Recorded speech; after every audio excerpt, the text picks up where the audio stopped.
Good afternoon, good evening, good zinti, good y'all, whatever it may be where you are. I'm not Sports Cards. Hope you're doing well. Welcome to the election 2024 special.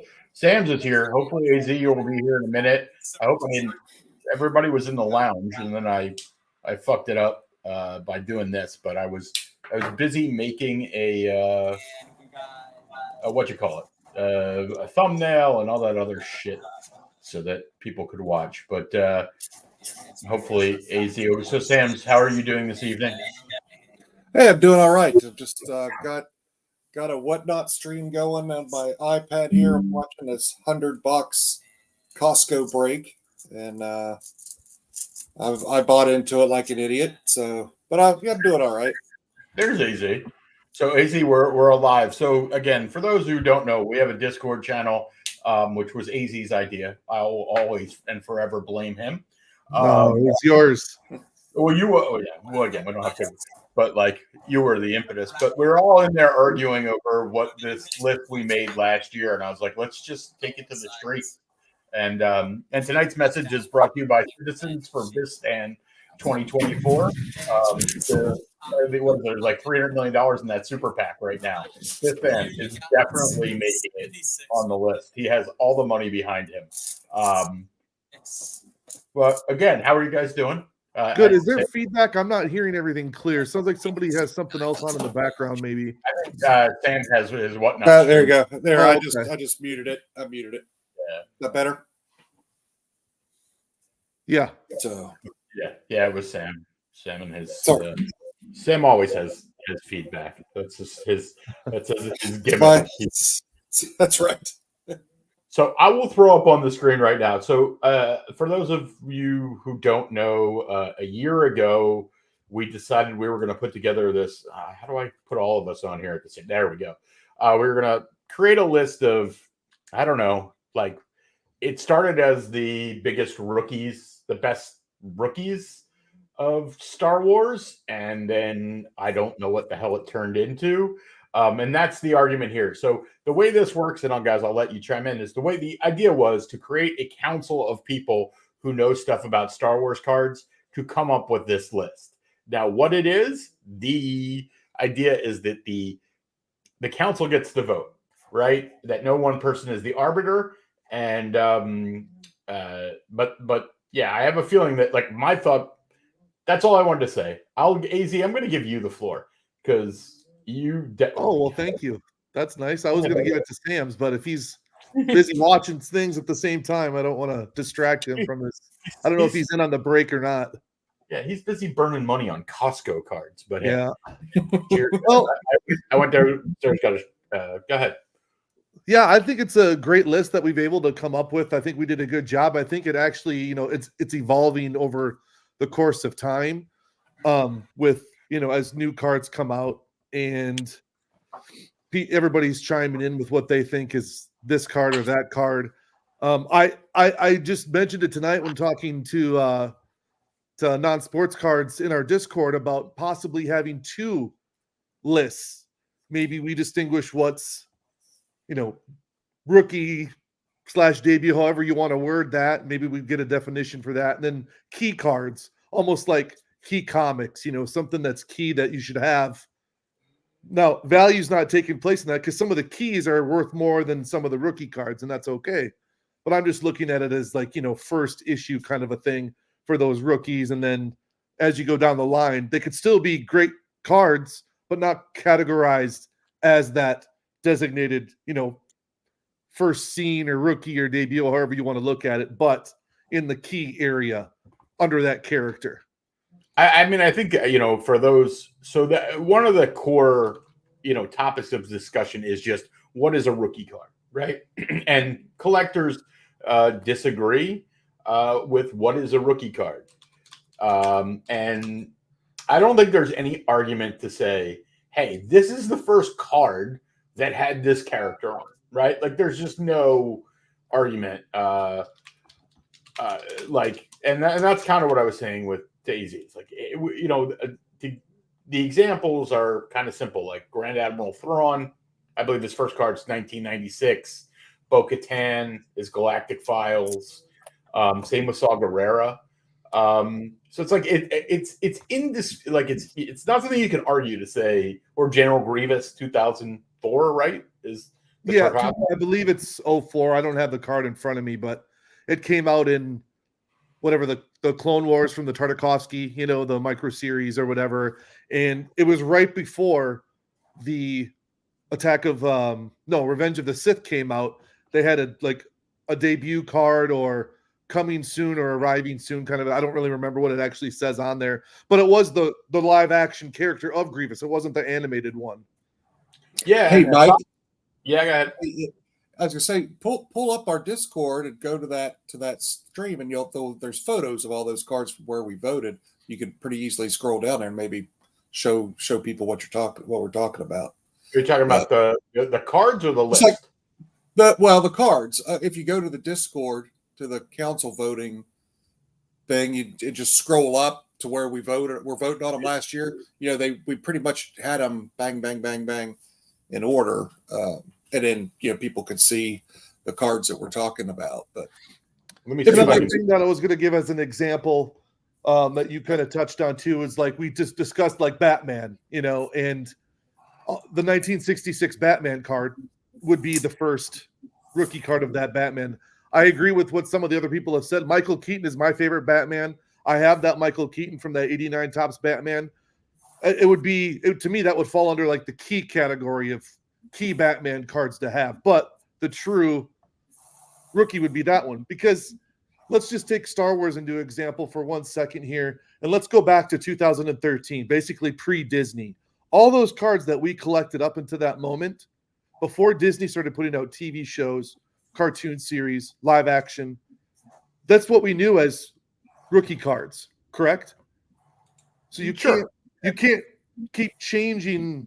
Oh, well, this is a debut, or this is their rookie or rookie this and that.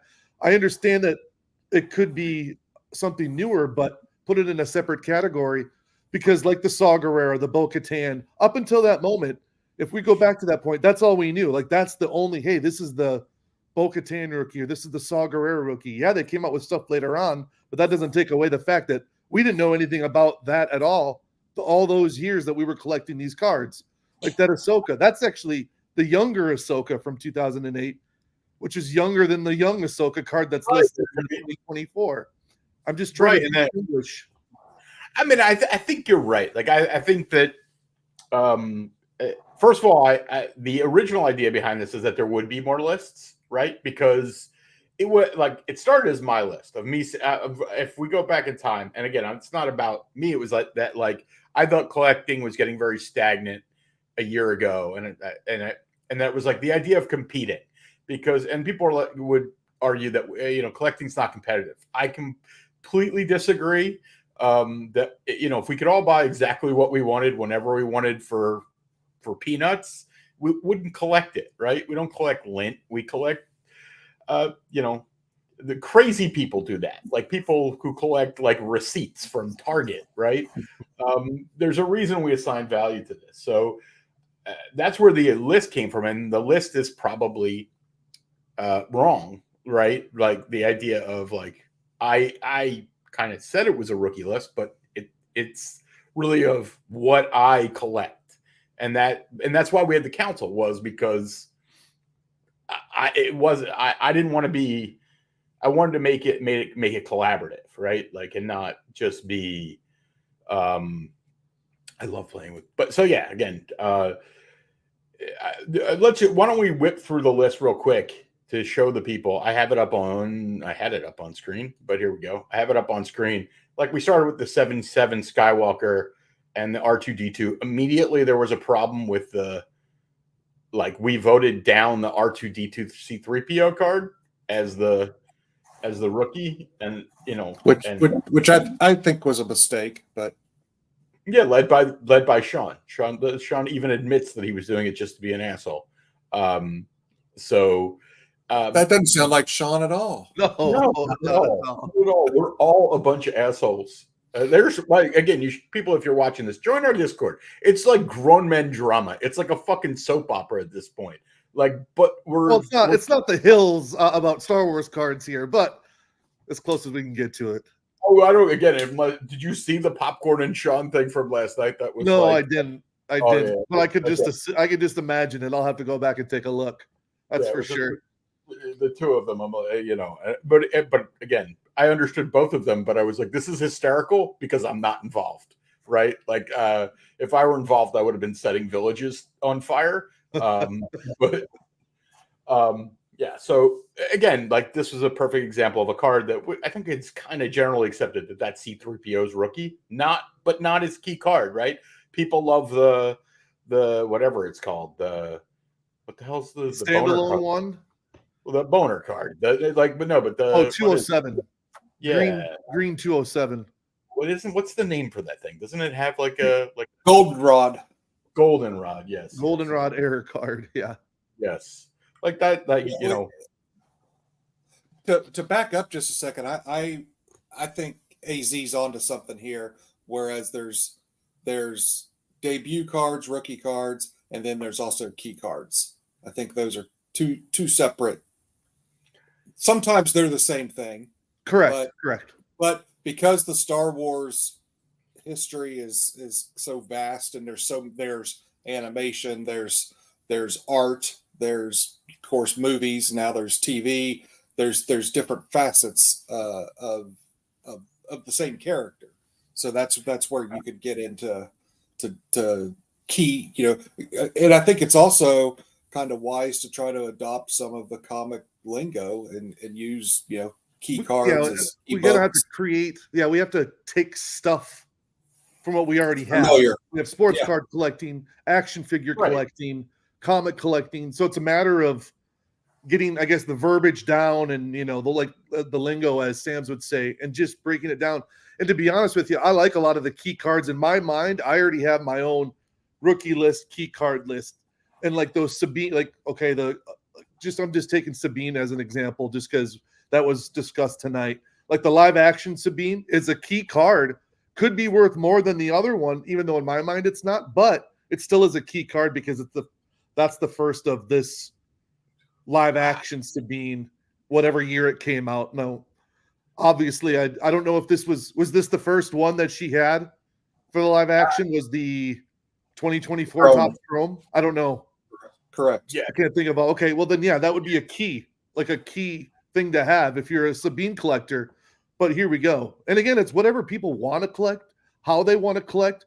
But it's actually more of just an informational kind of well, here's how we're going to help you. We're going to reduce this. You searching around trying to find this and that. Come here here's what the rookie cards are. Here are like some of the keys where you can find them, and then just kind of collect from there and whatever your heart desires, I guess. I agree with you, and I've taken shit. I mean, I have a Darth Brizzo who basically the other night told me we're frenemies. Guy who we had a long topic about this, who thinks like very more like hard and fast like you do, AZ, where it's like, hey, this is the first time they're on a card. Ryan was here. Ryan, we posted the link. Anybody who's in the Discord, the link's in there. You want to come on? Like everybody's allowed to come on. But I think again, you guys were talking about lingo. And we're being very civil, and eventually, let's not be us three. Well, that's why I'm here, right? Like, I think first appearance is probably like what this list is about, right? So, like, I think we should adopt the Topps language because they came out with debut, so that's official, stamped on the card. Debut. I would rather it be rookie. But the industry has spoken. They're calling them debuts. So let's call them debuts. It's the same thing in my head. It doesn't make a difference. I think it like the only reason I say that is like baseball card collecting was around longer before non-sports, I believe, as far as rookie was designated. That's what they started with, and then it evolved to debut. I agree with you, and I think that again, Ryan brought up the 51 Bowman. I had another. Again, I don't want to veer too far off because I'm like, people don't like horizontal cards, and like it's just the truth. And I think that might be why the 52 mantle is more popular than the 51. But I think that the key, a lot of this gets back to there are two arguments that are to be had, and you guys both are on two different, not different sides, but different arguments. Easy, yours about is what is this list? And then Sam's is how many cards are going to be on this list? Because part of it was we don't want this, if we just keep adding cards forever, I don't know if that's what we want to do. But it doesn't mean there shouldn't be another list that's like, here are all of the key cards. But I think that if we're just, there's some arguments about like the vote for Bistan is meant to be a joke of that. It's like Bistan does not belong on this list. Most people will be like, who is Bistan? I'm a huge Rogue One fan. I don't know who he is. And he's a character. But the only last thing I want to mention before I give you a chance to talk is like, I always thought of things like the Grievous or the Bo-Katan or the Saw Gerrera as like the minor league cards. Like Cal Ripken was on a minor league card, but that's not his rookie card. And I don't know, like I know this isn't the same thing, but that wouldn't be fair because you're looking at it from now instead of when it was actually made. We wouldn't have that as an option if we were in 2013, 2014. That would be, this is it. This is the one we have. That's fair. But like that's also like, again, to the debate is like, all right, it's 1981 and Cal Ripken only has his minor league card. So that's his rookie card. Now it's 1982. Are we still like, I'm not saying this is an argument, not how I'm feeling, which is like, I think you're right that there should be a list that is, this is the first time a character ever appeared on a card. Is that the rookie card? We're just, again, I think we're arguing semantics. But like, I personally don't think there's anything wrong with calling those the rookie card and then calling the other ones the day. The only reason I liked first appearance was the Keaton Batman idea of like, this is the first appearance of Keaton as Batman. Yeah. But, and I don't know the comic term. Like, what do they do? Like when they change artists or like, where this is the first time this artist did Spider-Man. Like it'll just say art by Todd McFarlane, cover, that kind of a thing. Or first appearance, cameo, second appearance, those kind of situations. Sam's, feel free to jump in on that. I know you collect those too. I mean, yeah, I just to me it doesn't need to be that complicated. I mean, within the Star Wars realm, there's clearly animation and live action, and to me, there can be a live action Sabine rookie and a animated Sabine rookie. Same with Bo-Katan, same with Ahsoka. And every year there's more and more characters that are in both. And then so the art to me for our list, the argument is whether or not that character belongs on the list or not, and then you can determine which card or both cards do you want to put in. But in my mind there's a distinction between animation and live action. Sure. To me it's fairly. But you're looking at it from now. That's why I don't think it's fair. It's not fair to look at it from live action when this is what we knew ahead of time. Well, what if something else comes? Some kind of a new animation or live or AI. Oh, this is the AI Sabine rookie. Like, I mean, at what point does it just end to where it doesn't? We don't want it to end. We want this to go on for as long as it can possibly go on. But it could still be a key card, but it's not the actual. Again, I think it is down to the definition. Yeah, that's what I'm saying is like I think we're all like the point of this is to argue over nothing. Right, like the whole point of like I want to do a series of shows I want to have a real election. Like I want people, because we are just fucking crazy people who care about this. Like I care about this more than I care about the presidential election. I really do. Like, because it actually has more of an impact on my life. So but so I want, even though we're all kind of saying the same thing, I think it's important. Like, I don't know the difference between calling it the rookie, like what I understand your point, AZ, and I've started drinking, which is a good thing. But I'm like, I want to be like, I apologize. I want to appreciate your point of view and also have my point of view where I'm saying like, hey, this is the rookie. Like we have Chewbacca here. right? Like what's like, so here I lost my train of thought, is like, what is the Chewbacca rookie, right? Like, is it the first time Chewbacca's on a card in a set, right? Like, or is it something different? And I guess it's to the interpretation, right? Like, so, Well, the year. right, but what about like, so we have in 77, we have Series 1, Series 2. He has no solo cards in Series 1. By the way, neither does C3PO. And that was kind of the argument before. And it's like, can it be a card in which it's multiple ones? You know, I like, Yes, of that year. So I almost take it into my head, and again, this is just me. Like, for example, and I have to go back to what I know for sports cards, right? There's just an example I was putting on one of my sites is Frank Thomas came out, whatever, 90 something or 91 or whatever. But that year, there's Topps, there's Score, there's Leaf, there's this.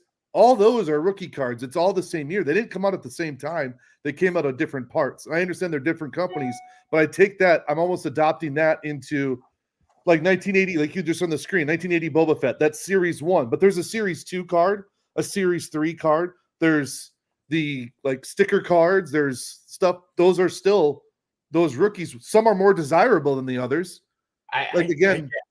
But I'm going by this year. Well, but like I said, like that, so we don't like non-sports, we don't get as lucky as that, right? Like that's the problem, is that, you know, with sports, it's like a defined year, right? Like they have a printing of the year. We would know by the statistics on the back of the card back in the day.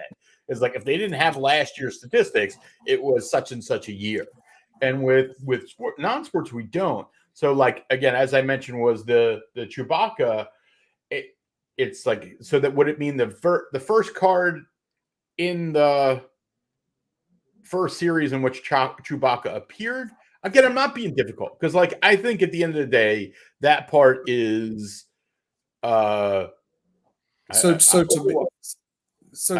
me it would be, somebody asked when the Boba Fett rookie was. This is the Boba Fett rookie. 1980 Star Wars Empire Strikes Back. That's okay. That's the most desirable rookie, but to me, it's going back to the sports card analogy. It's but Boba Fett, we'll all agree that that's Boba Fett's rookie. I just want to make sure. Did he appear? No.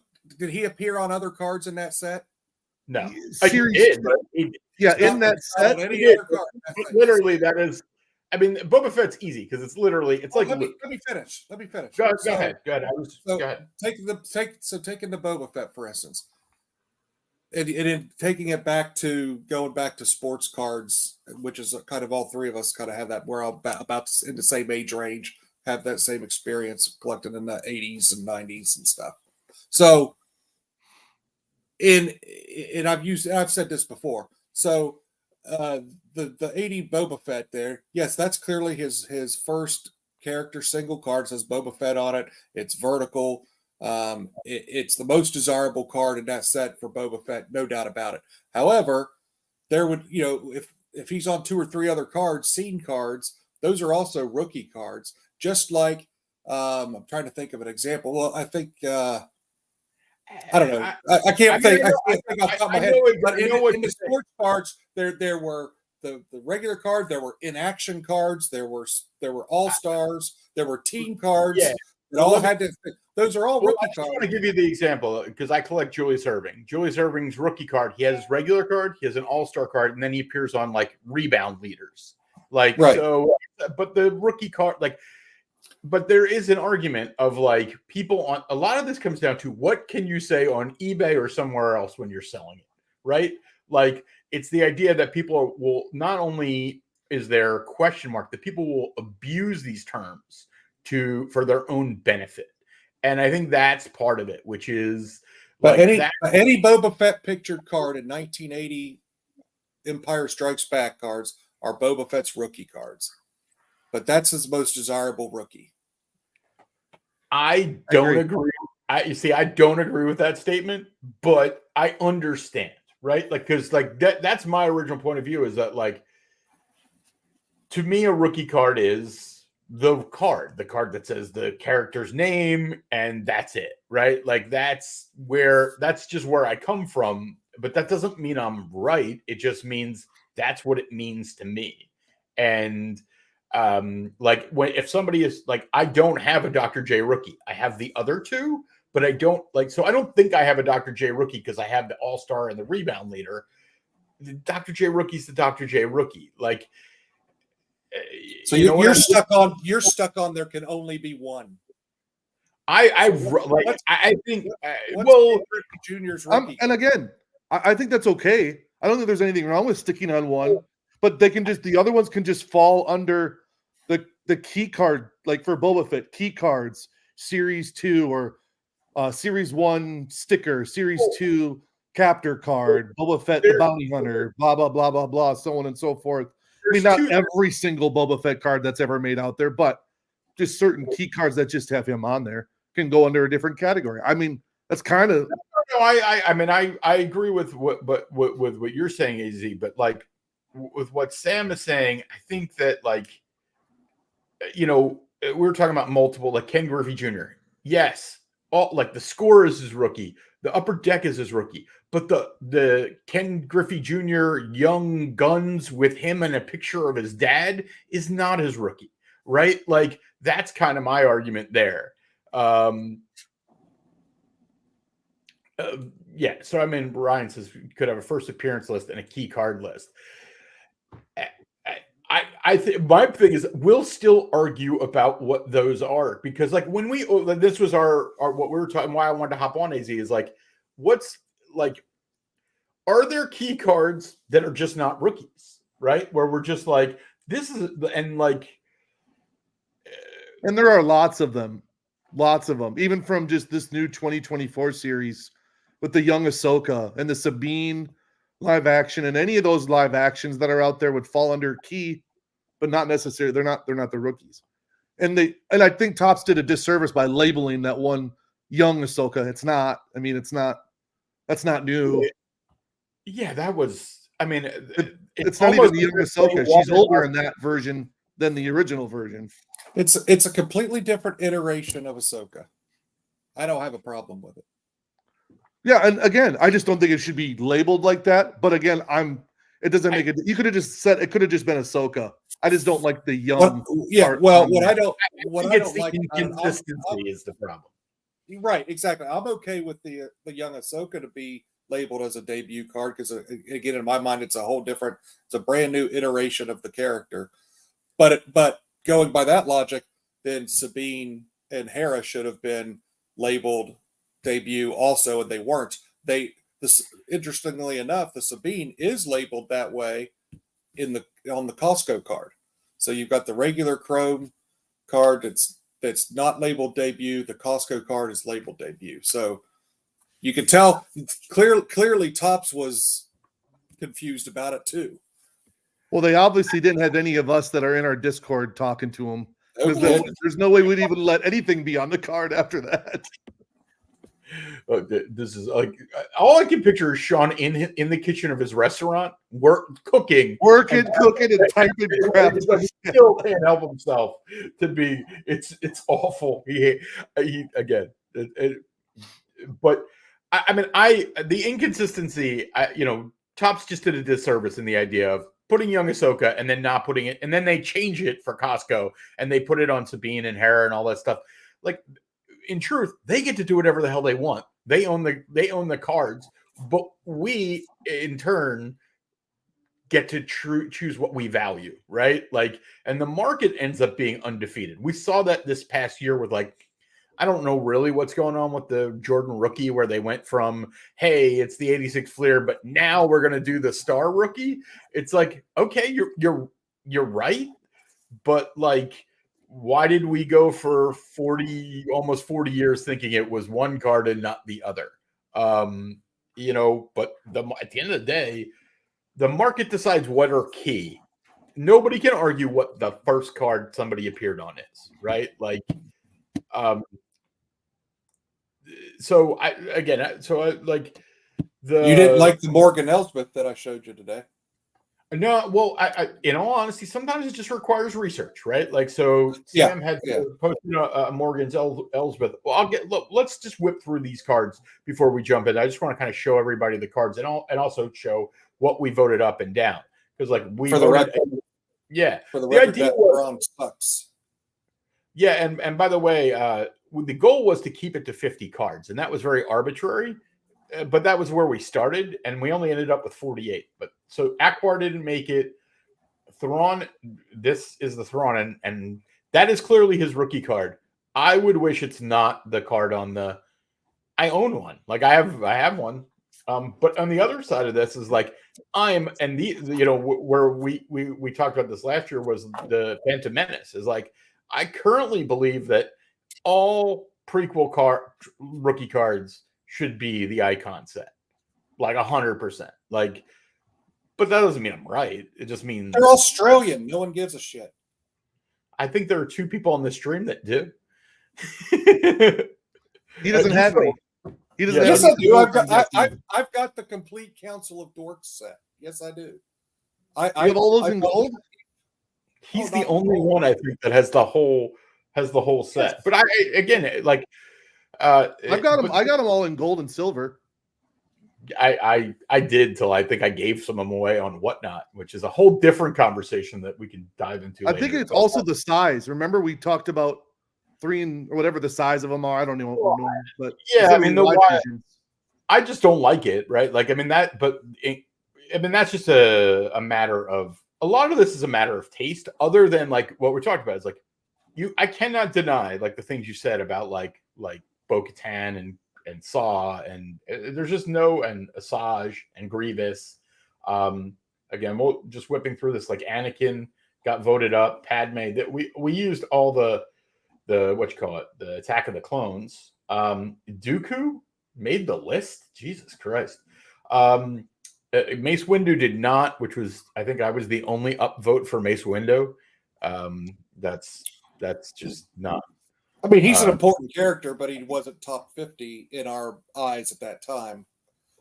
You know, yeah, I renominated him as we were expanding the. He just wasn't a first ballot Hall of Famer.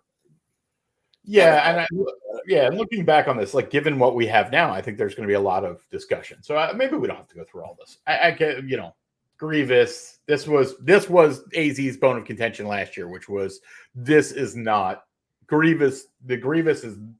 You said it was this card here. The sneak peek Grievous. I guess I don't know. I can't really.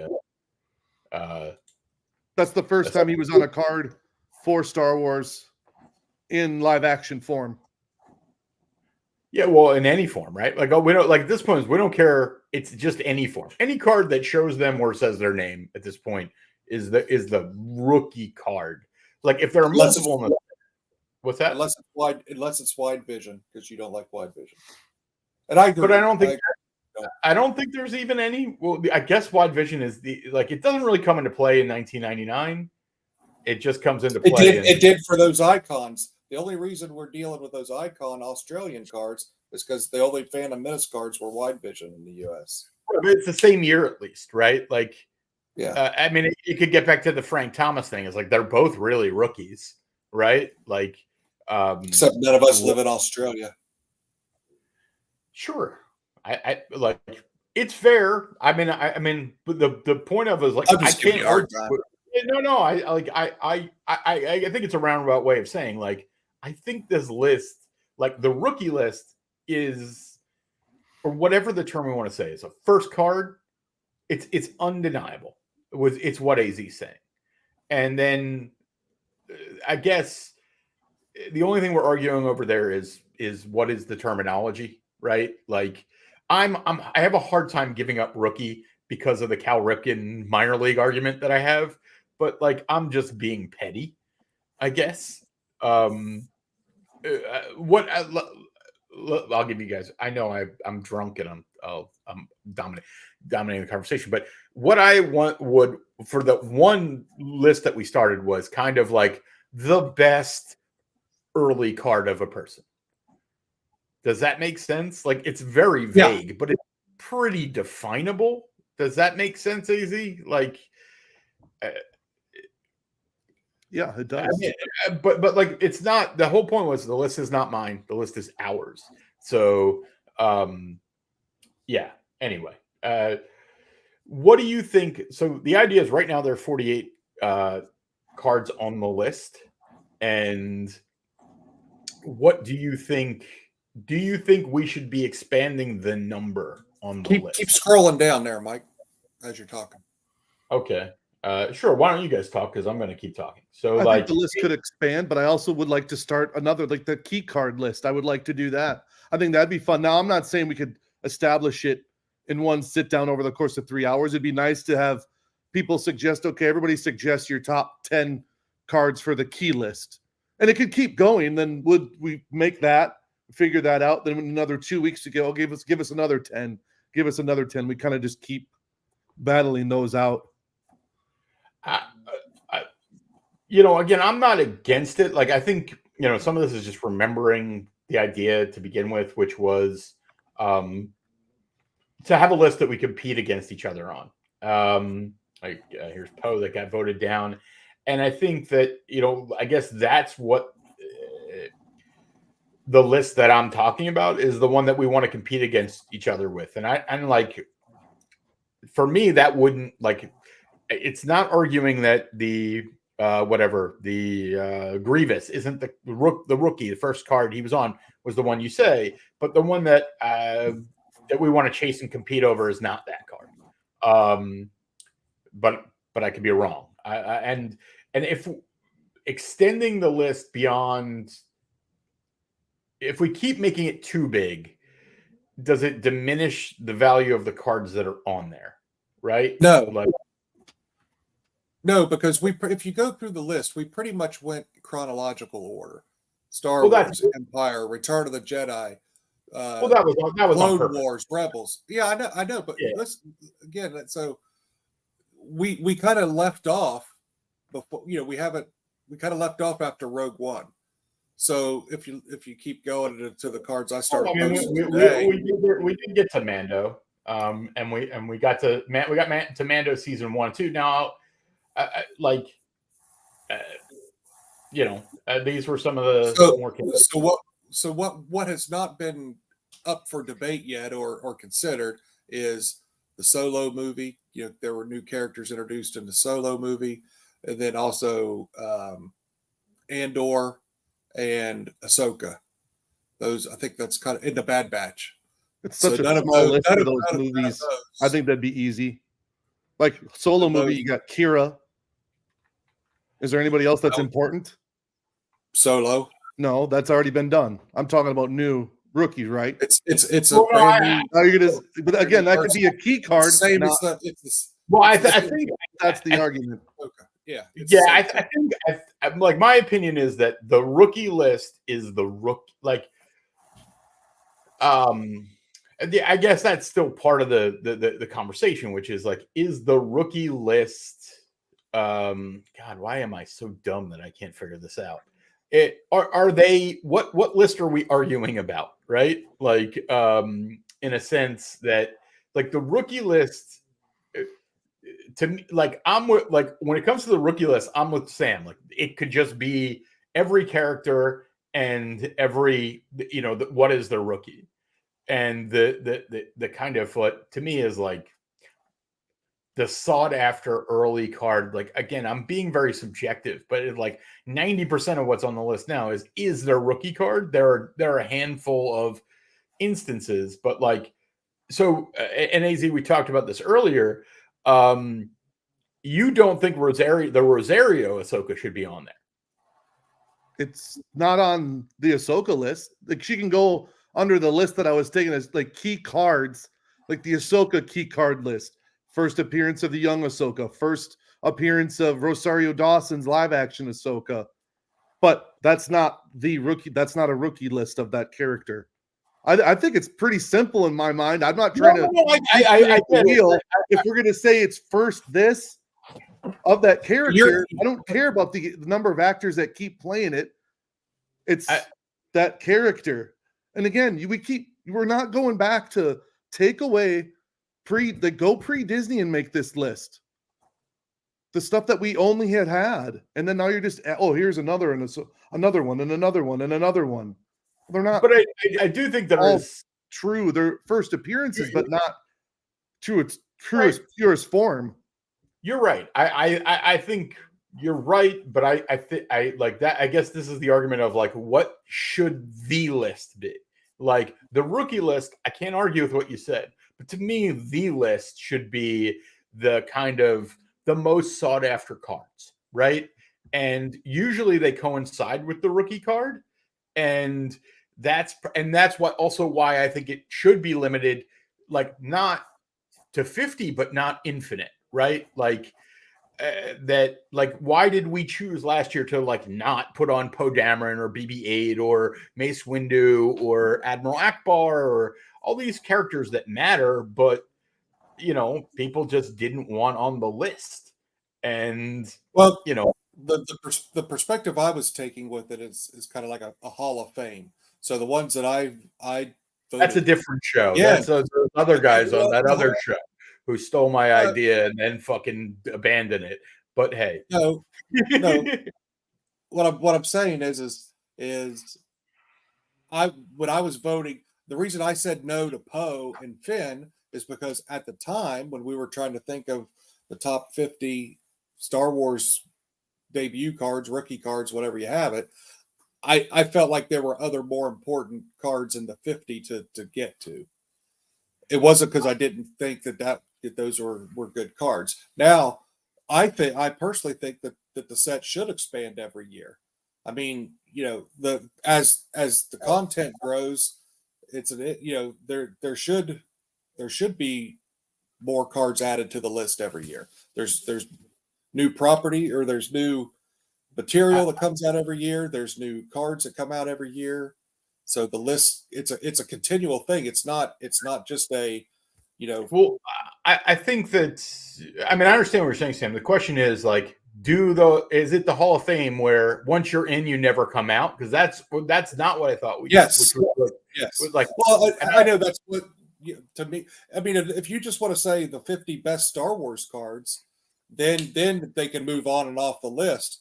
But if we're just talking about best, I think what we've kind of come to is that this first list that we're talking about is kind of their best rookie card, their best first appearance card. well, And so, like ultimately, this is what gets voted on, right? Like, I'm not the arbiter. I don't like this was the whole the idea from the beginning is like I have my point of view, but that's my point of view is not what you know. It's we just vote, right? Like, but I agree that like adding multiple lists, and we said this last year, like you know, Dan the Comic Man made an MCU list, which is awesome. And then he's like, I'm not sharing it with anybody, so I can go collect it. And nobody can buy it. I thought it was hysterical, but we probably should release that this year under the Green Party candidate of, you know, under the CGC candidate list. But I don't know. Like, I think that, Sam, I differ from you a little bit. Like, I think we should add cards, but I think we should be able to remove cards. But I don't think it needs to be set to 50.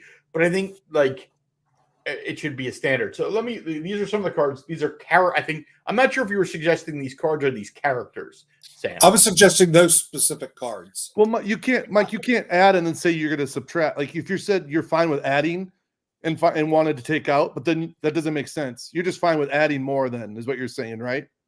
Well, you just said you're fine with adding more, but then you want to take them out. Well, why would you do that when just add more? Well, the idea, like, you're right that I'm being wishy-washy because no, I just wanted to make sure I understood what you're saying. Like, because the real answer to that would be like, if I thought that way, then we should max it at 50. So it means like if we want to add one, we got to take one out. Do you know what I mean? Okay. Like, but I'm not saying that. I'm saying that, hey, listen, I'm really saying we started this, we didn't know what the fuck we were doing, right? And even for a year, nobody talked about it. But a year later, I think we look back at it and goes, hey, maybe this is something fun. And, you know, we've had a year to collect these cards and think about it. And and be a little. So I don't know, like, but I think that's a reasonable thing to ask everybody, which is, should we limit the number of cards? Should we limit the number of cards we add per year? Right, like where it's like, hey, we can add up to 5 cards. I don't know, like, so this way we don't, like, every year it's not 100 new cards. That's the point of these debates. Like, I think that we should add new cards, but I think there's some, probably some. I think it depends. What are you going to do in 2026 when there's a new film out? There'll be new characters and stuff, and then there'll be a new show. It's going to depend on whether or not there's as far as the number of cards you would want to add will depend on what comes out. There might be a slow year where there's only one new property that comes out, or you could have a year where, because I think in 26 they're going to be trying to release 2 movies, like one in spring and one in the winter. But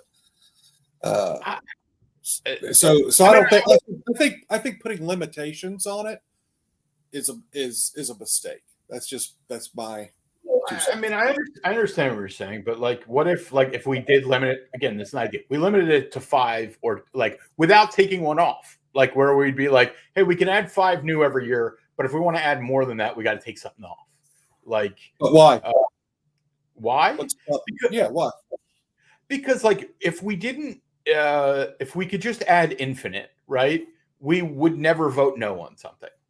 Like that like I think you have to have, again, I'm just, it's like why there are rules in Monopoly, right? Like, I don't know. I'm not saying it's right. I think we should add. I don't think we should take out. I don't think we should take out. I think we keep adding, because in my mind, I think the idea of us, the Discord, and Sam's, Mike, and I, when we were doing this a long time ago and started in collecting in our own pace, it was more about the knowledge and passing down the knowledge, because you guys know how I feel. I can't stand new modern Star Wars collectors from 2018 on. It's not their fault, but not that they don't know how to collect. They collect with what they like, and they see something shiny and they like it. But we've wanted to do something like this to educate people.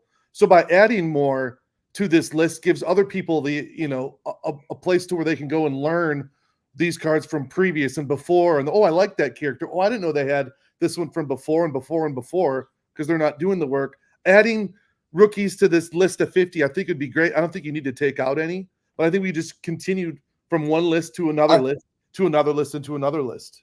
I can see Mike's thought, though, and I agree. Don't take any off, but I do agree with Mike now saying that, yeah, but let's limit it to 5 or 7 or whatever number you want to come up with in a given year. Because, like he said, then we would never say no. Then it would be Bistain would be on the list. We did say no before, and like that's why. I mean, again, I'm just coming up with ideas. All this shit we're making up. We're making up our own rules, and then that's what fun is of having to stick to them. Is that like this year? I feel like it should be more than 5. Like, and this is very we're playing catch up. We're playing catch up. I think after this year we'll be caught up. I mean, we say that, but we never know, right? Like, what are we going to do when they make Acolyte cards? No. Adam. Burn them. I just wanted to leave that hanging out. I don't think they're going to make. Well, they'll come out with their own, right? It'll be like 5 characters in some flagship box or whatever, and then they'll be mixed in next year, I bet. Yeah. There'll be 7 or 8 cards in the 150 card set. Yeah. Of course. They have no choice. Like, again, we take it to a vote like we did with all these other ones. So if they go on the list and they're voted no, maybe they don't fall on this list. But not saying people out there can't collect them. We're not the end all be all. We're just a nice starting point of education.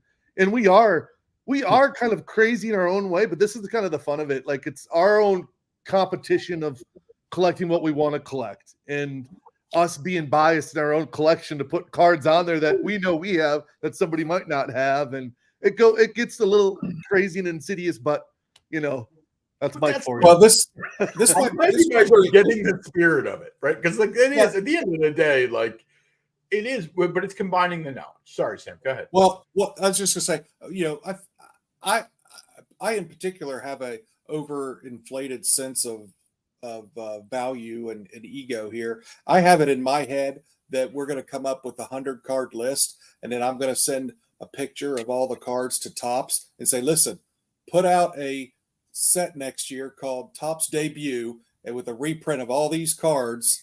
Oh boy. It kind of like the archives. They've done archives in the past, which those cards were cool. And then they could also include buybacks. They could stamp the buyback. buyback You like get they've done in the past. They'll have an insert set of all the but it would Council of be Dorks, and right. they'll number it by how our body mass index of who's the fattest, and I'll be first. Well, I'd win that. Now listen. Now we're what I'm saying is that would be a way. That would be a way to try to solidify the idea of debut cards. If Topps came out with a set called Topps Debut in Star Wars, and they could actually show here's the debut of all the cards, then that might help kind of. I think that's a great idea. It's wildly delusional, but sure, wildly something. I mean, I would settle for PSA making the goddamn registry list and then letting us compete in. That was part of the reason for this, is that, which is AZA. I don't know how you got them to add the foil list, but good job on getting them to add the Clone Wars list. I'm trying to get them to add Rogue One. I tried to get them to add the Force Awakens. They're like, it's already there. I'm like, yeah, but except for I have all the gold cards and you have them under. They have every parallel, and they don't have gold. They have purple. They have blue. They have base. What? We've got a superfractor. Do you hit a superfractor? No, but one is, well, maybe we'll find out. No, good luck. Who do you? Please don't. Who did you buy in this break? Well, who do you think? Oh my God! We need an intervention. Young Ahsoka's not a thing, Sam. It's not a thing. Like it's Bistan. It's Weed Whack or whatever that who's really who I thought it was. It was Kylo Ren, Superfractor. Just pulled. Anyways, I got an unpopular opinion. I don't give two F's about superfractors unless they're the rookie or debut of that character. I don't need 15 one-of-one Hayden Christensen's or whatever. They kind of lose. What's the purpose of them anymore? Because now look what happens. Nobody's wanting the one from 5 years ago. Nobody cares. Yes and no. Yes and I agree with you, but we need it on two levels, which is you're right, but also That's an unpopular opinion. I just look at it as far as value. They're overrated. I think cards require us to be prisoner of the moment. If there isn't something new, we would all probably wither and die, right? Because it's not that you're wrong. I think it's just a means to an end that everybody gets excited now, and then in a year you're like, I don't care that I have a Mudhorn Superfractor, right? I have a pile. I've been buying one-on-ones for this exact reason of people are like, oh, these one-on-ones are amazing. And I'm like, well, I'd buy them for $50, $60, not superfractors. Or less. Yet, right? Yet.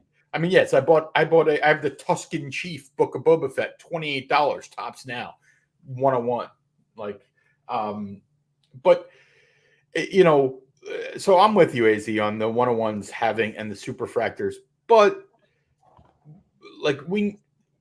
I think Topps Chrome is a disaster long term, but it's going to be great for getting people to go. I like Star Wars cards, and they look great. I agree with. I think Sam said it before. The cards are great, and I watched. I think you guys talk about this product. There wasn't much I even disagreed with. I'm not buying. I've been around long enough to. I'm not drinking the Kool-Aid on these cards. I understand how this works every year. Every time they come out with some cards, one-of-one, sure, they're kind of nice to be pulled. Do I want a Vader? I would never keep any of that stuff for my collection. I'm selling it to one of these newbie collectors.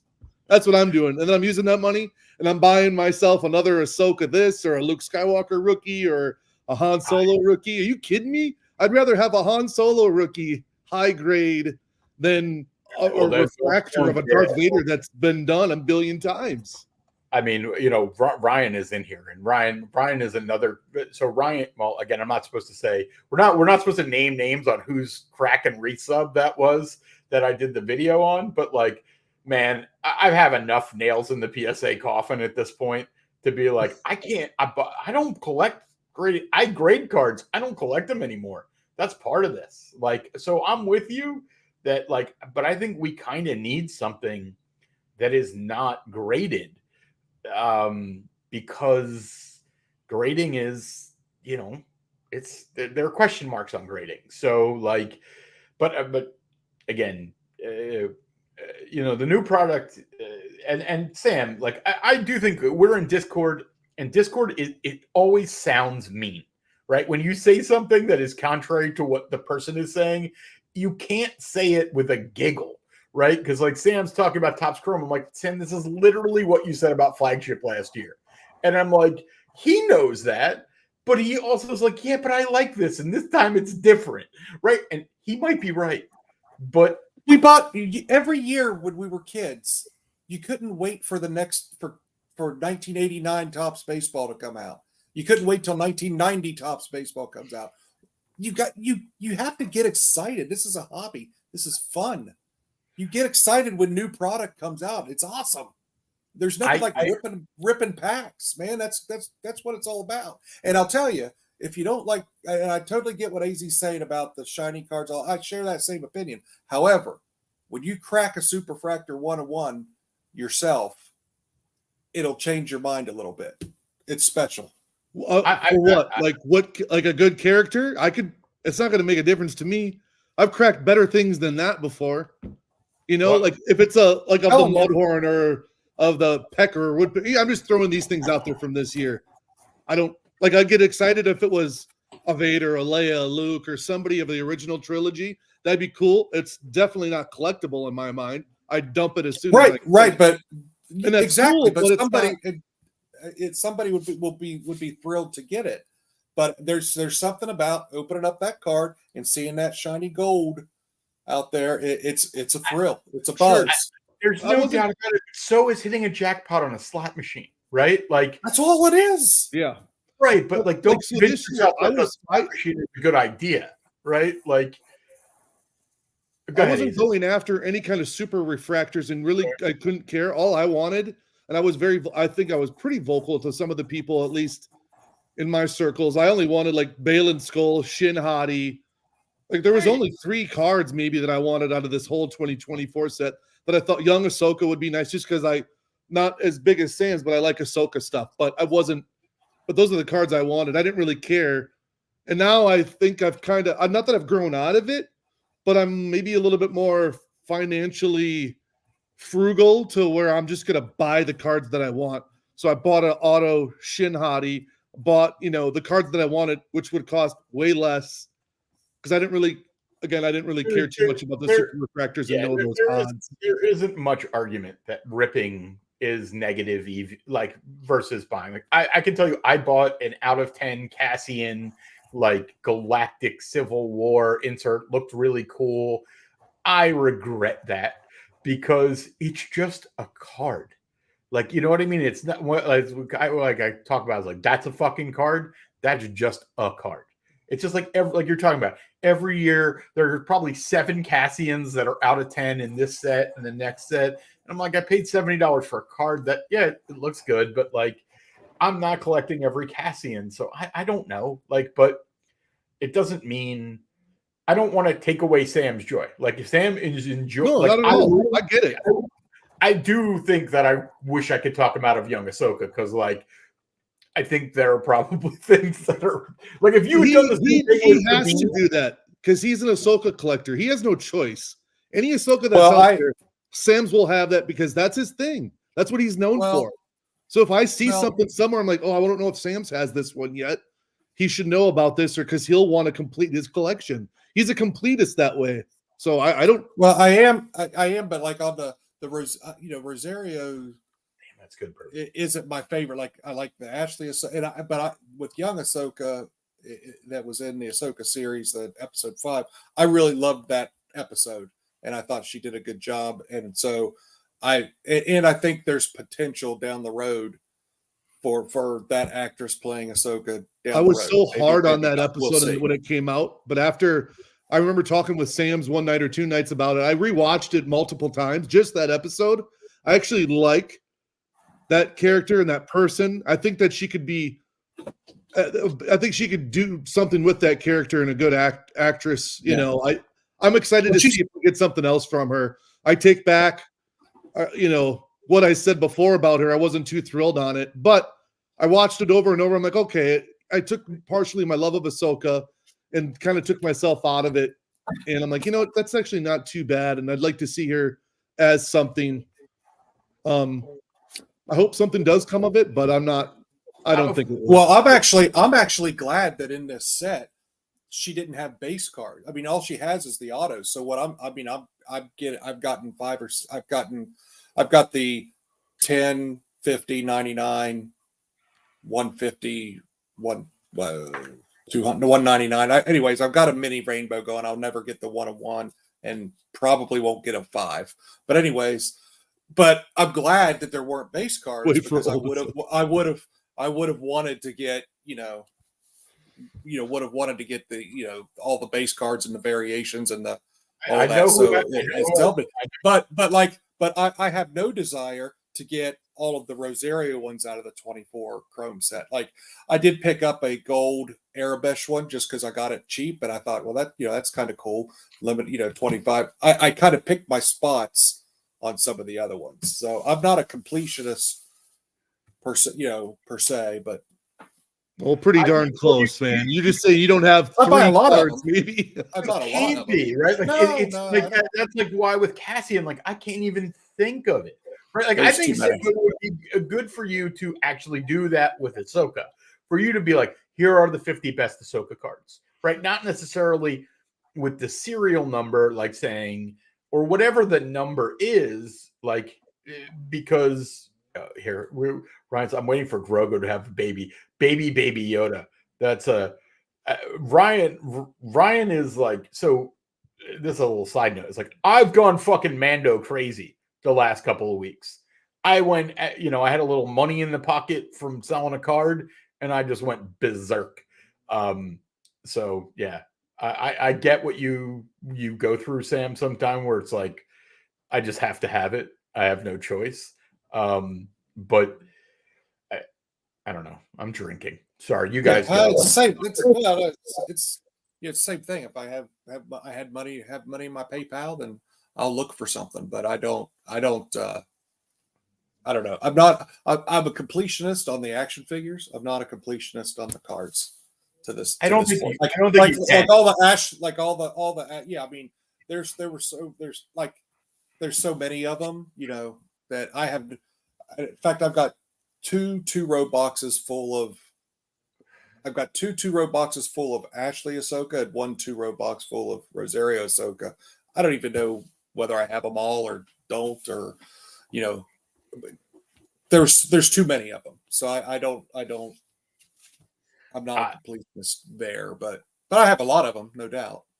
Well, I mean, it just comes down to like what are like that's part like coming back to the list is like what are we trying to accomplish when we collect, right? Like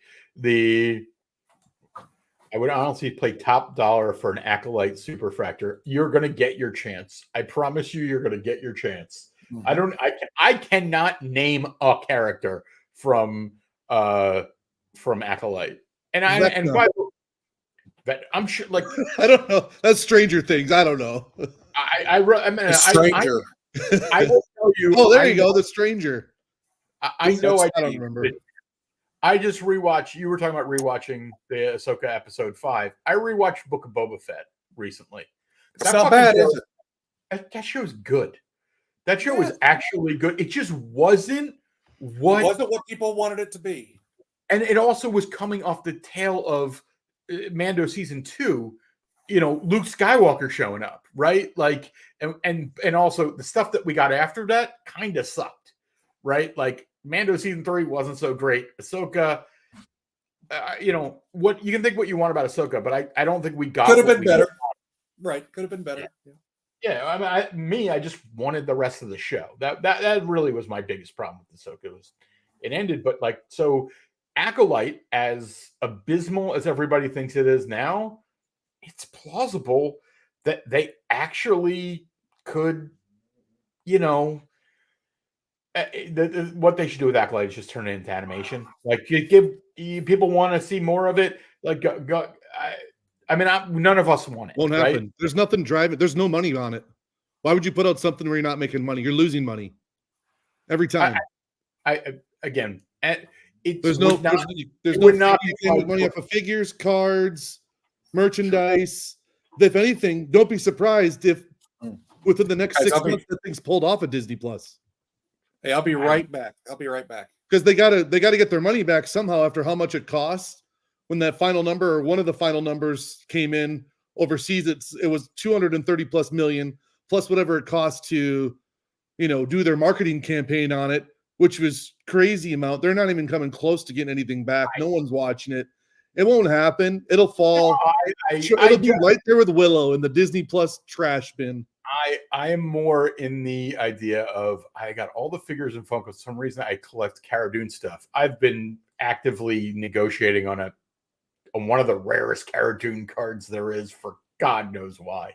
But no, I'm with you, AZ. It's more of keeping an open mind to there is shit I hated that actually it could turn out. Like, I don't think Disney is ever gonna, not ever is a strong word. It's like in 8 years, some hotshot writer walks in and is like, I love the Acolyte. I just won an Academy Award, and here's what I want to do. And they're like, all right, that's good. That shit was trash, but this is good.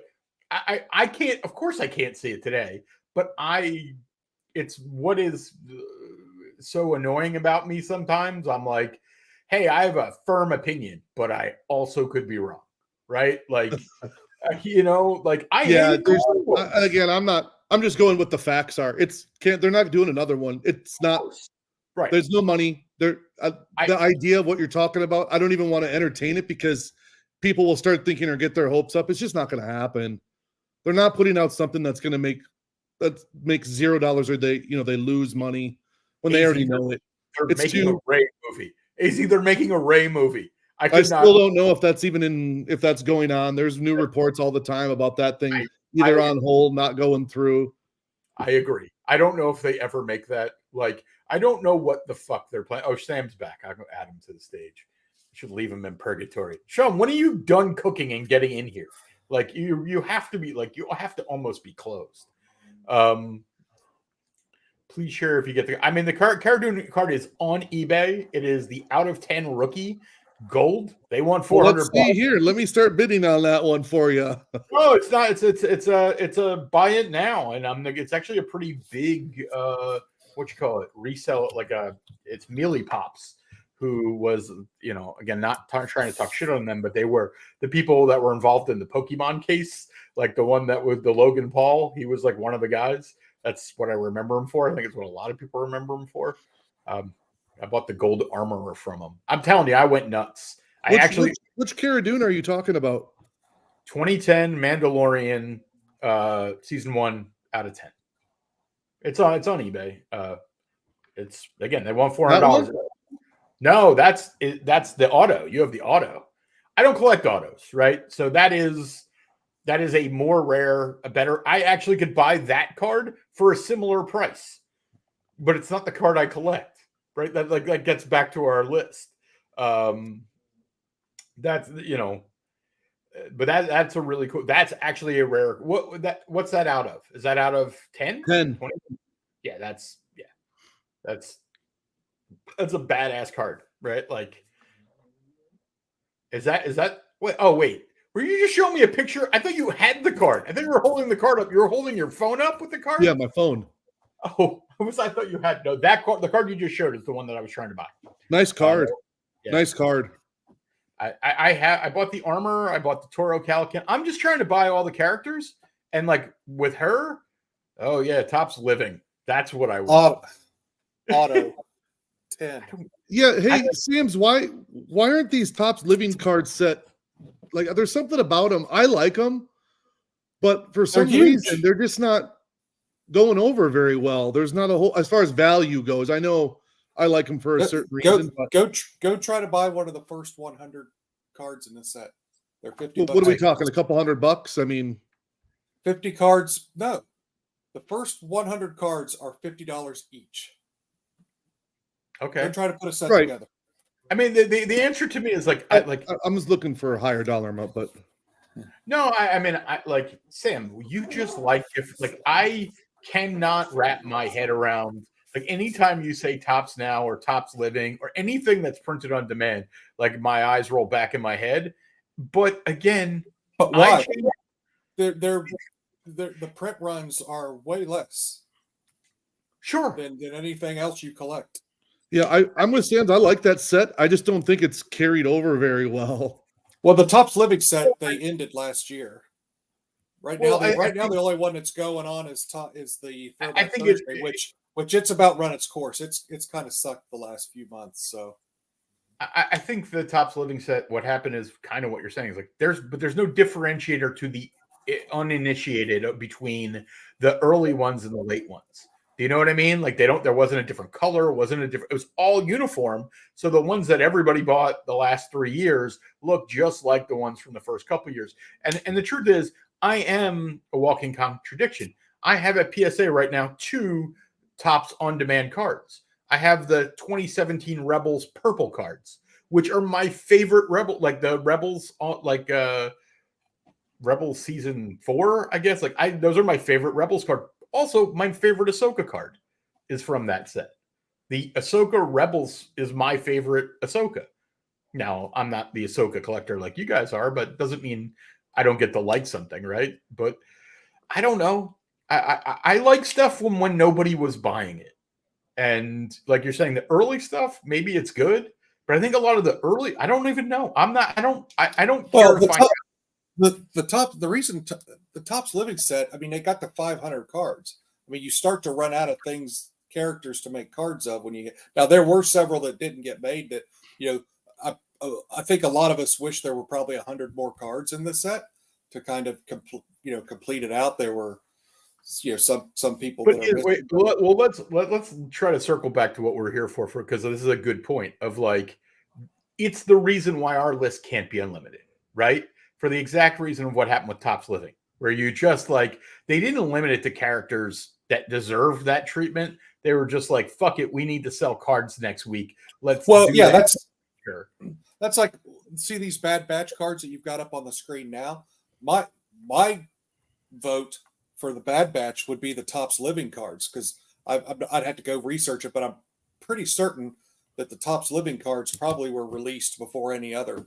And a whole lot less of them. These cards. A whole lot less of them. A whole lot less of them. Yeah, way less. But people get all in a rouse about hey, like the whole point is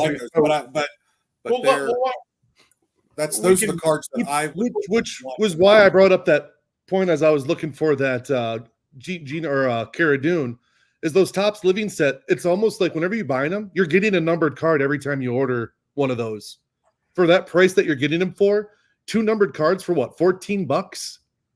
That's basically what it is. That's pretty cheap, and you get to pick the characters that you want to buy. And the print ones are not that many, a few thousand, like that Cara Dune. Well, not only that, of those. Does Tops Living have a number? They are serial numbered. Yeah, the living, not the living set was not serial numbered. Right. That's what the Throwback Thursday sets and some of the show. I don't think Mandalorian season 1, but I think season 3 there were numbered parallels and. But anyways, the on-demand stuff now they are doing numbered parallels. So the print run might be 1,000, or a lot of times it's in the 800s or 900s for these on-demand cards. But then there'll be a 1 of 1, a 1 of 5, and a 1 of 10. I have one in there as well.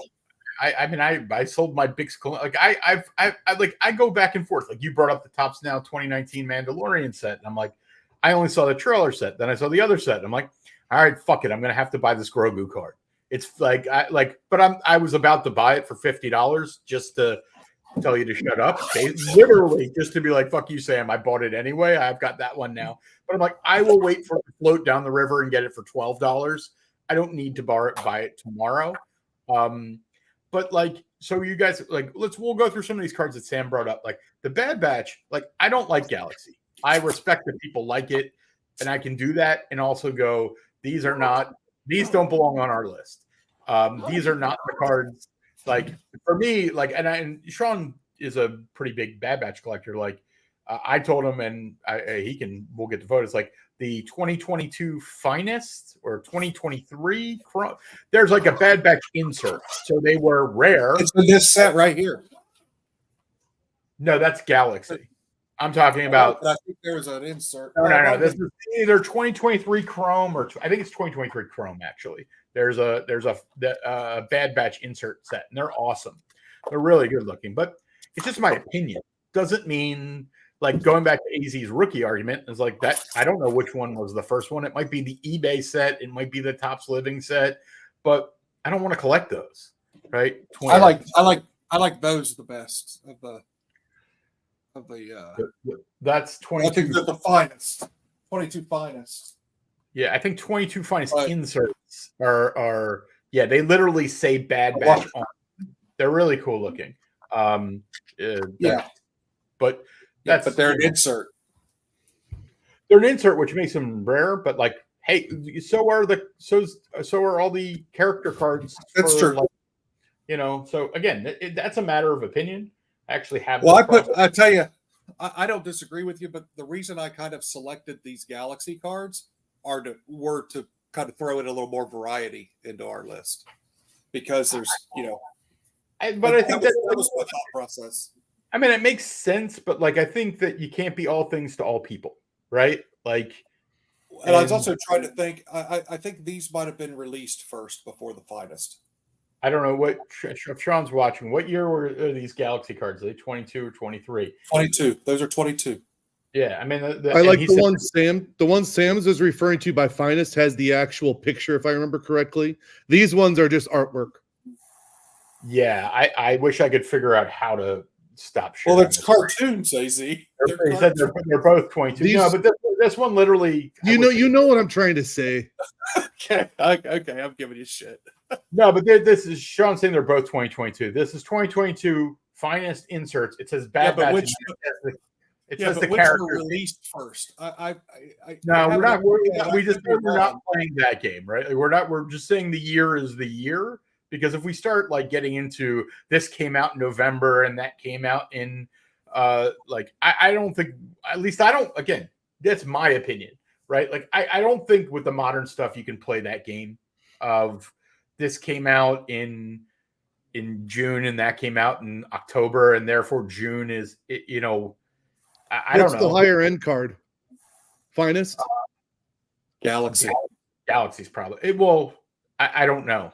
Galaxy's the more valuable card, or I don't like them as well, but I believe they'd be the more desirable. Well, then you'd have to keep it this way. Then I mean, as far as like premium, these are the premium cards. If finest doesn't go there, even though the picture's better on the other ones. This is where I think the true Council of Dorks like works out, where we go to the guy who collects Bad Batch and go, "What do you think?" and at least hear him out, right? Like that would be. Not to say that again, he should be the arbiter, either way, but if you want to talk about these are the more value, like these are the higher end ones, well, then it's the same year. That's what you pick. Sure. I'm not, just because I don't have one doesn't mean my opinion. But if we're going by the rules, right? I think the rules are like what we want on the list. Like desired early card. Like I don't think it's I think it's kind of like what we want on there. I don't like we were just talking about like Cara Dune. Like if we had Cara Dune on there, would we put the auto on there or would we put no, because that's a specialty card. But you would put the base on there. Sure. I guess like when it comes to this, I don't know. If let's say the Galaxy card, the base Galaxy card is $5 and the finest is $3, does that really? Do we get to choose there? Do you get my point? Like, well, how much for the boxes? If they're the same, then that's up for debate. But I was just saying, it's like if relatively Galaxy boxes are $500 a piece and finest are $200 a piece. Galaxy's obviously the one that you would want on the list. Sean says Galaxy are worth more, so he's saying they're worth more, but he may say again. I don't like them. I don't either. Correct. I like Sam's better, but I'm I got to go by what's on there and what makes sense. All of these Bad Batch cards that I posted up there today are $3. Okay, so if they're all, but they $3, do have, but they're parallel. You know, you could get Mojos. well, same thing with the other ones. They're out of 50, out of 25. So like, I think when you can't look at the value of the serial numbered cards, because that's, we should be, again, if they're in the relative ballpark, I agree with you, AZ. Or like if they're not in the same ballpark, right? Like if one was $1 and the other one was $20 for the cheapest one, yeah, then you're right. But if they're in the same ballpark, I think it's open to interpretation, right? That's fine. Yeah, I'm fine with that too. I just looked at it as cost per box. Well, cost per box might be relative to the hits in there. Like they're about, the Super Fractor Darth Vader in this thing might be worth $50,000, whereas the other product, the number one hit, is a $10,000 card, and therefore the box. Gotcha. That's fine. Yeah, I could care less for the Bad Batch because it doesn't. They're really not. I won't even have them on my list. But again, at this point, I mean, I wouldn't. They're great cards, but yeah, the spirit of the list is like, again, my point of view is one person's point of view. As far as like solo goes, I would not put. Again, we can nominate all these, but like if we're trying to limit the list, like I'm definitely not putting this Han in there. Aiden Eidelreich on here over? No, not even close. I don't even know his name, right? Like that's part of the thing. Is like I've never taken the time to learn the guy's name. Now, if you want to throw him in that other category, we can put him on a key Han Solo card to have if you collect Han Solo cards. I don't think he's that's the point. It's like that's not a key. Like that card just gets like, who are we to say you shouldn't collect Neeper's Pan Pick, the guy from Canto Bright? Because we wouldn't even have him on any of our lists, but we'd have a Han Solo on our list. That's the point I'm trying to make. Sure, but I actually have Neeper's Pan Pick because I think I agree with you. But we're saying that our point of view is the only. I understand. We're being reasonable. Like, yes, Bistan and Neeper's Pan Pick are not in the same realm as Han. Yeah, we're not creating a list for every single character in the Star Wars universe. It's basically known characters, people of significance. Right. But Topps is going forward. Going forward, if it's a new character, it will have a debut sign on it. Good for Topps. But they don't know what they're doing. We've obviously known that for years and years and years. And they put it on Steel Pecker and other things. And like, the point here is to not be a slave to Topps as well. Is like, we can, again, Sam, nobody's telling you not to collect them or not to value them or that they won't be valuable. It's like, this is our list. We're longtime Star Wars fans, collectors, people who think this through, not just from how do we sell the next box, right? Like, and, so I don't think we ignore what they say, but, And I like the designation of the debut or this and that on there, but they're so inconsistent with it. It's. I mean, I've actually taken to using that in my eBay listings, and it works. Because people have seen it and they're like, "Oh, this is the debut card." I'm like, "Whatever the fuck you want to call it. You want to, as long as you want to buy it, give me my price." This is what I'm saying. If we can draw attention to these, we need Topps has chosen the word debut. We keep arguing: do we use debut, rookie card, first appearance, blah blah blah? Listen, it's been decided. It's debut. No, it hasn't. I would have chosen. Yes, it has. The industry has spoken. It's debut. You just said you're putting it. You just said that's what I just said was we're not a slave to Topps. Is that there's so many cards that are made that don't designate debut or rookie card from before in all sports, all non-sports. Just because somebody throws something on there, that's not the end all be all, especially coming from a company that has no idea what they're doing when it comes to non-sports cards 100%. It's but I get what you're saying, but going forward, you can't say that's it. And they're the ones they weren't doing it on their cards years and years and years and years and years ago. It was just known that card, whether there's a designation on it or not. But it is about educating. I like that they have something. It's a good jump off point, starting point, and it's again educating the people to collect and knowing what it is. They're doing a move product. They want you to snort more blow. Right? Like this is what they're about. So like, I get what they're doing. And like, as far as the nomenclature, me using it in my listings is because I want to sell my cards, not because I agree with them. I'll put in Fuzzy Gimblebird if it'll get me 30% more on my cards, right? Like it's they don't call it show friends, they call it show business. I'm just making shit up at this point. But no, again, not to shout you down. I'm just like I get that they've used this term. Let's also refrain from they may change their mind next year, right? Or next set and be like, we put RC on this one. And it's like, what the fuck? And it's like, they're like, well, we're just trying to sell some fucking cards here. Like, I mean, they put a set out that had an insert that was called First Appearances. Like, it's like how they tried to fuck the toy collectors by having a vintage collection because they wanted to sell more shit and wanted to steal the search terms for again, I digress. So again, I don't mean to. I feel like what I'm saying is I'm being mean to Sam's and I'm like shouting him down, but I again, I don't think it is. That's okay. I know I'm right. It's all right. You're right that they're using it. He is right. I'm living in the world that we live in. I'm living overall. I'm not living in the world I want to live in. I'm living in the world we live in. And I'm just saying, going forward, debut's the way to go, which is why I'm saying I like this set and I like what we're doing here because I feel like we're showing people, hey, here's their debut card. You can like that Han Solo or not. I don't give a shit. But that's that Han Solo's debut card. No, I don't. It's like so. No, you're right.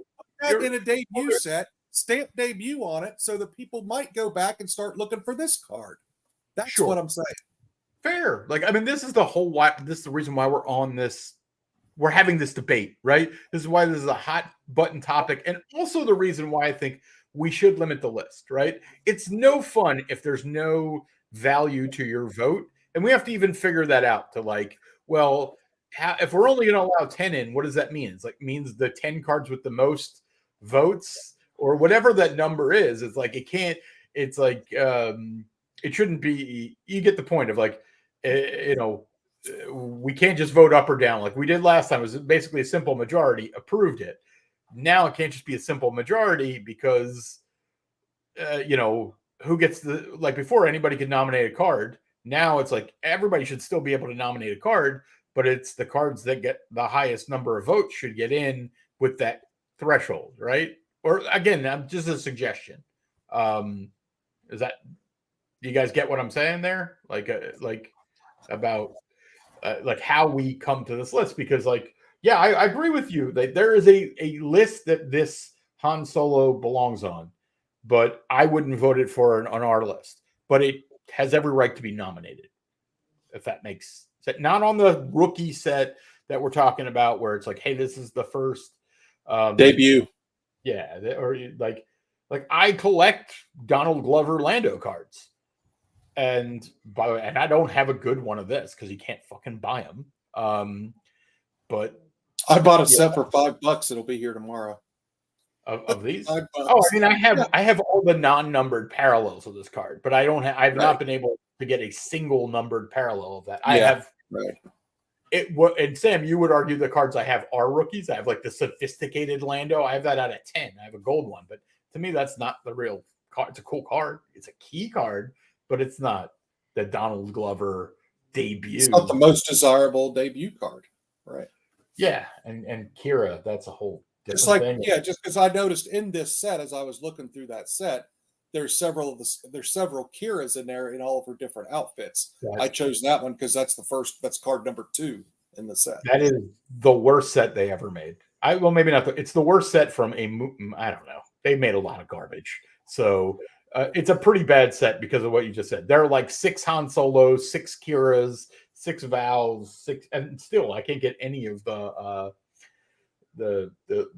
Han Solos. But you have, so since then, so you're talking about Solo, we have Andor, we have Bad Batch. There are nobody has suggested anybody from Book of Boba Fett except for I have one. Well, they had their own. The Cobb Vanth was who I had in mind for Book of Boba Fett. He's in season 2 of Mando. The only character that you, and this will definitely go against AZ, is like live action Cad Bane. Is that would be his debut in live action. So, and yes, I've bought one or two or maybe three. I don't know. At this point, I've lost my fucking mind. Yeah, and Mon Mothma, like this is definitely one I would vote against because this is not even Genevieve or O'Reilly or whatever her name is. That's not even the first time she's been on a card. So it's like adding Cassie in here. You know what I mean? Like what other card does she have? Does the Rogue does One. she, really, does she have a Rogue One card? Okay, yeah. I think she actually has a.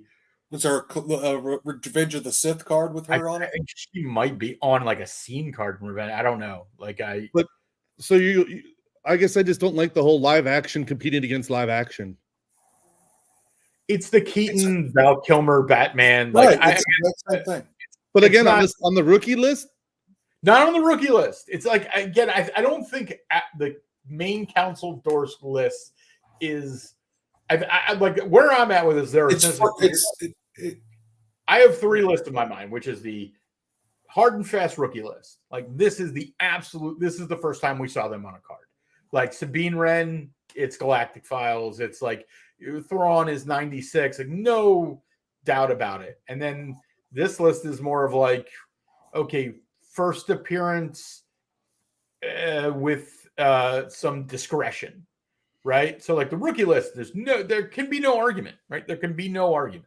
Like in my opinion, right? Like because we're basically saying, I mean, maybe modern where we're picking a card, like there are seven. Like in the old days, we didn't have 7 cards to pick from, but we do now. But like, I don't know. Like,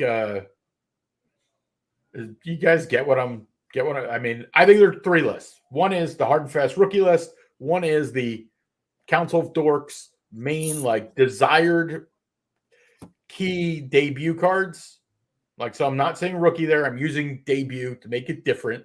And then there's Sam, add whatever the fuck you want to this list. Every character under the sun. You go nuts. But that's more if Sam doesn't like the idea that we're not going to add Chopper live action to this. Do we have a Chopper live action yet? Not yet. Not yet. No. But he's excited for it.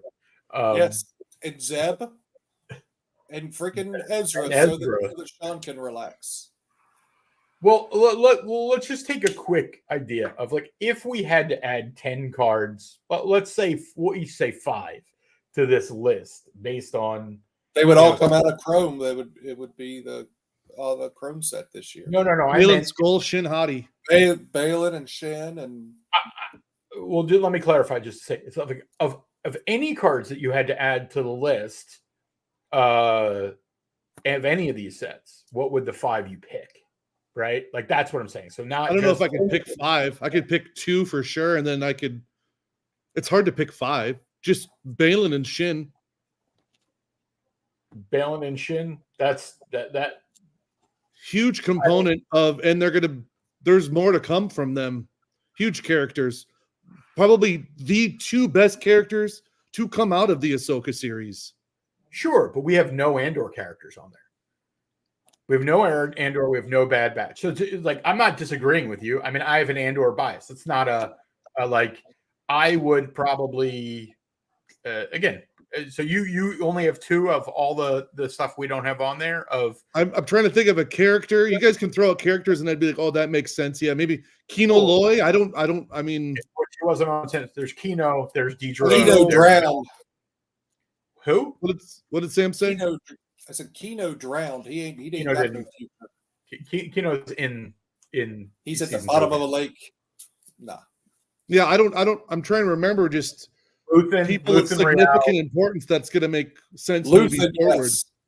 Yeah, Luthen, Kino, Deidre. I mean, I collected, so I know Deidre Miro, Cyril Karn, Melshi, who was both in Rogue One and in Andor. He wouldn't make the list. Val Sartha, which I actually think is one of the badass characters. You say Luthen? Is that the Skarsgård guy? Yes. Yeah. Yes. I could see him being on there. I mean, I like Val, which is Mon Mothma's sister, who is, I think, people collect Bix Colleen out of that set, and I don't think Bix is. I think she's going to play a pretty big part in season 2. I think. again, it's more like, than Kino Loy because Kino's dead. Yeah, I don't know. I mean, We can jump off So- Kino. I just couldn't think of any characters because I No, really don't like no, the series at all. It's garbage. But Sam is trying just to picking think. on me because he's like, all my favorite characters are dead, and his just to come They back. are. They are. So- All yours are dead. Yeah, so is Princess Leia. So is Luke Skywalker. So is Han Solo. Do people stop collecting them? No. Does it But make they them don't any have a future. Yes, they do. Luke Skywalker was dead, and then he was in the Mandalorian season 2 and Book of Boba Fett. Like, this is not how this works anymore. For the love That's of God, true. I am telling you, in the Mando movie, we're gonna get the Holy Triumvirate: Harrison Ford, Mark Hamill, and Carrie Fisher in their prime, like whatever age they're supposed to be. 37 years old, showing up, de-aged in AI, coming in Millennium Falcon, X-Wing, and whatever else. And you guys, I'm telling you, that's going to happen. It's going to be a fucking Endgame Avengers thing where it's like the whole Ghost crew and Mara Jade will be there. It'll be like, when people say they die and they see their whole family, it's just going to be everybody. AZ will be excited. He's like, finally, Mara Jade. But why is Luke back? But no, so again, if I had to vote 5 characters from here, I have absolutely no idea. I mean, I would certainly put, like, I just have the Andor bias where I would definitely put Kino and Val in there. I just like them a lot, and that's just my thing. Do they belong there? I don't know. I love Luthen. I think you get 2 from Ahsoka, 2 from Andor, and well, you should do whatever you one of the want. Bad Batch. Crosshair from the Bad Batch. All, yeah, of all, like, I mean, I would Luthen. No, but Sam, you wouldn't just vote Can I go Val? 5 Ahsoka cards. Like, I'm And like, can I I go would Val I'm and probably going to vote 5 Yeah, Andor. You just asked for 5. I tried to name 5, and you wouldn't let me name the 5. I'm I sorry. got Go the ahead. 5. Go ahead. Crosshair, Luthen, Deidre, Balin, Shin. There's the 5. Okay. So you wouldn't vote in the you wouldn't try to get in Sabine again. This is whatever, like, we have 2 Ahsokas on there. Not if you're limiting it to 5. No.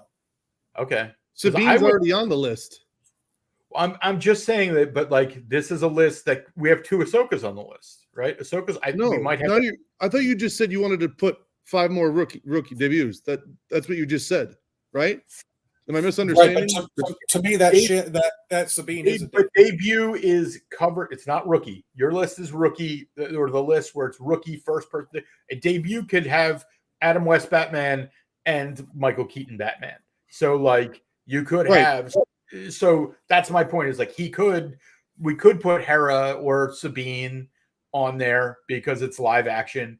I think we have 2 Obi-Wans on the list as well. I think we have Ewan McGregor and we have what's his face, Alec Guinness. So like, I mean, I'm not saying that's what I would vote for, AZ. I'm just saying, like, it would I think be in bounds. Yeah, and if we're doing another list, then I would throw the Hayden or what's his name, Ewan McGregor on the other list. Right, and so like Saw Gerrera is another one. Like, that list has to be changed, right? Because Bo-Katan's on the list, not the card you're talking about. Saw's on the list, not the card you're talking about. Like, so Grievous has to change on that list. Like, all those other things have to change on the rookie list. But on the Council of Dorks is a little more discretionary. It's a little more has opinion, right? Where it's like, it's debut, so you can choose the Revenge of the Sith Grievous over the Clone Wars one. Like, you get your choice. They both kind of qualify because they're debut cards, but it's not a rookie card, right? Like, that's, I guess, the distinction, is that it has to be a debut card, but it has to be a debut card. Like, that's either it has to be a different actor again, this is what I'm suggesting. I'm not the final arbiter. If people go, no, it has to be a rookie and that's what we're going to do, I think we want discretion. Like, I think we want the ability to have an opinion on, the cards on the list. And that, to do that, I think, again, the original list had some of that by allowing like two Obi-Wans, but for a pure rookie list, you're right. Right. But I think that is again, I hate to swallow the Topps language, but I think it's like, we'll do that for this so that we can maintain the integrity of the idea of a rookie card and also allow for discretion. That's my suggestion. Right? Like, so that we can have these debates. Like again, when it comes to something like which Saw Gerrera will we rather have? Well, that could be a debate. I'd rather have the Forrest Whitaker one, but I own the Galactic Files Blue out of 350. I have both 8 or 9 of that card because that was the rookie, and that's what I collect, or the rookie one. I don't collect. Right. I think that the distinction of like, but I think that in the Guerrero one, the Forrest Whitaker one's probably worth more, but that's not. I'm collecting rookie card first appearances, like, of those characters, not actors. Well, characters. That's the distinction of this, of saying that that there is a rookie list, which is, again, all those things have to be changed for the rookie list. But for the Council of Dork rookie list, but for the Council of Dork debut list, or whatever we want to say, that can have, it must be the, Sean says, look at Sean's comments, like the best outcome is everybody's depressed and pissed off because that means it was fair and the list was handled correctly.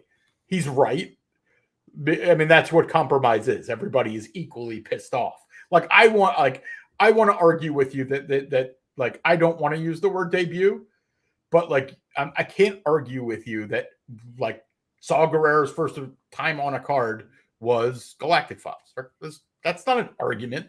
That's like, but we can debate which card we would rather have on our. Sure, you can now, but if you and I were having this conversation in 2013 and you and I were going to our local card shop and we're cracking up packs and we get that Saw Gerrera rookie card, we know that as the Saw Gerrera rookie card for 5 years. You're correct, but that's that, like that. But that's, and then all of a sudden you pull another one. You're like, well, that's not his rookie. This is his real rookie. You can't have. Well, that's like, again, we're making the rules up as we go along. So acquiesce to what you're saying, and like that was part of my thought of like, I think there's part of me that thinks we should take cards off the list, right? Like, so that we do keep it to a hard number. So therefore, like, maybe that number should be, eventually it settles at 100 and it never goes over 100. And like, maybe that's like part of this is like, hey, we can add more cards and we can never, like, again, we're thinking a handful of us will be dead in 5 years, but but the idea that we can only add 10 cards a year and it can never exceed 100 seems like, again, we'll be choosy.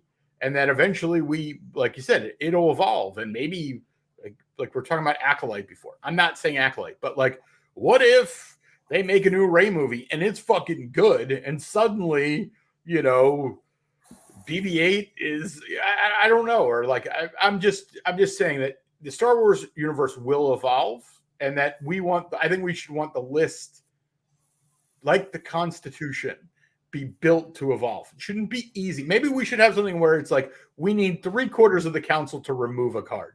Like, it's very hard to take a card off, but we can. Off of the rookie list?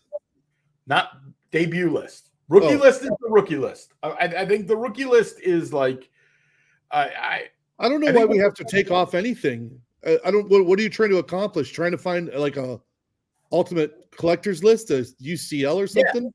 Yeah, well, I never heard that term before. But like, yeah, like, of kind of like, these are the ones that we go after, and like, it shouldn't grow in infinitum, and also acknowledging the fact, like you said, is that like, hey, if you're like, I never knew who Saw Gerrera was till I saw Rogue One. And that doesn't make the people who knew who he was before that wrong or less, or the people after that. Like, there are people who don't know Chopper except for when they saw Ahsoka. Does that mean we're like, fuck you? And that like we get 10 more things with Chopper live action? We're like, nope, it's 2015. Here it is. This is the only card you should collect. So like, again, I'm allowing for a future that we cannot plan for. Is my thought. But yeah, I don't but think we're dictating who collects what. But I like the idea of having multiple lists. An UCL would be kind of cool, you know. I mean, that would be. Sean made a good point.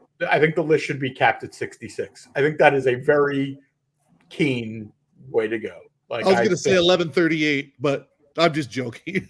Go ahead too. Hey, at least I I'm get just kidding. that. Again, there are a lot of people are going to be like, "What the fuck is 1138?" The Sam, no, I understand. When Topps releases this debut set in 2026, there needs to be 100 cards in the set. Well, I think that Sam, that's why I thought there should be 3 lists. I thought there should be the AZ's right about the rookie list, and these are the first cards ever of that character. And I think that there should be the Sam, we're going to get Topps to do this 100 card list, and the Council of Dork list in the middle, which is debut cards, but we can add cards, but we have to limit ourselves because we need to make choices in life. We don't have unlimited resources. And or at least, like I said, make it like the Constitution. But what happens if I've collected all 66 of the cards, and then next year so do I have to sell the 3 that you take off so that you can add 3 new ones? That's up to you. Like I don't like. Does it mean that this year it's not on the list? I think you just have to give those to me. You don't have to sell them. You just go ahead and give them. I think like the original idea was for it to allow us to decide on a list and then compete with one another, right? And right, yeah, I know. You've really figured out the compete with one another part, because I do think like we see it with our stupid fantasy football. It's like it's fucking no money, but we still like to. And I think that'd be fun. Like I'm gonna get a trophy for last year. Like I'm gonna make myself a fucking. I don't know if I'm gonna get like a WWE style belt or what, but like the moment that I get that thing, you guys are going to want to pry it away from me, right? You're going to be like, fuck you. You shouldn't have that. Because you're the one that came up with the scoring system. I don't know. Right, but like because because nobody else, like it's not like I was like, no, you're wrong. It was like nobody wanted to take the time. If anybody's like, hey, maybe we okay, all right. After we made that list, how many of those cards did you have to go out and buy? Probably none. That's my point. Right, but we already had them. Right, but like I didn't make the list, right? Like I like everybody got to make the list. It's just how. By the way, I don't think AZ had to go. AZ, how many of those cards did you run out and buy? Go out and buy. I would say most of them I had. I don't know what I picked up. I probably didn't pick up. Oh, I picked up maybe a Jin or so. No, was she even on the list? I don't remember. Jin is like the yes. The first. Yes, she's there. And I think I might have picked up a Daisy Ridley as well, or a Ray. I'm trying to remember. I only did maybe two. There were a handful that I didn't have. There were probably 3 or 4, and I haven't really gone after it. My whole intent was to stoke this conversation and then to involve. Like I'm waiting for somebody like he doesn't talk that much, but like WQ, who like has like an insane collection. He'll just be like, all right, guys, I'll fill it out, and he'll be like, I will be like, oh fuck. He'll be like, I have a Luke 9. I have a I have a Vader 9. I have a 10. And he'll just like he'll just I may have won last year. There's definitely anybody who could walk in off the street and just be like, Mike, I just lapped you. Like the cards that I cherish, they would laugh at, right? Like I think there's always somebody out there that'll do that. But like, I think Sean might outdo me. JB might, the way the list. I'm on board with it. I think it's fine, and the scoring system's fine and all. I just chose to collect base card. I just wanted a base card. I wanted a base set. So I didn't try to get a silver Ray or a gold Cassian or which I mean I totally get, and that's fine. It's just because when I think of collecting a set, it's a set. So if I have one that's a gold and one that's a base, to me I don't have a set anymore. Well, I understand that, right? And that's part of the reason I'm not really a set collector. It's why I like this idea. Is like I don't like buying a set of a bunch of cards I don't want. This is a set of cards that I pretty much at least all want or respect. And we also, like when we were playing with the scoring system, we really increased the value of the base of just having the card gets you quite amount of points. So like just not having the card.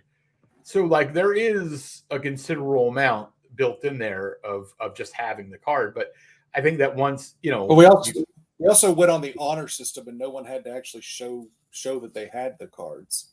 I have all of the cards in a nice little album right here for everybody to see. And I think, I think pretty sure I got an 8 in that. Oh, okay. Well, there's an 8. Let's see. And sure. Well, I think that I think we have to. I think until we're competitive, I think that's fine. I mean, I'm happy to show. I'm pretty sure I've shown all my cards. But one thing I didn't do is I didn't go out and grade any of them. Like I didn't grade anything and say, "Hey, I want to move up the list of Council of Dorks." I think this year it'll be. I actually think I would lose. I think that I would probably lose to Sean or JB. JB would get a lot of points for his. And I don't think AZ even filled it out last year. Like I think this year we'll get him to fill it out, and we'll get other people to fill it out.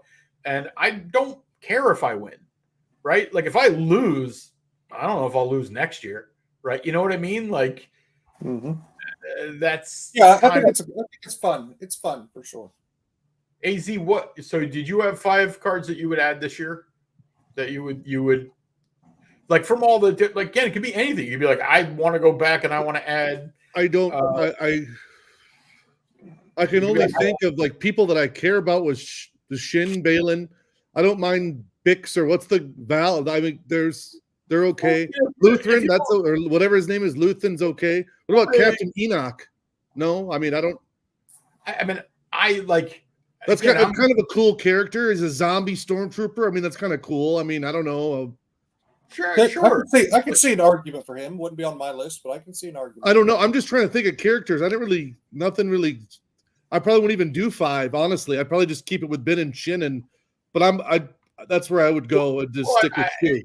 It sounds like you don't have one that you would like want to nominate that nobody else wants to nominate. Like you can go backwards though. You can be like, hey, I think Akbar should have made it, or Mace Windu should have made it, and they didn't. They deserve like again, if you don't get in on the first ballot of the Hall of Fame, is this on the debut list? Yeah, the debut list, not the rookie debut list. Yeah, I mean, obviously the Shin and the Balin, but those would be both rookie and debut. And if it was a debut list, yeah, this is so tough. I don't really know. Right, I don't want to go backwards. The problem is, like, I think I like the idea of, I don't know. I don't think we filled it out entirely. I don't know whether it should be like Sam. I think your list of 100. I like the Council of Dorks list sticking this at max 66, and that I don't know. I mean, we only have 48. That means we have 18 more that we can add over time without having to take anything away. But I think that's probably. I think the reason it's a good idea is that we're not. This isn't the Constitution. If we get to 66 and we all go, all right, let's go to 77 because Star Wars came out in 77. Sure, right? Like, but for now, I think we should target it at 66. And I don't know. Do you guys? I guess I would ask the idea of more of like. Of cards ever coming off the list is like I think it's a necessity. On the Dork set, if you're going to limit it to 66, then yes, eventually you're going to have to add. Yes. Well, that's why again I like 3 lists to me. Characters of note, rookie card, right? Like rookie card. That's it. Like one Ben Kenobi, one Grievous. There's no characters. Yeah. Correct. Yeah, characters, and then there's the debut list. We have a vote for 69. 69. I think. Yeah. If you add legal age, can add 18 if we go to 66. Yes, exactly. Yeah, I'm sorry, I lost my train of thought. So the rook, but Sam's, I'm Three not against. lists. What's that?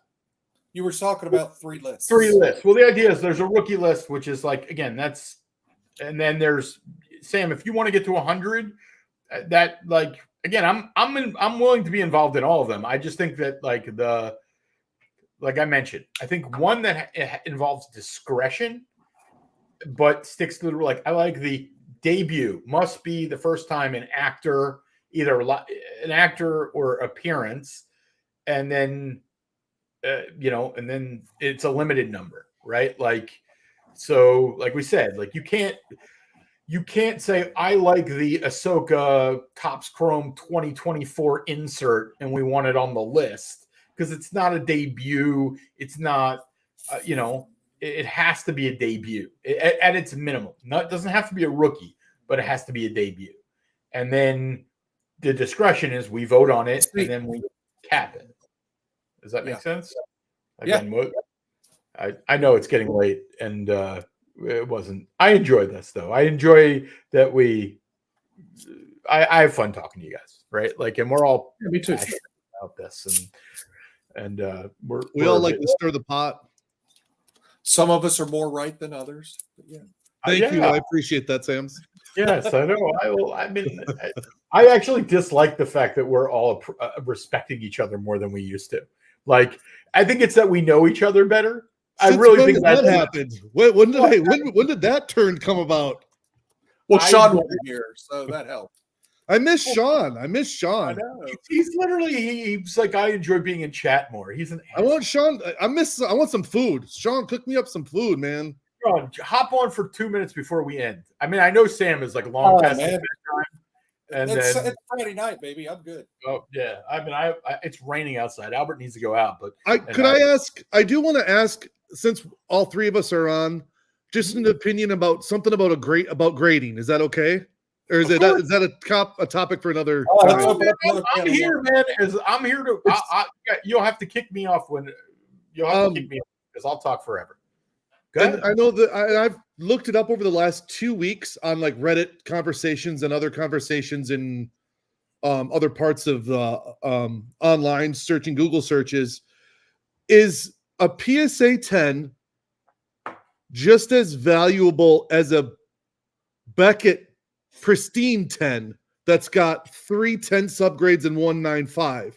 I know the black label is a different story, but a 10 in BGS is, well, like, because the BGS 9.5 would switch over to a PSA 10 because they're both gem mint, but a pristine 10 is 3 subgrades of 10 and 195. Does it make more sense to switch a card from that to a PSA 10 or just keep it the BGS pristine 10? Are you talking about again?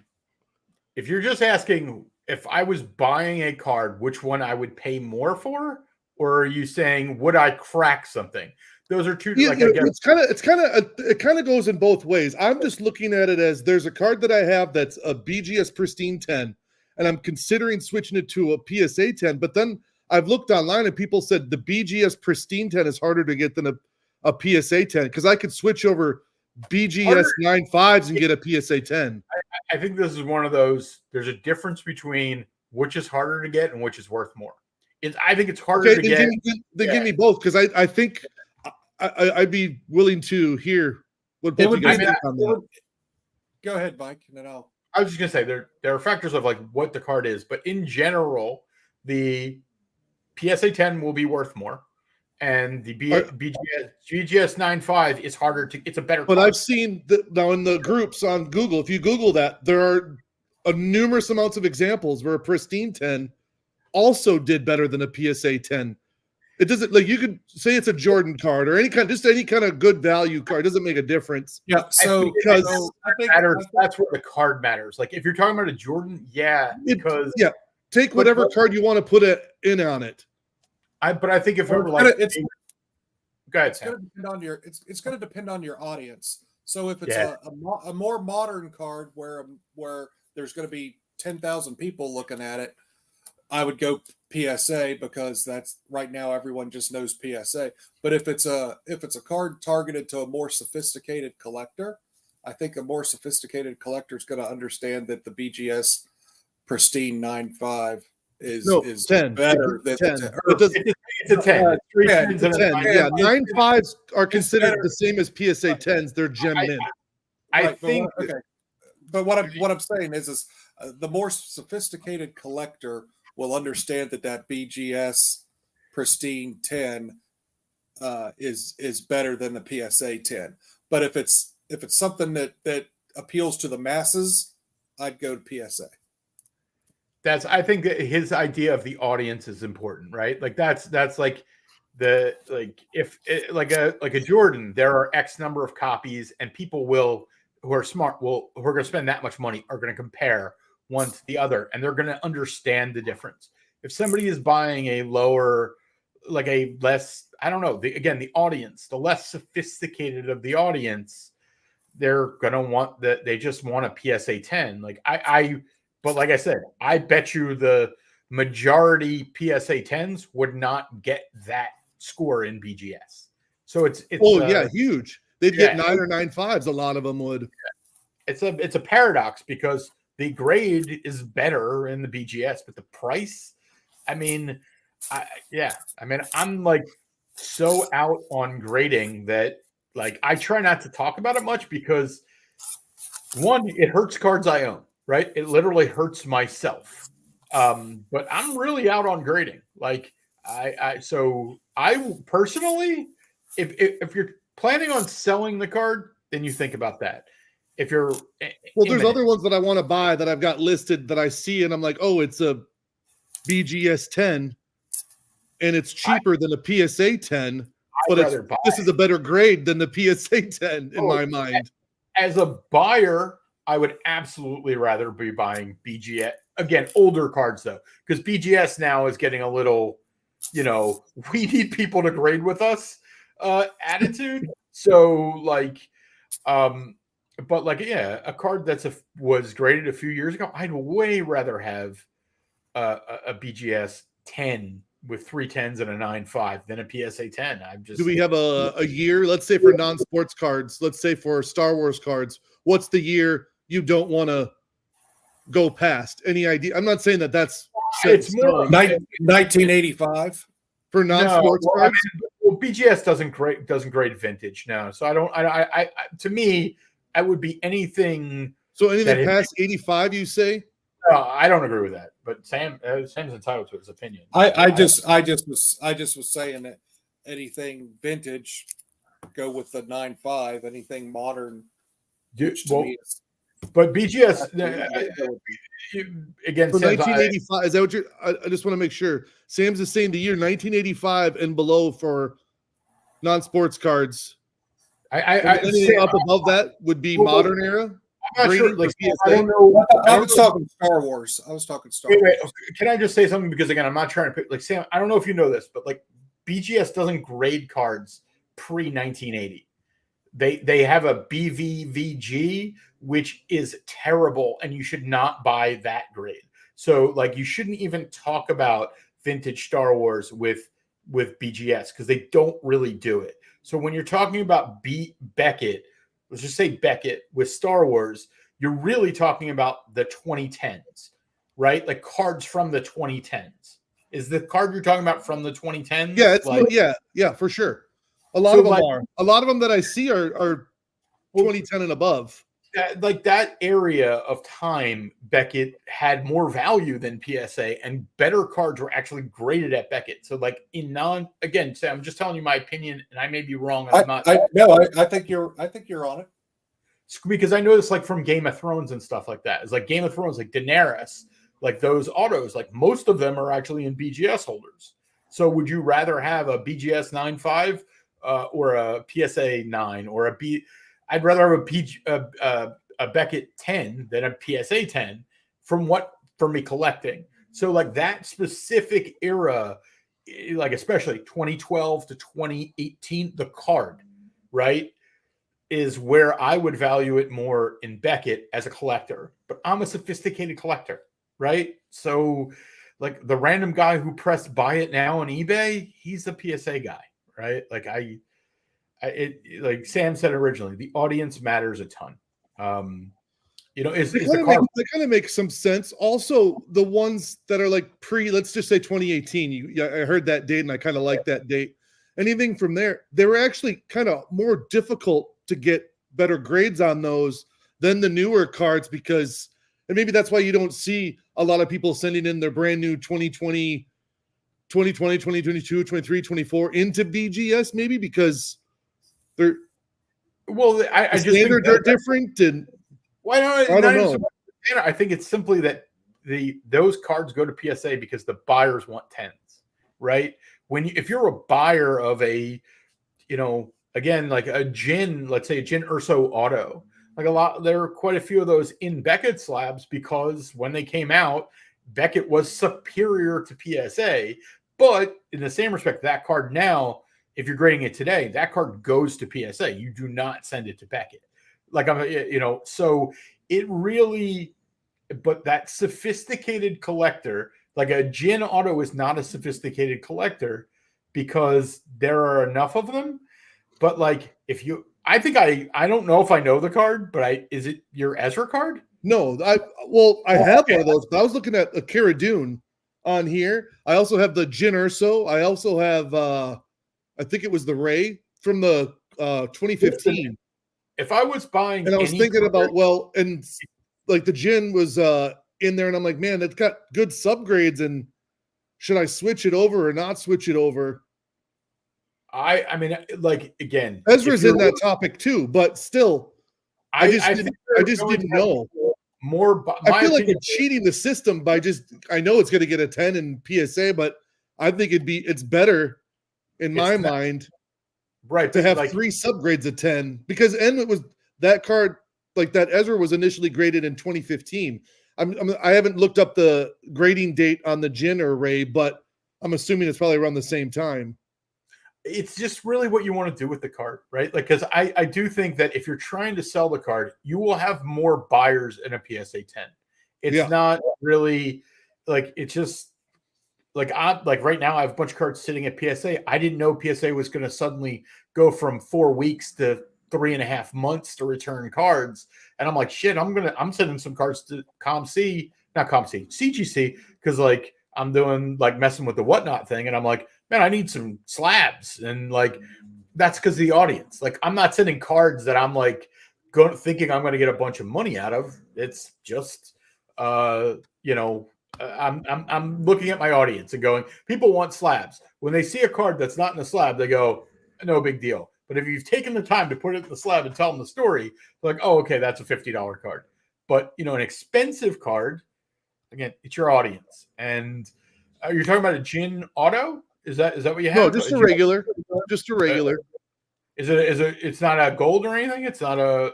No, I don't know. It might be. Oh, some rainbow cloud different. I don't really remember. Oh, it's a high tech. It was a high tech card. Oh, okay. It might be out of 99 or some 75, maybe. I'm not sure. It wasn't expensive. It was not expensive at all. No, I would not move like high tech specifically. Just me. I wouldn't move them from slab to slab because who knows what the hell PSA standards are, and the last thing you want to do is take something out of a 10 and then decide it's not because they don't know the card. Oh well, no, I would send it in, and that's if I did the crossover. Then if it doesn't get a 10, it just stays in whatever it is. It'd be a gamble for $40. I also think that those cards are the audience, because now we're talking about specific cards. The Cara Dune I can't talk about, but like the Jin, it's a more sophisticated collector, I believe, that is willing to pay equal money for a BGS 10. They're buying the card.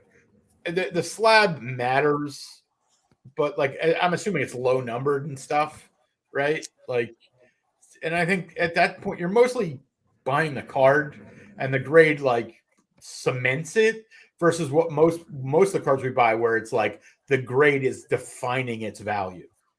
Do you know what I mean? Like, again, you have a Luke PSA 10, it's infinitely worth more than a PSA 1. You have a out of 5 Jin high tech. Like, A Is 7 there and a black label Luke Skywalker?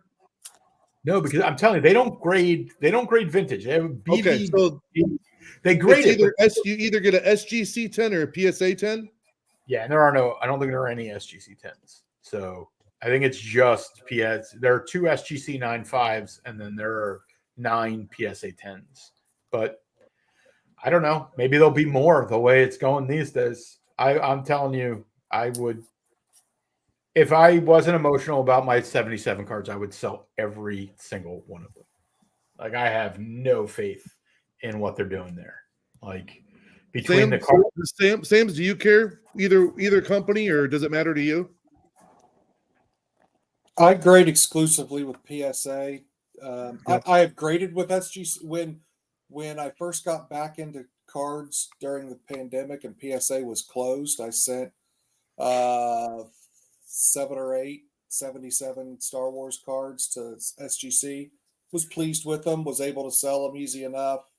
They weren't cards for my collection, but I grade with PSA mainly because I've got a membership there. I'm comfortable with them, and I think the turnaround time's just fine.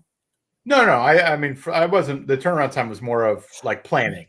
For me, it was planning. But I mean, but I would grade with SGC. I think SGC is good enough, and especially if it was a PC card, SGC SGC would be fine. Because I agree with Mark 100%. You're just going to get more out of if you ever are going to sell it, you're going to get more out of a PSA. For right or wrong, that's just the way it is. And I think that's one thing that I didn't do at the National that I wished that I had set out to do, but I just didn't do it. I wanted to try to submit some cards to SGC, CGC, even Beckett, and while I was there, and I didn't do that just to try them out, just to see. Sam, can I pose a question to you though? Like, because I think this is a long line where if there was a 2015 Ahsoka high tech and it was out of 5, would you pay as much for a BGS 10 pristine, right? Yeah. Pristine as you would for a PSA 10? Because because to me it matters not what you grade with now, but like you as a collector, if a card came up, no, the answer is no. I would not. I'm not saying that I would be right in that case, but for my PC, for my display, where I've got all of my cards, he just said PSA. He's a PSA guy. Having a BGS card up there would screw with my. See, then that's not. Display. I get the question. Unfortunately, you're not going to get the kind of answer you want. I was just trying to pose it in a way that it was like what you're. He won't even stretch his imagination so far as to even fathom a possible buy of a BGS card. Well, can you do that? Is it possible? I have a couple. I have a couple autograph cards that came. For me, I like my number one thing is from that era. So if like a gold gin came up for sale tomorrow and it was a pristine 10 BGS, I would pay almost. The issue is like I don't think I'd have to pay as much as I would for a PSA. It's not that I wouldn't. I just don't think I'd have to. It's a little bit of Sam's answer, but like at the end of the day, I'd be buying the card. So like if that card goes for $2,000, I'm still getting it, right? Like it's about the desirability of the card. I think that matters more. And like I don't know if Sam has a card from that era where he's like, no, I have to buy that. Like, and for me, I wish I did, but I don't. Yeah. I mean, I would. It would be obviously a big difference to me if like if the grades were different, like a PSA 9 versus a 10. I'm like, yeah, I would definitely pay more for a 10 BGS, or a 9.5 would be closer. But like that type of card, I'm buying the card first, the grade second. But I would probably think that my super high bid would have to be lower on a BGS than it would on a PSA. Doesn't mean I wouldn't, just means like, I don't know, I would expect other people to be like Sam and not be as willing I think they're like the original idea. There are less bidders on a BGS, but like a real collector, that's something a real collector of cards from that era is buying the card. And like that's, I thought you were talking about your Ezra because I didn't know if that was like, I know you have an Ezra 101 from that era. And it's like, Yeah, I mean, that's included in the conversation as well. But we were talking earlier. I'm looking at cards on here, and I'm like, oh man, I would rather like that Cara Dune. I was looking at one that was an auto. It's a pristine 10, and I'm like, man, that would easily grade a switch over to PSA 10. And yeah, I mean, I would rather have, but would I want to do that or just keep it because I know how hard it is to get? I like, again, the idea of buying of selling it is the key factor. Like if I bought that, like now if that gin comes up for auction and I get a pristine 10 gold gin, I'm not sending it to PSA. I'm not risking it because I wanted the card. I didn't want, like, I like that it's a high grade. I may have to take Albert down. I'm willing to continue this conversation. I just have to. He looks like he might have to pee. But I like, that's my opinion, which is like, I value the card first, and the grades are the same to me. I would not crack it. I would not do anything with it. But if I were looking to make a profit, I would have a different motive. That would be like, I'd be looking to underpay for a BGS, switch it to a PSA 10, and then make money. Like, but as a collector, no, I want the card first, right? Like, but that's been the big switch in my collecting over the last year, is that like grades matter to me, but like I buy almost exclusively serial numbered cards now because I don't buy into the grade anymore. But I will tell you, I'm much more apt to, like, I believe a Beckett from that era probably almost as much as any card out there, and people should, right? Like, it has subgrades. It's telling you why it is what it is, and PSA never did. So like, I don't know. You're like Sam said at the beginning, who is your audience? Because the audience is somebody like me, you're fine. If it's audience somebody like Sam, then it's different. And I don't know. Like, I can tell you, I'll give you another example. A Jin Gold Rebel Hero, which is the other, it's not her character card, but it's the other vertical card of hers, was in a BGS slab. I know somebody who bought it, sold it, and the person then sold it back to them for half the price. I don't think they could move it. And like, I think they needed the money, but like, I just don't think BGS is nearly as liquid either. So like, that's, let me see. Is he going to lay down or no? He's got it. You guys want to continue this conversation? Yeah, or do you want? Yeah. Go walk your dog. Yeah. We'll chat amongst I ourselves. don't know. I just need to take him downstairs. So come here, Albert. You guys can. I'll put you on. I'll put you guys on the big screen, and then I don't know how I can do this right, but well, we got this guy out of here, Sam. So here we go. Yeah, no shit. God, maybe we get a word in. Well, I'm excited for Skeleton Crew coming out. I think it has some positives. Not that I had much to go off of, anyways, based on you guys. Everybody knows how I feel about Disney Star Wars, and I'm not just gonna like Star Wars to like Star Wars. I refuse to do that, but I think there's some good positives that are going to come out of this. It kind of looks fun. Do I like everything? It kind of visually, it didn't really, not everything felt like Star Wars, but I get what they're trying to accomplish, and I'm open to try something different. I have some faith in it because Jude Law is a known commodity from an acting standpoint. I forget the showrunners, Watts. Is it Watts? The guy that did Spider-Man Homecoming movies. Is that not the person that's kind of running this? John Watts or whatever. Yeah, I think you're right. Yeah, I think that's who it is. Yep. Loved the Spider-Man movies, so that's encouraging. And you still got the Favreau and Filoni influence here as well. So I think, and I hope, I really, really hope, because one thing that I'm getting, I hope that it's a good show, and I hope that 90% of the people like it.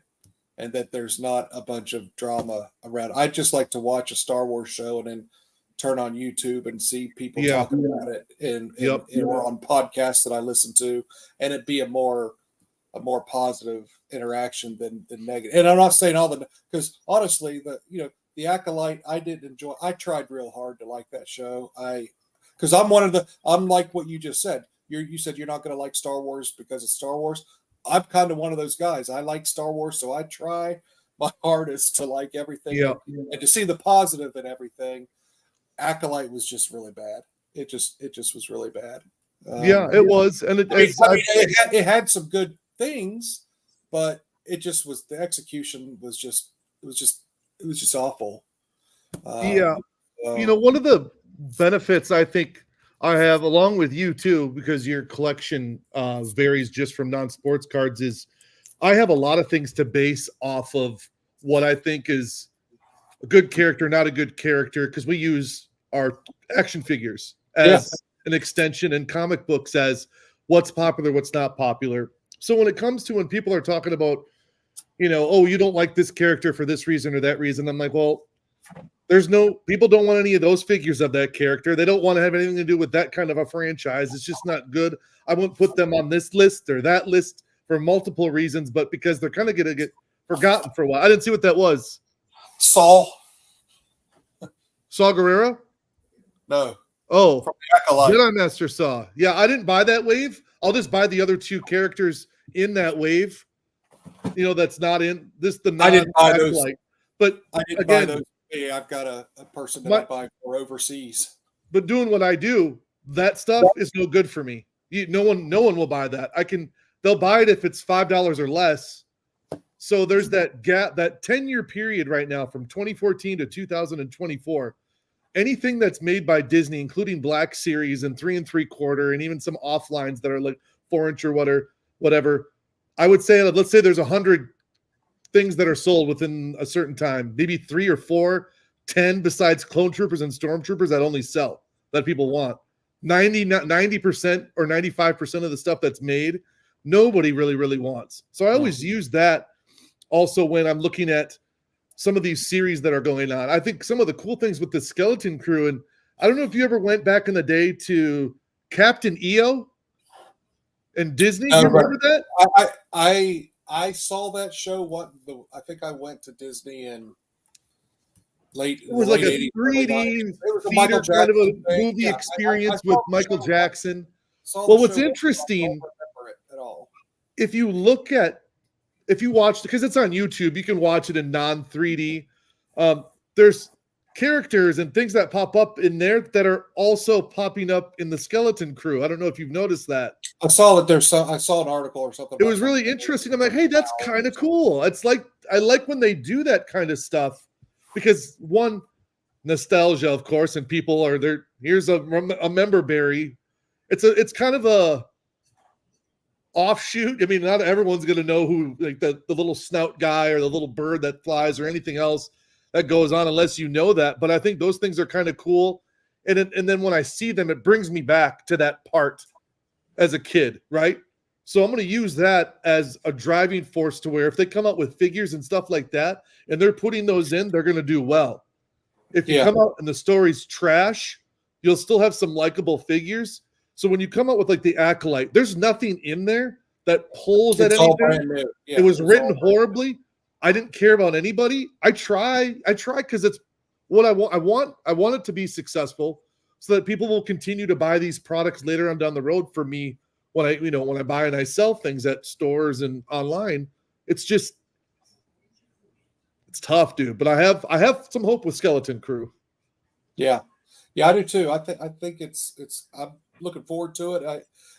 They haven't started the hype machine for it just yet, so it's kind of time starting to stick. Is that cinnamon whiskey there, or some kind of a bourbon, or who knows what that guy has? Bullet bourbon, but it definitely has like a cinnamon taste to it, like when it melts down. But I took the dog down. I think I threw out my back picking him up, and I think there's good stuff when that comes out. If they can navigate that well, and if they do the marketing ahead of time and they do these red carpets and these interviews. If I was Disney, I don't know. It doesn't take much to figure out. Let's not have any agenda or politics when we do these red carpets. Let's almost put a gag order on our stars to just shut up and just talk positive about these things and give us things that we want to hear. Just it doesn't seem like it's too difficult to do these things. You're thinking I heard you guys talking about Skeleton Crew. You're talking about that? Crew. Yeah, there's just some things in there that I just have some hope for, and like Sam said too, I want to like more, but they're just not putting out stuff that people want. I don't understand why. There used to be something that Star Wars had, and I was a part of it, called the Obi Wants to Know You. I don't know if you remember that, Sam's. If you signed up through Star Wars, you could put in some kind of a, forgive me if I'm not remembering it correctly, you put I don't know if it was an application, and you sign up to do this. And Star Wars used to send you emails, and you would take these surveys on what should be coming out. What's this? How do you feel about this or that or this storyline? Who do you want to see in this? Who do you want to see that? And this was probably right around 2014, 2015. I think they ended it right after, right around the Force Awakens time. But I miss those kind of things because I think you could hear from your true fans on what they want next, or the era of the Old Republic or Shadows of the Empire, or some of the comic or even the off-brand expanded universe stuff would be extremely popular. Underworld stuff. I would like to see a rated R Star Wars. If there's one thing that we're doing extremely well in right now, as far as in our, in our comic area, they're doing rated R Batman. They're doing rated R Joker. There's rated R products that are out there, Deadpool, Wolverine. And I think we need a little bit more adult stuff like that right now. Can I ask a question? Just do really well. It definitely dovetails. Did you guys watch the Lego thing? I've watched some of it. Yeah, I mean, it's entertaining. It's fun. I liked it. Which I don't like anything. So I don't know. I really enjoy. It's not because I've been what you said is the Deadpool. I do think we need to stop taking this so seriously, but I don't know if we can do it that way. But the Lego show kind of does that, and I don't know. It's fun. It was kind of a little bit of a breath of fresh air, and that's why I brought it up. Is I was so pleasantly surprised, and also nobody's talking about it, right? There's a lot of people who haven't seen it, like myself. I just it's just, I mean, it's not canon, so it's not in the bigger. You're not going to see a lot of people with hope or other shows, and yeah. Well, it's so odd because Sam's you eat up everything Star Wars, and for you not to again, it doesn't mean you're right or wrong. It's surprising to me. It's right? The state of where no, I said, I watched. I don't even know. Is it more? I might have watched the whole. Is it more than one episode, or is it a 2 or 3? It's 4 episodes. It's basically I watched the first episode. It pokes. Probably something I'll watch tomorrow in between football games. Again, I recommend it. I don't. Yeah. It's not. Given a lot of the hype doesn't meet what we get, and I just think. Have you watched Have you watched any of the prior Lego stuff, or is this your first kind of Lego? My first Lego. Oh, you need to go back and watch. You need to go back and watch the stuff. There was one movie that they did, or something, where just the way they portray Darth Maul is just great. Oh, he's like some egomaniac, and he comes in and they play the music, the Phantom Menace music, and he starts singing with it. He's like, awesome. It's hilarious. Again, I've got to go back and watch some of that. I'm open to it because, I think Acolyte was so heavy-handed that, we needed a breath of fresh air, and I guess, I didn't. That's where hopefully Skeleton Crew comes in, because if it's truly Goonies Star Wars, then that should be light enough to be. If we're not all nitpicking, there's pirates and that doesn't look realistic and this and no. If we just relax and enjoy it, hopefully it'll get us back on track. I get what you're saying, but that was for me. I don't know if I can do that in live action. I hope I can, right? I'm not determined to hate it. I hope I like it, right? But I'm not. I don't fake it. And sometimes, like I said about Book of Boba Fett, I just am expecting one thing and get another, and then it takes a while to get back into it. Like in all honesty, I tried to rewatch Ahsoka again, and I'm like, I kind of stick by the way I feel. Like it's not. Again, I'm not trying to stir shit up. I just like AZ said, he rewatched some of it and I feel differently. I rewatched it and I'm like, I feel the exact same way. But it was about specific episodes. Overall, I still feel the same way about the series, and a huge missed opportunity with a lot of things. But there are episodes, and I was more particular, was about the young Ahsoka. But it was, yeah. I had watched, and you know how much Sam's and I love Ahsoka. So it's I think the Kenobi series is better on a rewatch. Also, I did. That's one I think that is one of the bigger like it's to me is a bigger failure than Acolyte. Yeah, did you see that interview Star Wars Theories just did? No. Oh, within this weekend, take the time to. It's going to be about 40-minute watch. It's with the guy who wrote, or the original writer of the Kenobi series, and how it was actually supposed to go. He was on Star Wars Theory, talking about it. It's like, wow, that's why didn't we get some of that? But I mean, there's like I try to rewatch it, and there's just a lot of it. To me, that one is. I don't think it's great. I just think it's not like the end of the world like it was. My issue with that show is simply the confrontations between Vader and Kenobi feel like they're shot. I always say this, like Land of the Lost from 1979 with Sleestaks. Well, it was. That's what. Like if you're gonna have those two characters on the screen at the same time, you got to spend a lot of money. Like that's a perfect example. Like whatever you spent on Acolyte, if you'd taken the 2 or 3 scenes where they're going at each other, like it would have lived on forever. And now I'm not so sure how much of that Acolyte money made it to the screen. I think a lot of people pocketed a bunch of that money. I don't see anywhere. That's been a rumor. That's been a rumor. I mean, I thought Acolyte, again, it was not good, but like I didn't think it was like poorly filmed I just thought it was like Star Wars are ninjas now. I mean, Jedis are ninjas now. I'm like, I'm out. Yeah, like it was like, there was a lot, but again, I didn't think it was filmed poorly. Like if you had taken the production value of Acolyte and put it on Obi-Wan, I think it would have been a winner. I don't like the story wasn't great, but man, the two fights. Well, you just have to remember what they were dealing. Obi-Wan was they filmed it a lot during right after COVID, and they just really it wasn't done. Like but that's a perfect another example of like give that a second season. Like I can't believe that didn't get a second season when everybody wants to do it. I don't know if it needs to be a second season, but I think they need to do more with Kenobi, with Ewan as Obi-Wan Kenobi. I still vote for a Clone Wars miniseries with 3 or 4 or even a 2-hour show with young Ahsoka, Hayden, and Ewan.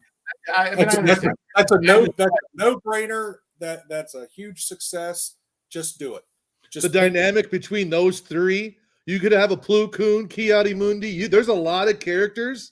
Yeah, I agree with Sam. It's a win-win situation. You have your female lead, which is what everybody wants nowadays. Then you have your member berries with Anakin and Obi-Wan, and then these other side characters. And I think there's enough aliens and droids and action in those Clone Wars eras where you could do something like that. That'd be kind of you could either take a 3-episode arc that was in the animated Clone Wars and do it in live action, or you could just go and tell there's plenty of stories. I think a new one would be kind of cool. I don't want to compare anything to.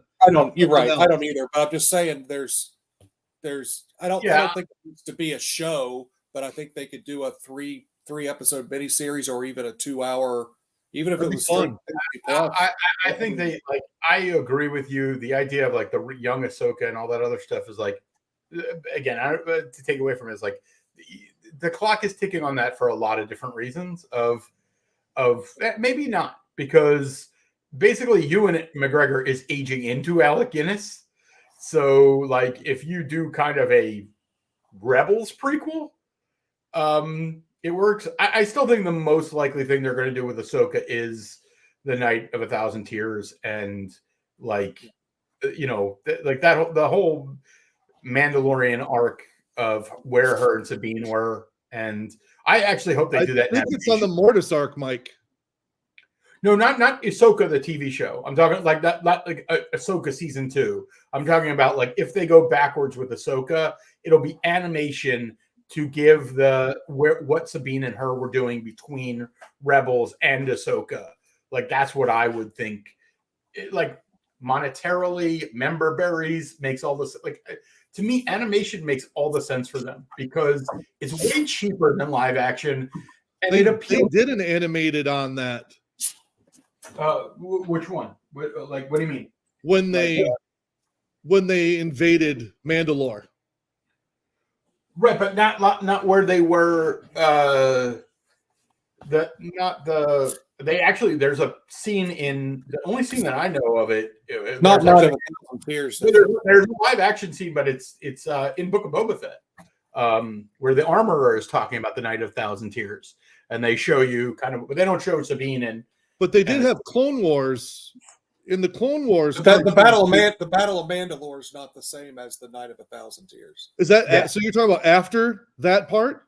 Yeah, like again, like my question of where was Ahsoka during the original trilogy? She's farming, bro. She's farming.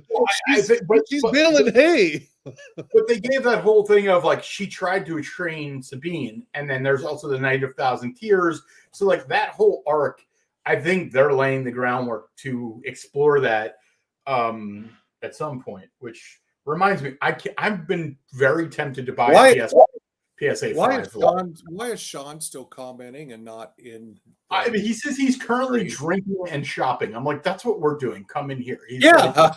I've already made 2 offers on that Cara Dune that you're trying to get, Mike. 2 offers?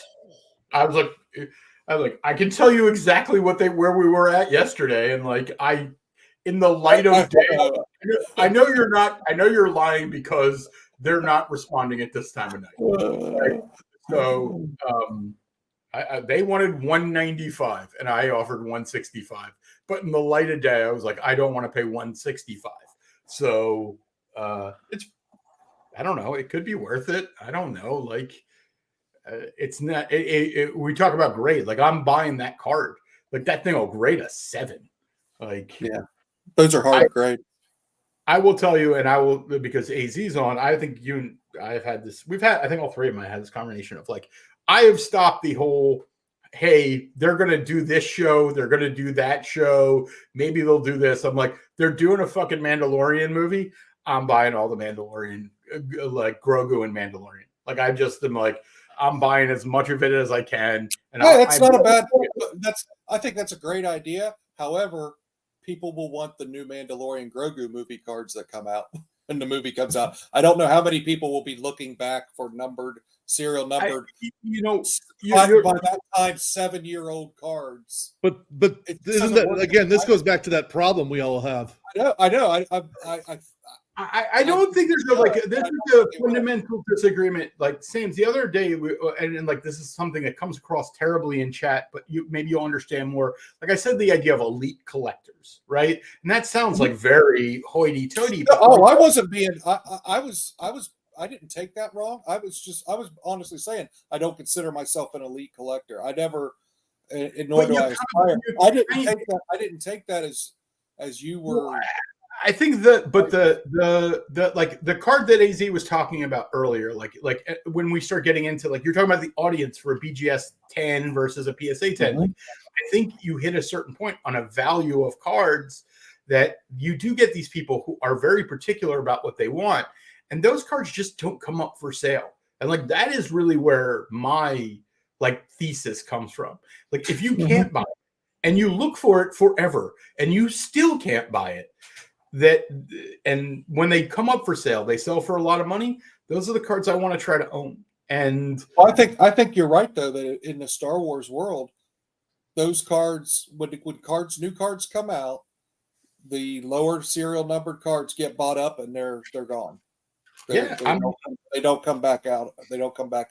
They get put in collections, and because at heart, Star Wars fans are collectors, and so yeah, that's why it's difficult to find those. I mean, I think I might have a line on a considerable amount of Mando cards, and if I get a chance to get them, I'm like AZ was with the Ahsoka, like with 2008. I'm like, if I can get these cards, I might have to shell out like $5,000. Oh, here's Sean. There he is. Hey! The fuck you want? The fuck you guys want? All right, see you later. I gotta go. Now that Sean's here, party's over. All right, somebody wake popcorn up. All right, get those on. All right, Sean is a proud supporter of the Bistan 2024 movement and a contributor to the Super PAC. I have to say that before he talks, or I could get in trouble. That's just me. What are you buying tonight? I made a couple offers on some stuff, but was it a Caratoon of 10? yeah, right. No, there's a big card out there that I'm trying to get, and I don't know. Is it a Star Wars? I'm just trying to find out where the guy's at on it. So, well, Sean, where do you fall on the? Well, we have a few questions for you to get your opinion because you've been commenting, but the BGS 9.5 or the BGS 10 with pristine versus a PSA 10, like on that era card, you know exactly what the mid 2000s card. Yeah, because I buy those because they're cheaper. So I'm a person who I a lot of the cards I want or those, or if I'm looking at that card, I'll do anything to make it cheaper. So I'd prefer to buy CGC or SGC or Beckett or whatever. If it's a Beckett, I actually I like the slabs of Beckett generally. And so I I don't always cross those, but generally I'll cross any CGC because they're just shit slabs to me. And everything, and they're cheap. And I have a problem with that C slab. Same thing. But again, the example I gave was like if a gin gold came up for sale, that was a BGS pristine 10 versus a PSA 10. I don't think I would think they would be the same value. I would think I would be able to get the BGS cheaper, but I wouldn't value it any different. No. Right? No, you don't. I don't. I prefer to buy them in non-PSA slabs because they're cheaper. Personally, but you wouldn't value it more either, right? Like no, you wouldn't. I mean, as a collector, I value it more. I actually like. If you made me choose, I would want the BGS because I think they're more likely to be accurate. But I don't know if I could bring myself to pay more because other people don't. Right, and currently you can't grade with BGS. They're just a shit show right now. I mean, no, I'm talking about the stuff that was graded in 10 years ago or 8 years ago. No, I agree with all that. I'm just saying after that, you guys were talking about like grading newer. Yeah, you just can't grade with them right now. Currently, like that landscape has sailed on them. Unfortunately, they're just kind of a mess. But yeah, all that stuff. I love the mid 2000s, and then half of the stuff that I look at for Game of Thrones stuff, it is almost all of it is BGS, and so and that's great for me because I'd rather buy it than Beckett. It seems to be cheaper. I mean, that's the whole thing. But I'm a buyer, so like if it depends on what you're doing with it. Me, I'll keep certain things because I don't want to cross them, or I just don't think. I don't see the point since I'm keeping the card. I don't see the point of changing it or switching it. If I have intention to sell the card, then I'll change it, and that's why I try to buy in SGC and Beckett and stuff like that because if I want to sell it, then I'll just switch it over to PSA, type of thing. But if I'm going to keep it, I just keep it in that slab. I think the less liquid a card is, the less likely I'm to swap it. Mm-hmm. You know what I mean? Like like again, like a rare Star Wars card, which is not really super liquid, I'm not switching. Like maybe a Daenerys, I would consider trying to get like a 10-10 or like a Hugh Jack, like something like that where it's more liquid, but something that's less. I don't know. That's just me. AZ, is that helpful for what you're thinking, or? Yeah, it's all helpful. You know, I like. I mean, like it all. I we're right. It just I don't means think there's. I think it depends on the card. It depends on, like, if there's let's say an out of 5, 2015 Sabine, right? Yeah. And there was a PSA 10 and then a pristine 10, like there's out of 5. Like if that's what you're going to collect, and if there's something that you really, really like, there you go, like a hero, right? So that's a BGS too. I think Mike was right where it depends on, like, it's the card. Yeah. Whether it's the BGS or a PSA, there's so limited quantities of that numbered to 5. If that's what you wanted to do, you don't really have much of an option. It's like, well, here's what it is. It's either, and I think some of it is about, like, again, if you're trying to sell, like, and if you're trying to sell and you're trying to sell it soon, like, just there are more eyes on PSA. That's simply like when I say I don't think I'm going to have to pay as much in a BGS. That's usually what it is. There just aren't as many people you're competing with. So, like, if I owned a card like Sean just had, I wouldn't send it to PSA. And if I wanted to sell it, I just list it. If I needed the money tomorrow, it's different. Or if I needed the money next month, it'd be different. But if I just was like, hey, this is a card that I'm willing to sell, I'd just put it up at a crazy price and wait for the person to come along. And I mean, that's, it works out pretty well. Like, or not. Sean, like, Sean, the reason why I had actually talked about this before you jumped on is I did some research. I would Google, like, what's worth more, and then I was looking at Reddit conversations and examples, and there's been examples in the sports card world where BGS pristine 10s have sold for more than PSA 10s, but I guess it's dependent on the card. That's probably because you were looking at like 80s, 90s basketball, which has a different market, so versus non-sports. So there's a lot of people who are our age who we like Beckett and stuff like that, and a lot of that stuff was graded, and a lot of those collectors still will prefer Beckett, and everything. But if you go into the 70s, since BGS didn't exist and stuff like that, then it goes to SGC actually over PSA. Which Sam said that too, I think. So that's always an interesting thing, because of their standpoint on vintage, and that just dates back to a couple big sales that they've had, because they have some of the biggest sales, but that's more on the card and everything. So it's not apples to apples on that stuff. So me personally, if I'm a buyer, I buy Beckett and SGC and CGC and stuff like that. If I'm going to sell something, I only sell in PSA, because me myself, when I sometimes I even catch myself on my searches, is I'll type in a card and then put PSA, because I don't want to go through all the bullshit that's of people who have stuff, and stuff like that. And matter of fact, this conversation made me realize, like, I need to add back, like, BGS, like Game of Thrones. I don't look at BGS Game of Thrones because I don't know. I mean, like, I used to do it for Star Wars, and it was all, and matter of fact, Star Wars too. Like I said, like, Peter, I was mentioning, like, Peter bought that. He bought a Jin Rebel Hero Gold, sold it, and then bought it. I think you have it now, right? Like, don't you? Yeah. Yeah. It's like, it was this card that's an amazing card that, like, it wasn't liquid because it was in a BGS holder. Yeah. Like, but if the person could sit on it, it would have sold. Like, it's just, I don't know. He sold me the PSA 10 of it. Oh, he did? Yeah. The PSA 10? Wow. Yeah. Motherfucker. He's like, again, I was saying, it's like we're talking about who's going to win the list this year. And I'm like, you or JB are just going to fucking crush me. And I'm just going to, like, and then next year I'll be like, I don't know. Albert has nowhere to live, but I beat you all. And yeah.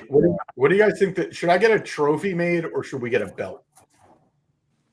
A belt's always better, right? Yeah, that's what I'm thinking. With the trading card as a buckle. Yeah. Hey, Mike, Last time I think you and I were on a live stream, I was getting ready to go to that toy show, and I told you I was going to get Daniel Logan's autograph. Remember? Mhm. Do you want to see Yeah, it? and yeah. Well, I mean, but the real question everybody who's watching wants to know is which marker Why? did you use? Oh, No, I no, used the good. I used when he saw it, he said, "Oh, these are the good markers. These are the markers that Pops has us use." I forget what they are. I bought them on. I've already got them packed away because I'm going to. I thought you would name it like somebody would name a drill bit. Oh, that's the 4 days ocean. Well, no, it is. It is. I Mark. just don't have. Here, hold on. I'll tell you. Sam, I was joking. I knew I shouldn't go down this rabbit hole. Oh no, but I'm telling you now. AZ, there's a big non-sports card. There was a big non-sports card show or like toy and non-sports card show by you recently. Did you go? Like, I don't even know what it was, but I saw it and I was like, it was in Arizona. I'm sure I did. Yeah, I don't know. It wasn't. I went to the one in Mesa. That was just like a month ago. Was it Collecticon? Was there a Collecticon by you? There was in Atlanta, but that was garbage. Oh, was it? It was like the Collecticon was like sneakers, comics, anime. But there was like maybe 2 tables that had cards and comics, and the rest was all anime. It was garbage. I have to admit, there are a few things that I've been doing. Like, I haven't been drinking, so I'll just share this. It's like I've been now using Google to buy cards, and it's a good idea. That's what I would tell you. Yeah, Mike's been buying from all sorts of fucking sites. Or have another bourbon, Mike. Have another bourbon. Hey, have you? I mean, the big card that I bought that I'm waiting to get here is Enter the Hunter, which is the first card from the Mando set. I got out of 10. And like, it's crazy because Sean can attest to this. I'm like, I saw the card and I'm like, I want to get this low numbered. And then there's one on eBay for $3,500. I'm like, I thought that was crazy, but I was like, maybe 1,000's realistic. Then I found one on Mercari, like, bought it. Like, do you have it yet? I do not. So like, I do not. And you're right. Like, I'm worried that it won't get here. It is on its way to me. It's 50-50. I haven't done a lot with Mercari, but I've probably 10 things, and 5 of them's been good, and 5 of them never came. So, okay, well, this has been shipped. This is. I have a UPS tracking. It's in the hand. So, like, could it get here? Something's been shipped. Something. So, right. And could it get here? Like, if something will get to me, could it be a picture of the card when it gets here? I hope you get it.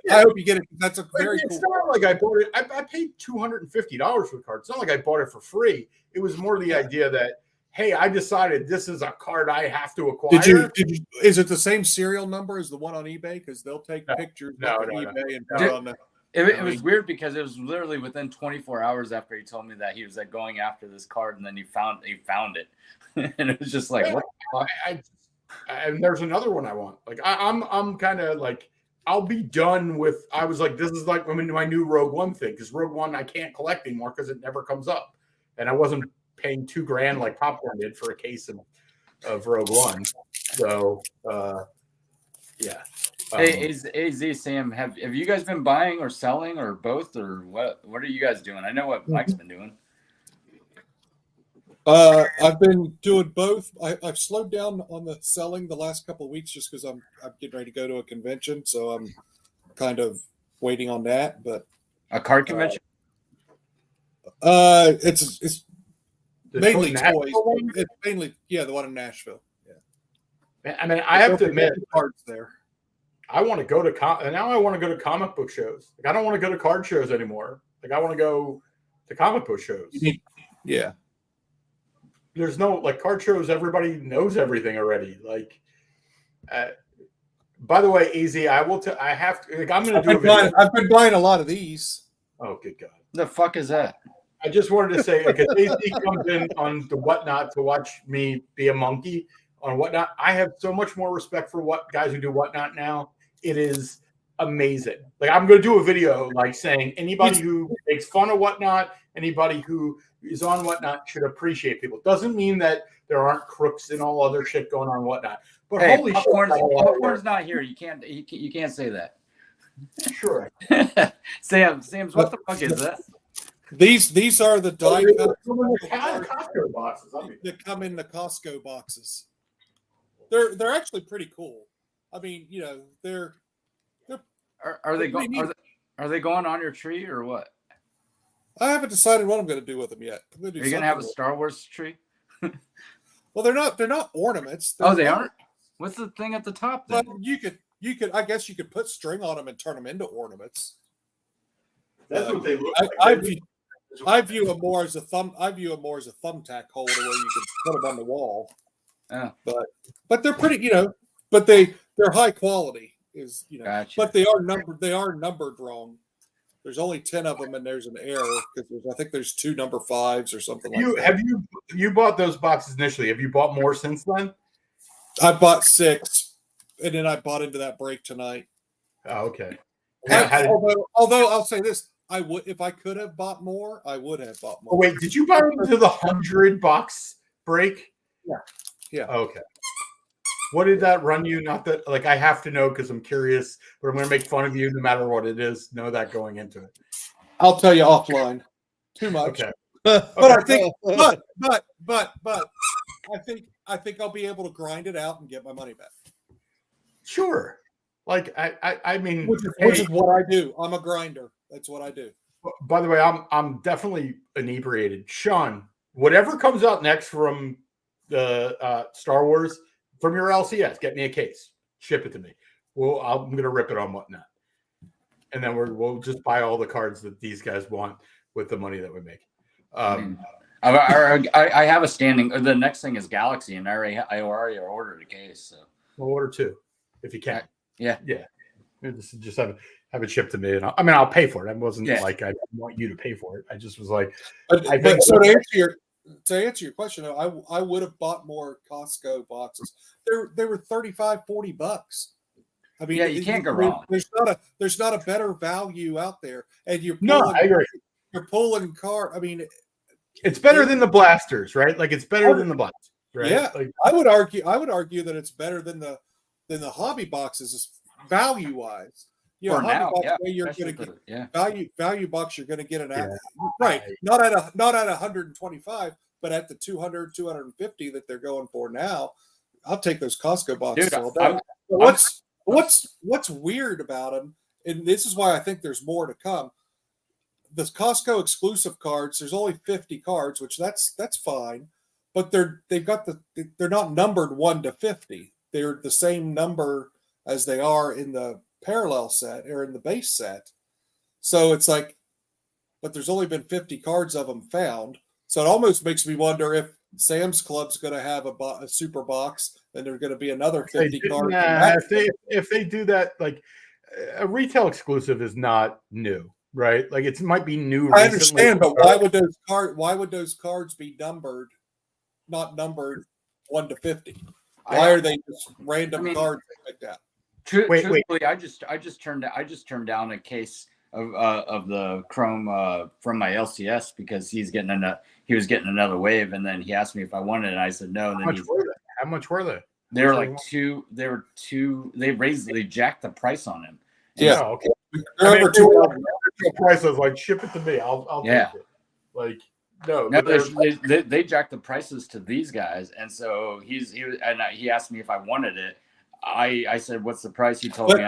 I was like, go watch the Cards HQ video that Jeff Wilson and I really don't want it. But listen, they're talking about 2024 top Star Wars Chrome and how in demand they are. And sure, except for that's like if Sean is telling me a case is like I hear what you're saying, but I don't. I'm not like I don't believe Jeff Wilson.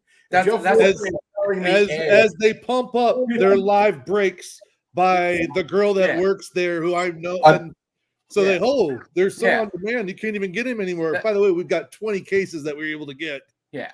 That's as reliable as AZ turning to Reddit for his. I'm not saying anything's reliable. I'm saying, guys, what I'm saying is 6 months ago, that show was watching. They've got 20,000 viewers. They never said Star Wars. I agree. That's what I'm trying to tell you. You're very in the lead there. Your point is they're talking about Star Wars, not you're Yes. it's not like you're trying to convince us that we should believe Jeff Wilson. It's the idea that they're willing. I didn't say that. I didn't say that at all. No. It's nice. It's nice to have them start recognizing that stuff finally. Right. I think 100%. I did that video about Topps getting Marvel, and like I really believe that it's a beginning of a wave of them going. They cannot grow sports. That it's not doesn't have the upside. Matter of fact, it's actually having diminishing returns for like Wembanyama, where we're like, we have the greatest player in a generation, and his cards are going to be worth nothing soon because he's so great. They need Marvel. They need The Simpsons. They need these things that people are. It's going to take them time to figure out that they're full of shit, like, and that they can break and people can get excited about. It's just like I'm all for it, right? Like I'm all for it. I'm all for it. I think I mean they did a good thing with the Chrome release. Realistically, it's been outstanding, and the thing is, it's still going. I mean, with this Costco thing, it's until Galaxy comes out, till the minute Galaxy comes out, right? And but there's been no release date on that. Galaxy it got pushed back. It got pushed back a little bit again. But but having the borderless again, they listened, and so they doing that. But if it's the same retread artwork that they've done since 1993, but most people that's going to get old. Yeah, like, but that's like, I mean, I understand. Like, I don't like any of this, but like, people could say the same thing about like, hey, this is the same picture of Ahsoka, right? Or whatever. Like here, it's like most people that are going to buy this shit have never seen this before. Like the reflections, I'm like, I didn't know. I was like, these are cool. They're like, yeah, they used to be in something. I'm like, oh, I didn't know that. Like, like sometimes it doesn't matter. So I guys, I've pulled 3 of those reflection cards, which in the 100 box thing they did tonight, they pulled 1. So I've gotten lucky. I pulled 3 of them, and I sold them all. But Sam's, you've already proved you had a horseshoe up your ass when you were at the Nationals. So I mean, wait, I want to AZ, I want to ask you a question that relates to the Ahsoka, and I hope nobody's watching right now. I was told rumors that you were offered a ridiculous price for your PSA 9. I'm not going to say what it is, but are those rumors relatively true? What's ridiculous? With trade, 5 figures. Cash and trade. I never heard anything about a trade. Oh, I was but a total value. I was told total value. We sold it for cash in the 8, and that supposedly you were offered considerably more. I was not. Okay, I was told that by the buyer, by the way, not by some random person. So maybe there is somebody in the middle. I can show you the emails.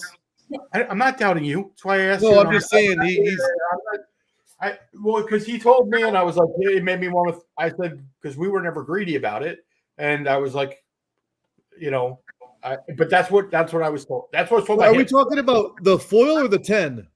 The foil. The foil. I don't remember I don't think there was a conversation about the foil plus trade. That's what I was told. Yeah, no, I don't think there was a conversation about that. Was that the number, or was it one less? But it was when I heard it, I was like, I would be very surprised that you would say no. Like it was a crazy number. Speaking on that, AZ, are you selling still, or are you buying now, or what are you doing? What the hell are you doing? Yeah, I bought Shin Auto, and because I had tried the 2024 Chrome, the box, and it's a waste of money for me.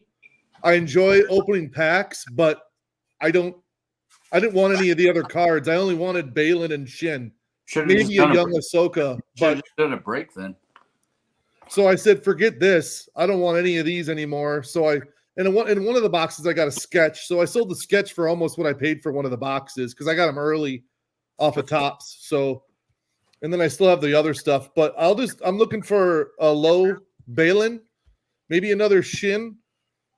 A Shin Auto, a lower one. But, I sold an Ahsoka graded card the other day. And I've got up for sale next week. I've got Marvel What are- Intel 1991, Star Wars 1977, 1 through 5, holograms for DC and Marvel, Batman cards. So what Ahsoka did you sell? just What the 8, year? PSA 8. Oh, Now okay. I'm only down to like 5 graded ones, 5 graded 8s, and then 2 Y'all- 9s and a 10. Y'all keep selling them. I'm just sitting here waiting. Good. I literally have 0 base. I have 0 base graded Ahsokas. I just stopped sending them in. I don't know if Sam's did do. I'm just like, well, I already know off of the thousands that we've seen graded. Well, I know it's not 1,000, but just like, well, that's not going to make it. That's not going to make it. So I've done 23. I'm done. I listen. Hey, I I hope give you're right. I hope you're right, Sam. I mean, I had one in one of my mystery packs, my PSA 8, and I sold my 9 for $100. And I'm like, hey, I don't like. I'm cool with being wrong, right? Like, I mean, not being wrong, but sometimes you just take a profit, right? Like, I have I have 1 at PSA, and I have 10 rare. Well, yeah, you could replace that line if you want. I'm you really wanted drunk. to. other than the cards, I've been buying comics, Spider-Man, early Amazing Spider-Mans, Great time. great, issues, Carnage, Venoms, different great. characters, No, Wolverine. great raw. Like, there's a lot of Marvel comics I'd like to go back and start getting again, just because there's nothing coming out card wise. Do But you I buy, got my Shin, I got my Balin. Now what do I go? Now what do I go after? on comics? Do you buy graded or raw? I prefer to buy either 9.6, 9.8s, and then if I could find raw that looks decent enough, I'll buy that because the price difference is so huge. Yeah. But I prefer to have them all graded, or I'll send some of them in and get them graded. Yeah, I've watched some comics, and then I have a guy here who actually has a huge collection that it looks like I'm probably going to be trading some cards for comics and stuff like that. So working that deal right now. So that'll be interesting. But Yeah. are you okay as comic people? What happens when PSA 10s start rolling? Where does that roll? Like PSA 10 versus CGC 98? Well, I haven't seen one slab yet here locally. PSA's doing the 9. I don't think they've started grading yet. I don't think they're actually even a lawsuit right now. Also, like, again, I don't know. I'm out of my depth. You're out of your league, Donnie. But I think it's a great time to be a buyer generally. Like, And everything. comics, like I'm seeing in cards shake out that like you didn't expect it. Like, I know Sean and I played a horrible ruse with that Ahsoka the other day, but like that really is a true story that I wanted to buy the Ahsoka with Sean and he wouldn't let me partner with him. Like we went back and forth. Like I wanted. What do you mean ruse? Just that ruse is probably the wrong word, but like the idea that like we didn't share that we knew about it for a few days. Like like we saw it and we were both trying to decide whether we wanted to buy it. And that's just like the competitive nature of collecting, right? Like if we had posted, everyone's got alerts on it. It's what a state secret. I don't think. No, but I meant like I didn't see it. Yeah, it didn't like, show up on my alert. Yeah, I mean that's kind of the point of like. I wish it did. I would have went after it for that price. 15, no, all day. Yeah, I mean, it looked nice too. It looked nice. I still like to know who got it. Even if it wasn't, I wouldn't. 1,500. Even if it was a 7, I'd still be happy. Yeah, for that dollar amount, I don't think you're going wrong. It's hard. I mean, they're hard enough to find as it is. Yeah, it looked pretty. I think it's a 9 anyway. I like that set. I like the Book of Boba Fett set. So. I mean, I like. I thought you were talking about. I thought you were talking about the. I thought we were talking about the 08 Ahsoka. Oh no! We're talking about the 101. I was talking about the 101. Oh yeah, that one I didn't know about. That one didn't show up. I search Ahsoka cards every day, and I never saw that one. Now maybe I missed it because I just thought it was a standard card, but no, it literally just it was. Because I would have jumped on that. That's a great card. Yeah, I mean it's a product hit. Like again, like not like I'm not mad at him for buying it, but I'm like us partnering on it was the wrong thing to do because like he wants to keep it, and I would not like if you want to keep a card, you don't partner on somebody because then it doesn't make sense. Was that on eBay, Sean? Yeah.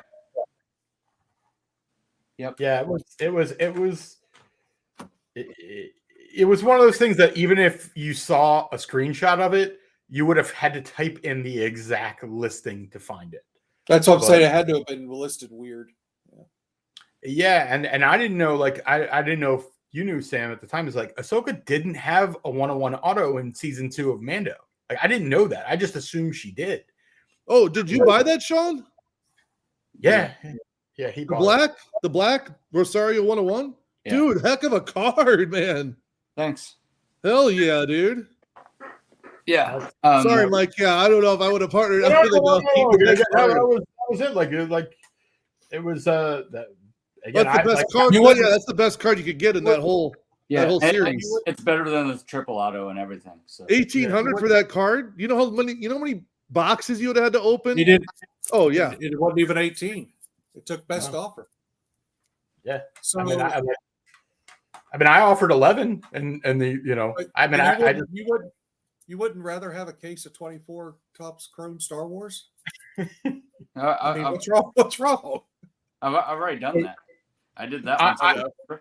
I mentioned that to I mentioned it to the big Ahsoka collector out there, and he's like, I wouldn't want it. I was like, cool. I was like, if you find cards like that in the future that you don't want, send them to me because I will buy cards like that all day at that price. I think he was a little upset he missed it, but maybe I'm wrong. I don't know. Like, I would have bought it to flip it. Maybe I would have gone in it with you, Mike. I mean, I didn't. Sean actually offered to get into like he thought we could get it for 1,000, and I was like, I don't know. And then I did a bunch of research. Like I looked, like I went through Terapeak and all this stuff. And then I realized the idea that there wasn't a 101 in season 2. I was like, no, that's a buy. And heck of a card though. Thanks. Yeah, nice work. It's no Clitonian 101. Like, I mean, you think that was the product hit, but we all know it was the Clitonian 101. But yeah, I Sean, you just put that away, and like that's just a card like you just can't buy. Like, and maybe someday, like I maybe it belongs in Sam's collection, and maybe someday Sam will get like something that. Rosario, I'm not. I mean, I like.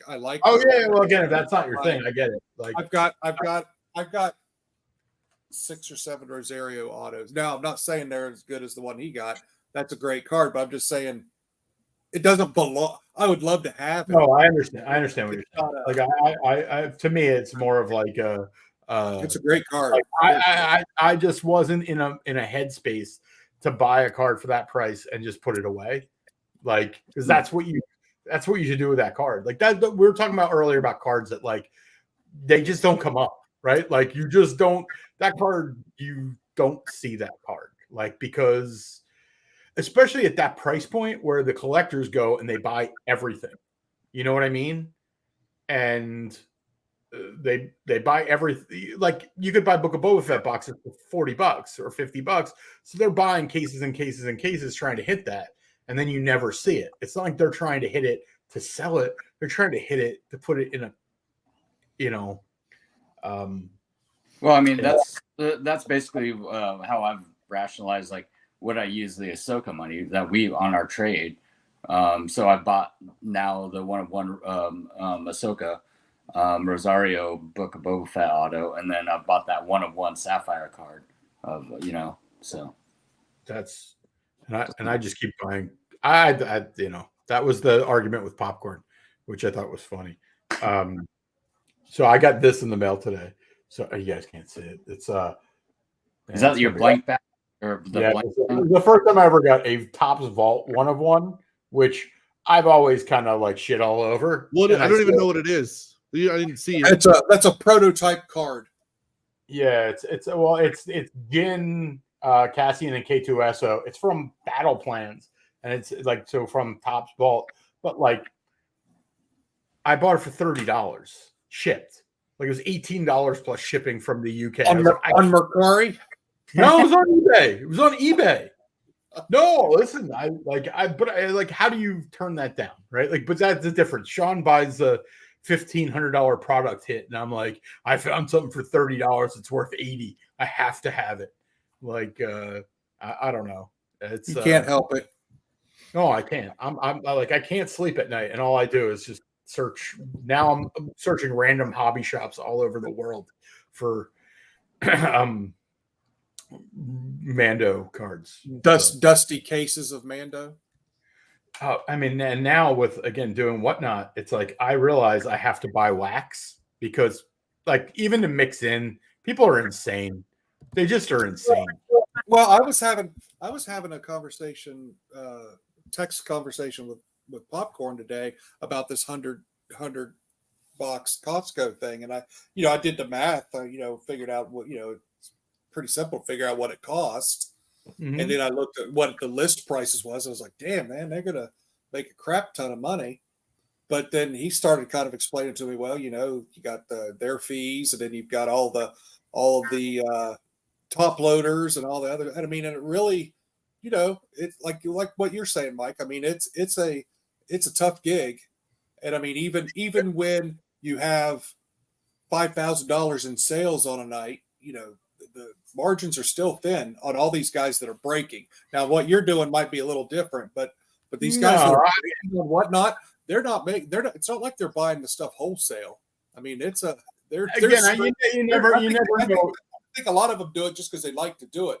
I don't know how much money very many of them. I actually think there's a considerable amount of money for the people who I would say, and AZ's done this. The people who don't have a conscience, I think on whatnot can do really well, right? Like if you don't have a conscience and you want to break every character out in a set and whatever, like yes, their fees they're probably like 7% on the bigger sellers and top loaders. If you're buying them by the tens of thousands from Timo, they're not what you and I pay for top loaders. So like I agree, but there's a lot of work, right? Like that's what I'm saying. It's not. Yeah, I mean, like just the trash and the organization and the structure you have to. I told Sean it's like running a kitchen, like for that. It's like you have to like to break a case. Like you've got to have your shit together. And like a box, yeah, I could do, but man, I don't know. I have a lot of respect for it. I think it's and also the entertainment aspect, but I don't know. Like I to watch the degeneracy of people is amazing. Like, and also like Sam, you bought all that wax from Chasing Cardboard. Did you keep any of that, or did you rip all that? No, I've got a couple. I think I opened half because I did it in the Discord group. I think I still got a half a box of the Back to the Future, and I think I might have opened up all the Ghostbusters. I've still got a Rocketeer and a Ninja Turtles over there, but no, I opened about half of it. I can't believe how much that shit's gone up in price. Like it really has. I mean, I used to buy that stuff for like, 20, 30, 40 bucks. Now it's 80, 150. Yeah. It's not that's why I bought the boxes because he had some good prices on some. Especially when it wasn't like if he had 10 boxes of it and there were only 3 guys wanting it, the first 2 guys paid full price, but the third guy was able to make an offer and get them cheaper. So, but yeah, I equate whatnot to like the convenience store. Like you go in the convenience store and you want to buy a 20-ounce Coke, it's $3. You can buy it cold, but if you want a 2-liter, it's 99 cents warm. It's like whatnot's like you have to pay for the convenience of ripping something. Like, I don't know. It's but yeah, it's been an experience. Do you see yourself getting back into the whatnot card stuff, or is it just all toys from here on out? I've done mostly just toys recently. They did send an invitation to be a part of their whatnot card show. And then they give you, if you sign up and then you do your thing, then they'll give you a little package of gifts or something like that. So I don't know if I'm going to do the whatnot card show yet or not. Do you have any wax, or did you get rid of all your boxes and stuff? I've got Clone Wars stuff, but I don't have any like hobby boxes. It'll just be like Boba what are they, like booster or whatever they call those? I don't know, the bonus packs and stuff like that. I don't remember what they're called. Some tins, some stickers. I've got Stranger Things wax. I got a few like episode 1 wide vision stuff for you, Mike. If you want some of that, we'll hook you up with some of that wax. Man, Other than that, no, I'm pretty much out. I wish I had more. Like, I mean, people just will open anything. I just bought a box of Demolition Man last night. So eBay has have you guys experienced the new eBay thing where if you bid on something, you have to like put your payment thing in it where like, so now if you win an auction, it automatically pay. I've been going on a while. As a seller, I like that. Yeah, it's the right thing. It's been going on for a month. I don't think it's rolled out everywhere because I just had to do it like a week ago. And I think it's a seller I've had to preference. do it. You have to click. I think as a seller, you have to there's a box to check to make people do that. Yeah, I mean, I've done it. I've been doing it for a while for certain people, but it's none of the big houses, but it's all like small sellers that are like 300 feet back and less usually want like auto pay. So I mean, on offers, yeah. On auctions, no, it's recent for me. And the auctions, but it's better. Like they go cheap. That's essentially, I know. You know, awesome. You're limiting. Now, especially you only have to do it once, and it's like they just tell you it's like an offer now. They tell you when you hit bid, they're like you're committing to pay. I'm like, whatever. I'm committing to pay. I think it scares people. I think it scares people off because some of the people can't buy it about an hour after the auction ends, and so I've been more successful. I look for those type of auctions, so I'll put in min bids, like whatever the minimum bid is, just to see what type of auction it is, and then I'll be more aggressive on the ones that are that have that because I'm pretty sure I'll get it for a lower price. So that's a good point. One of the things as a eBay seller for the last, I don't know, 15, 20 years, a lot of people, what they've done in the past, that this is always a struggle for me and I can't stand it, is if I have an auction that ends on or whatever it ends on, like let's say a Monday, Tuesday, Sunday, or whatever, people always try to carry it over to Friday. Yeah. Because most people get paid on Fridays, which sucks because now you're, at least as a seller, and if that's what you're doing, you're needing that money to come in so you can keep buying more and get more and more product, and you want it done. And if they don't pay, now you're stuck with 3 or 4 other bidders that would have paid whatever dollar amount ahead of that. Now I will say this about that. That I've been stuck 5 times now, where I've bought multiple items from a person in an auction, and I got charged for shipping, and like they didn't refund me like shipping. You know what I'm saying? I have to admit, I did that for the first time today, where I didn't. Like somebody bought 2 things for me, and the combined shipping was $7.50. Yeah.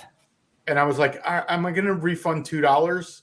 Like, you know what I mean? Like there's cost involved in, like, it's not just all shipping. Like I got to whatever. But I was like, it was the very first time where I was like, I didn't refund $2. And if they had paid $10 or whatever shipping, I would have refunded them. I just didn't even want to. Like, yeah, that's why I've never. I mean, I've messaged the guys a couple times and been like, "Hey, since you have auto pay on, is there any way for you to combine shipping and stuff like that?" And they're like, "Oh, I don't know how or whatever." Yeah. So how that works, or at least what I've done with that, because mine's set up this way: if you buy anything from me, and if you can combine your shipping, unfortunately, eBay's not smart enough, and there isn't it's not programmed in where it automatically adjusts it based on everything that you've put in that's weighed or whatnot. Every time you do a quantity, you have to put in what it is with the box, then you put in what it is raw. Like you have to do that with every single item. But unfortunately, when you do that with eBay, everything is listed with it as a box, individually sized, weight, and everything. But for me, if you wait, like if it's not an automatic like withdrawal, just send me an email and then I re-invoice with the corrected combined total. Or if you already pay and it goes out, message me and I'll just refund you. It's not going to be automatic. It's not set up that way. I usually just refund no matter what if I'm combining, but it's usually because it's like $12 and it costs me $5. But you're doing it. It's not done automatically. Right. I didn't know it's not done automatically, but I just because Yeah. I just always treat it as if I'm the buyer, right? Like if I'm the buyer, this is what I would Golden want. rule. Golden rule. Correct. Yeah. I mean, absolutely. If you can do it and remember, but if you have so Like many I said, orders, sometimes it goes and you're packing it up and you didn't even think about, oh, there was a couple of it things in just there. so happened, I was like, how the hell did this guy pay $380 shipping on each slab? I'm like, good for you. I never get to pay $380 shipping. I always pay $6 to $8 per thing. I was like, all right. And now it's making me feel guilty that I should have given him his $2 back. But No, Yeah. I got screwed like four or five times now. It's been on that, and I wasn't real happy with it, so I just never bought from them again. Because I messaged them, I even messaged them ahead of time asking about it, saying, "Hey, I'm probably going to end up winning a couple cards from you, 2-3 cards from you. Can you, how does this work, and stuff like that? Oh, it'll work itself out, and then I'm sure I can make an adjustment. Fucking never gets adjusted. I mean, I know exactly what you're talking. Like sometimes I feel guilty though, like where hey, I won a bunch of cards for $1 and they were $5 shipping, and these cards should be $7. And I mean, I basically wouldn't pay. I'm like, I'm not paying because I wouldn't have bought them if I had to pay $20 shipping for 4 cards. It just the way it goes. But like I had ComC, I got my stuff shipped back and I forgot that I had some stuff listed on there that didn't come back in the order. So I had to do a second shipment. So and it was expensive. It was $15 the first shipment and $10 the second one. I was like, fuck you, I want my cards. They came in the same box. I was so pissed off. I was like, I'm not even gonna bother complaining, but I was like, fuck you guys. I was like, yeah, I don't know. That one pissed me off, but fuck ComC. I also today I found a numbered character Mandalorian card I need on a site, and I didn't buy it because it was $8 shipping and the card was $4. What's wrong with you? I don't know, like a lot. Like this is what I was trying to tell Sean last night when him and Popcorn were arguing, or like I was like, we're all fucking crazy, and we have to acknowledge that first, and then we can go from there on everything else. By the way, I think I'm probably just going to go buy that card right now because, like, I really Well, how much would you normally pay for it if you didn't know the price of it, and someone had a list for $20? Would you buy it for $20? Not I begrudgingly maybe. It's not like it's like a bad. It's like the worst Mando card that you could go after. I think like in their set, like it really is not good. It was that's the best way I can explain it is I hope I can find it on their site now. Yeah, I've had problems with search. You and I've talked about that here lately. Searches on eBay have been not great lately. This isn't on eBay. Like I'll tell you if I can actually buy it and find out like I'm telling you, I'm on random hobby shops in God knows where. What is the name of this place? This is called Heroic Goods and Games. And they have it's like the worst possible fucking like the Resistance Trooper or something. I don't know what the hell it's called, but I'm buying it right now. Why are you buying it then? Because set collecting is a fucking disease, and it's why I don't do it. Wait, because what set are you collecting then? Mando season 1, all the characters. And you're now doing all of the characters as a set now? I have like almost all of them anyway, right? Like that's what I really like. I didn't do it on purpose. It's like the Andor gold thing that I didn't find. It's like, but how many more do you have to collect? Like only 2 that I don't want. Maybe 1 that I don't want. Like I only need I think 3. I need IG-11, Remnant Stormtrooper, and I don't know. I think I might have the rest of them. Like I'm going. Oh no, Cara Dune's the other one I need. So Cara Dune, like that's the one. It's Remnant Stormtrooper, IG-11, and Cara Dune. And there are no IG-11s. That's what I was looking for. And anybody have an IG-11 red? silver, bronze. And then Cartoon's going to come in a minute. So I can't. As soon as the guy wakes up and checks his email, I'm going to have that. I hope so. I hope somebody is like. I will not regret it. I read her Nazi comment and I was like, all right, as a Jew, I cannot buy the Nazi card for anything other than a deal. That was my thoughts. I can buy it, but it needs to be a really good deal because that's what a Jew would do. But like again, I'm just being funny. All right, again, I'm drunk. I am absolutely. This is not. So you guys, I'm just drunk at this point. I've had 2 giant glasses of fucking. This was a full bottle of. I mean, Sean's like, that's breakfast, but this was a full bottle of bourbon. Oh, you got Bullet? Yeah, I like Bullet. Bullet's a good. But think of the cards you could have bought for the price of that whiskey. That's a $30 bottle, $33 bottle. Well, that's like right up your card alley. That's like a Bistain 101, man. Oh, Bistain 101. Oh, Bistain 101. And you guys are going to get so tired of my Bistain 2024. This message has been sponsored by the Citizen for Bistain. This is for you, buddy. This is for you. Oh, you know what, Sam? Like you haven't tuned into our Whatnot, and then I realized how much Whatnot shipping was because I was like, Sam, buy something on Whatnot so that I can ship you that Ahsoka card. But I was like, I didn't realize Whatnot shipping is expensive. Like, I was like, just buy some stupid pack and I'll send you the Ahsoka. You bought that. You bought the that I sent you though, right? Like there was a PSA. What? Didn't I send you the 2010 PSA 8 out of 100 that was numbered, and it was like $30 or something crazy like that. Like 2010 PSA 8. Black, that set. You know what set we're talking about? The clone, the Rise of the Bounty. Oh yes, I did buy that. Yes, I did buy that because I needed that one. Now I only need 2. Yes, I bought it. I have it. It arrived. Yes. Again, I mean, because it was graded, I think the $30 was fine. I don't know if I'd have paid $30 for it raw, but which one do you need? But I don't. What's that? What other ones do you need, Sam? Hang on, I got it because I decided because that's something you might have it. I had it at some point. So the idea that Sam I need the one where she's got Aura Singh with the lightsaber, the one with her and Aura Singh, and it's called Aura Singh Caught. I have a book. Then I need the unusual success. She's in her poncho and she's got the hammerhead behind her, and I'm assuming that's Anakin in the robe. No, that looks like that's Plo Koon next to her in a robe. They're like in a cantina. Looks like they're in a cantina. Neither one of those sounds familiar to me. So, I mean, I could try to show them to you on the.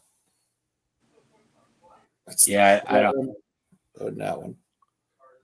No. Those are the two. Does he think we can hear him because he's talking? I'm just like, where's my binder? There's only 10 grand worth of cards in there, and it's under a pile of trash. Like again, I'm drunk, so enjoy it. Like I'm a full blown idiot right now. So like, I'll probably take. I'm just scrolling the Facebook groups here real quick, and here's a guy. This Chrome. The reason this 24 Chrome's so good. People are pulling good shit out of the blasters. A guy just pulled a of 5 base Ahsoka for that one. I need that one. Of 5 base Ahsoka out of a blaster box. I mean that's great. And this one, this is the other one you need. Those are the 2 I need. I don't know if I have 2. Like the Aura Thing one, I don't think I have another one, but I might have. It might be at PSA. Oh, what are you keeping those in your collection or something now, Mike, or what? I have a collection. Well, I got that find of those cards. I would like to at least keep. I sent AZ a couple of those. Yeah, you sent me a couple.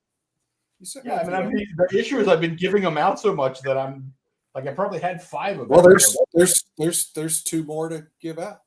Well, this one I have 3 of. The other one I have none. Oh, like that was the point. Is like whatever. But I mean, you can have them both. I don't give a shit. Like. Put them in the pile that you'll never. I'll have to buy. So I'll have to buy something off of you. Oh, well, now the point is, I should put them back in my binder because I've taken them out. Now I'll lose them, right? Like I'm gonna go. You don't have a Sam pile. I've got a. Here's my JB pile. I've got piles for everybody here. I have piles. I only have a pile for Sean, and it gets lost. And then I send something to Sean, and then I'm like, why didn't I forget? Like, I'll have piles on my desk that'll be like 3 cards for Sean, and then 4 $800 cards underneath it for no reason. Like, I almost put the Ahsoka foil. No, that's not what I did. I did not almost put the Ahsoka foil in a mystery pack. I almost put the Daenerys gold PSA 9 in a mystery pack, mistaking it for a card 10% of its value. So, I am not built for whatnot, but whatever. It's the way it goes. See, that's one of the things that I like about cards is like I like buying a box of, this will sound nuts, but I like buying a blaster box of this chrome and then putting it in number order and mixing it with all my other ones. Because all my chrome cards are in number order. I enjoy putting them in order and putting them together. I've got 3 sets going, and I don't know. Oh, you're selling sets and stuff. I haven't yet. I've got some. I mean, I haven't sold them yet, and I'm trying to put a master set together. Not a master set, but I mean, I've got the base set. Keep losing this in finding. I'm working on a refractor set, but I've got the base set, the Costco set, all the inserts, and then I'm working on a refractor set. I opened that case and I threw away all the base. Good move. Well, I sent several base to PSA to grade. Yeah, I know. You would. I mean, listen, Shins and Balins. in all honesty, you should have just sent them to SGC, and you would have made you would have made money, right? Like if you had sent Shins and Balins to SGC and listed them, get SGC 10s, list them for $100, you would have made money. But people are idiots. Like we all know that, right? Like, first of all, we're all part idiot. It's just what percent. You know, like Sam, I think his mother was 3/4 idiot. So maybe.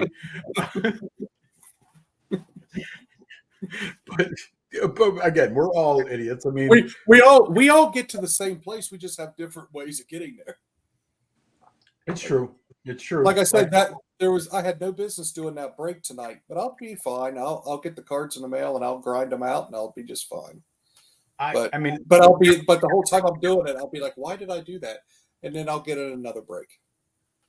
Like I can't wait. I need Galaxy to come out because I have zero interest in Galaxy. So I need that to come out just to cool my jets down a little bit. I just have the benefit of not being lucky. Like I'm just not lucky. I never pull anything. So like Sean, he gets in a break and I don't hit anything in breaks. I don't. Didn't you hit something where you got like 2 booklet 1-on-1s or something? Like, you know, yeah. Like he's like, oh, not only did I get an amazing hit, he's like, but they accidentally put 2 of them in the pack. Yeah. I'm like, that doesn't happen to me. Like, yeah. I mean, right now, I've pulled what 4 or 5 over $1,000 cards out of breaks. So, and I only did, and that was the time where I only did like 9 breaks. I did 9 breaks and I pulled $4,000 or $5,000 cards. So it was just a crazy run. So yeah, I've never. AZ, did you ever pull a big card? I've never pulled a big card.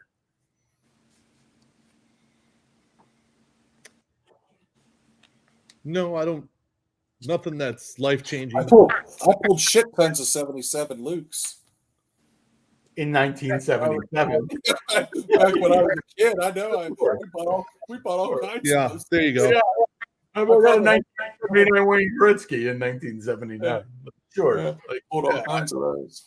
But I also don't buy I won't be doing that for myself, you know. So I've come to I'm done with doing all the bulk buying and case buying. No, I'm not going to deal with it. If there's something I want, I'm just going to buy the card. Yeah. I'm taking the fun out of it.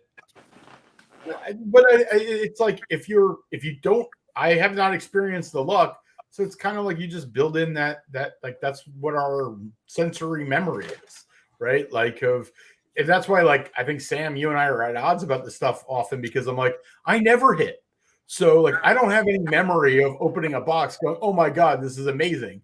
Like I have every memory of I want to break something after I open so I'd rather open 1990 score hockey. That's kind of what I was saying when I said it, with your opinion on superfractors. If you ever pulled one, it would make you think you might not say, "Oh, I'm going to start collecting superfractors," but you'd at least go, "Oh, okay, I get why people like these." Again, I'll go right back to numbered cards. Just who cares? There's no relevancy. My initial argument from a long time ago. I think you're right, except for like when it comes to a card of value, right? Like like the Ahsoka, like there's the Ahsoka foil, like it's valuable because we know they're at best 205, right? Like, and I am wildly on this kick that I actually think the Mando and the Grogu card are worth as much as the Ahsoka, the serial numbered versions of it. I know nobody's going to agree with me, but like, come see me when the movie comes out. Like it's like where Sam always tells me, "Hey, nobody collects Cassian." He's right. Nobody does, and maybe they will when Andor comes out. But I guarantee you, when the Grogu and Mando movie, I think I can get behind if from an investment standpoint, I can get behind you going after these Mando and Grogu's a lot. Yeah, I see it. I don't see it with Cassian, but I see it.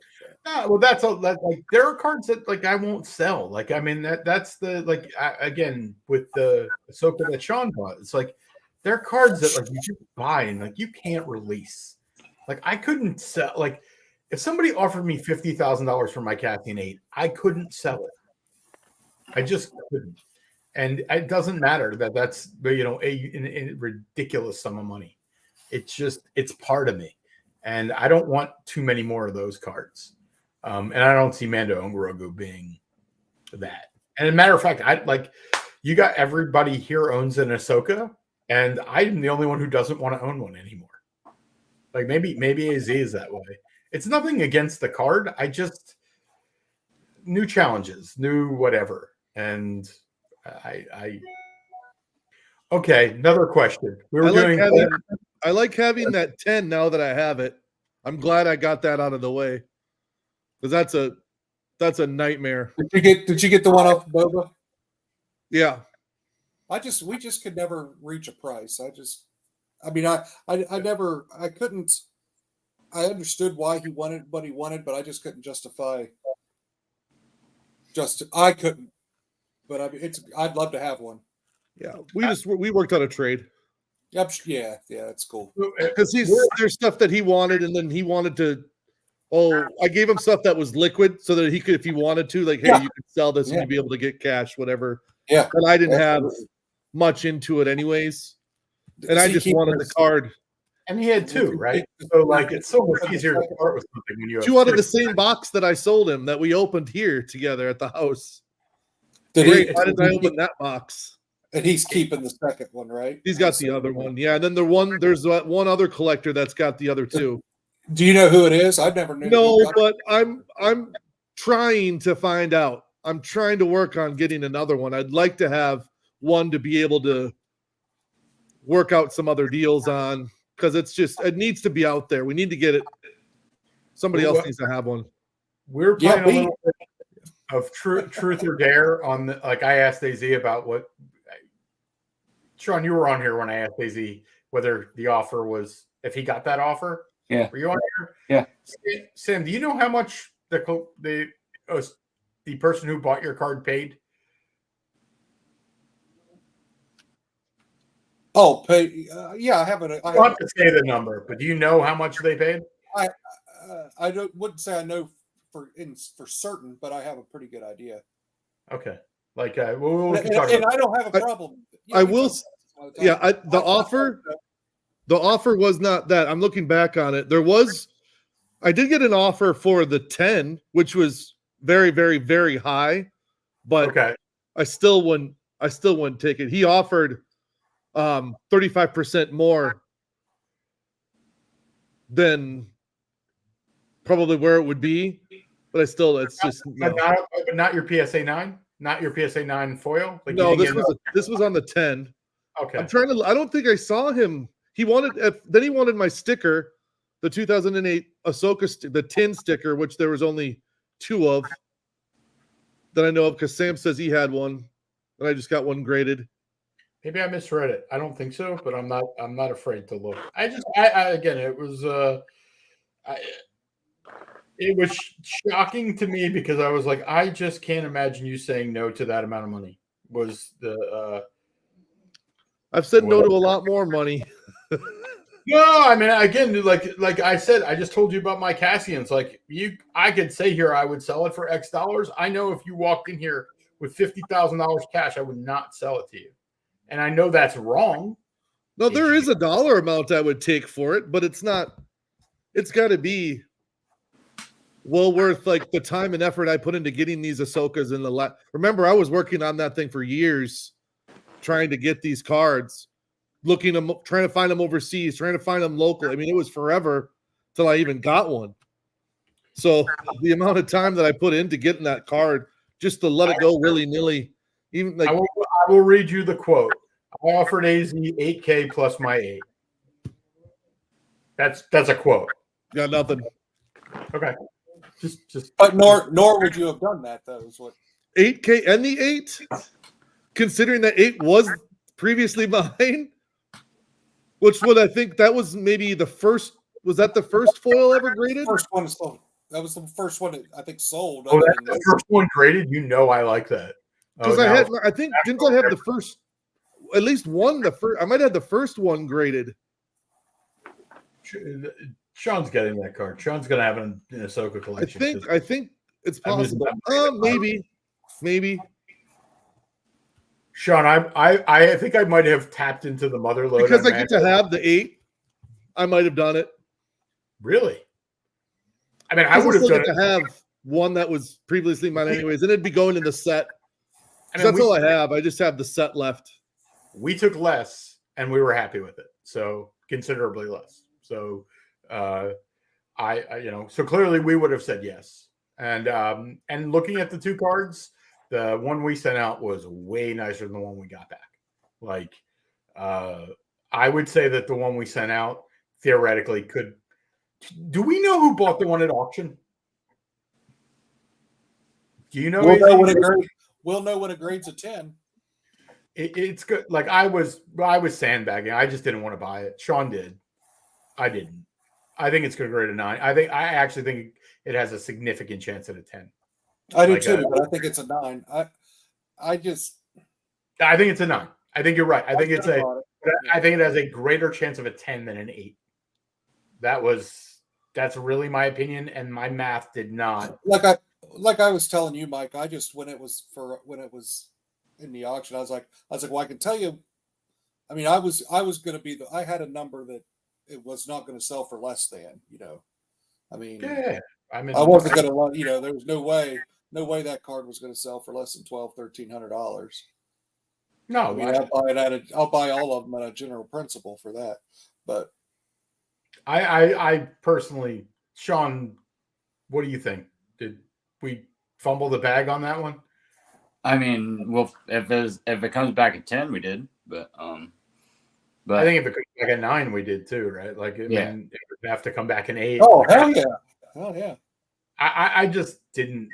In all honesty, I just didn't want to. Although I'll say this though, I'm excited that we don't know who got it. It's not someone that in our, Yeah, but maybe, right? Like we've learned that. I hope it's not any of those idiots from our Facebook group. I actually don't think it's Dan. Like, I mean, Dan pulled that. That was an amazing year-long thing Dan pulled off of like he was the one who bought the one in the middle of the night and then never told anybody. I don't have that. I don't have that ability. Like, I wouldn't either. I'd have been spiking that football for. I thought it would have been a real funny thing if Dan had cracked his, traded it to this guy, and then he listed it. Like that was a theory I had. That wasn't like a fake theory. I mean, it was a fake theory, but it was it was definitely a tinfoil hat, but still a theory. Like I don't know. Sean, you want to tell us what card you're negotiating or no? I mean, Nobody here. it's an Anthony Bourdain auto. Well, that's right up here. I know I've heard that name, but I can't place what. So in Topps, Alan Ginter, they do non-sports people in their sets. Right. He's a And really famous chef. there was one year where Anthony Bourdain signed, and it's so it's a pack hold card with on card auto of Anthony Bourdain. So What relative price is it? about $3,000. Yeah. I mean, he passed away. He actually killed himself. He's an extremely famous guy and like a legend in the culinary world. Not necessarily from, I don't know. He's an impossible thing to explain. You have to buy that card. It's probably a bigger impact on my life than any other Star Wars or anything else, actually. Yeah. Sell the fucking Sapphire and buy that. Like, I still think the Sapphire was the deal. Like, that was the. Tell me again, what Sapphire did you get? What did I kind of missed some of that. The C3PO R2D2, the number 2. Okay, the number 2. Okay. Yeah. 101, right? Yeah. Yeah. That's like so AZ, did you see the Luke came up? The Sapphire 101 Luke for blowout listed it for 250,000. That's they're not gonna get it. I mean, I think it doesn't mean anything to me because I don't care about numbered Luke rookie cards. That one, like, I get it, and I felt that way before, but like other people might. I don't care about it, so it doesn't mean anything to me. I actually, listen, would I pay that price for it? No. I get why it means something, right? Like, that's like, you can kind of Topps can only do that once. Like, they can only update the set once. If you do it again, I'm sure they'll try. I mean, it depends on how much Aoki wants to spend. I mean, yeah, I mean, I think Aoki just, I would think, I don't know, like Aoki, I mean, if he wanted it, he would have bought it already, Sean. Like, you think, like, I'm sure they told him, right? Like, unless he wants it known. Like, I mean, he could just be the type of person who's like, I want public sales of the cards I buy because if I ever go to sell them, I want them on record. Just to be like, hey, I was I was the one who bought this, and you can back trace it or whatever. He doesn't care about the money. I mean, what does he care about his money? You know? Yeah, I mean, it's going to be the most expensive Star Wars card ever sold. Yeah, it will. Like they'll sell it, and it's going to be it'll be the most expensive Star Wars card ever sold. Like, it just will. Like, like it or not, want it or not.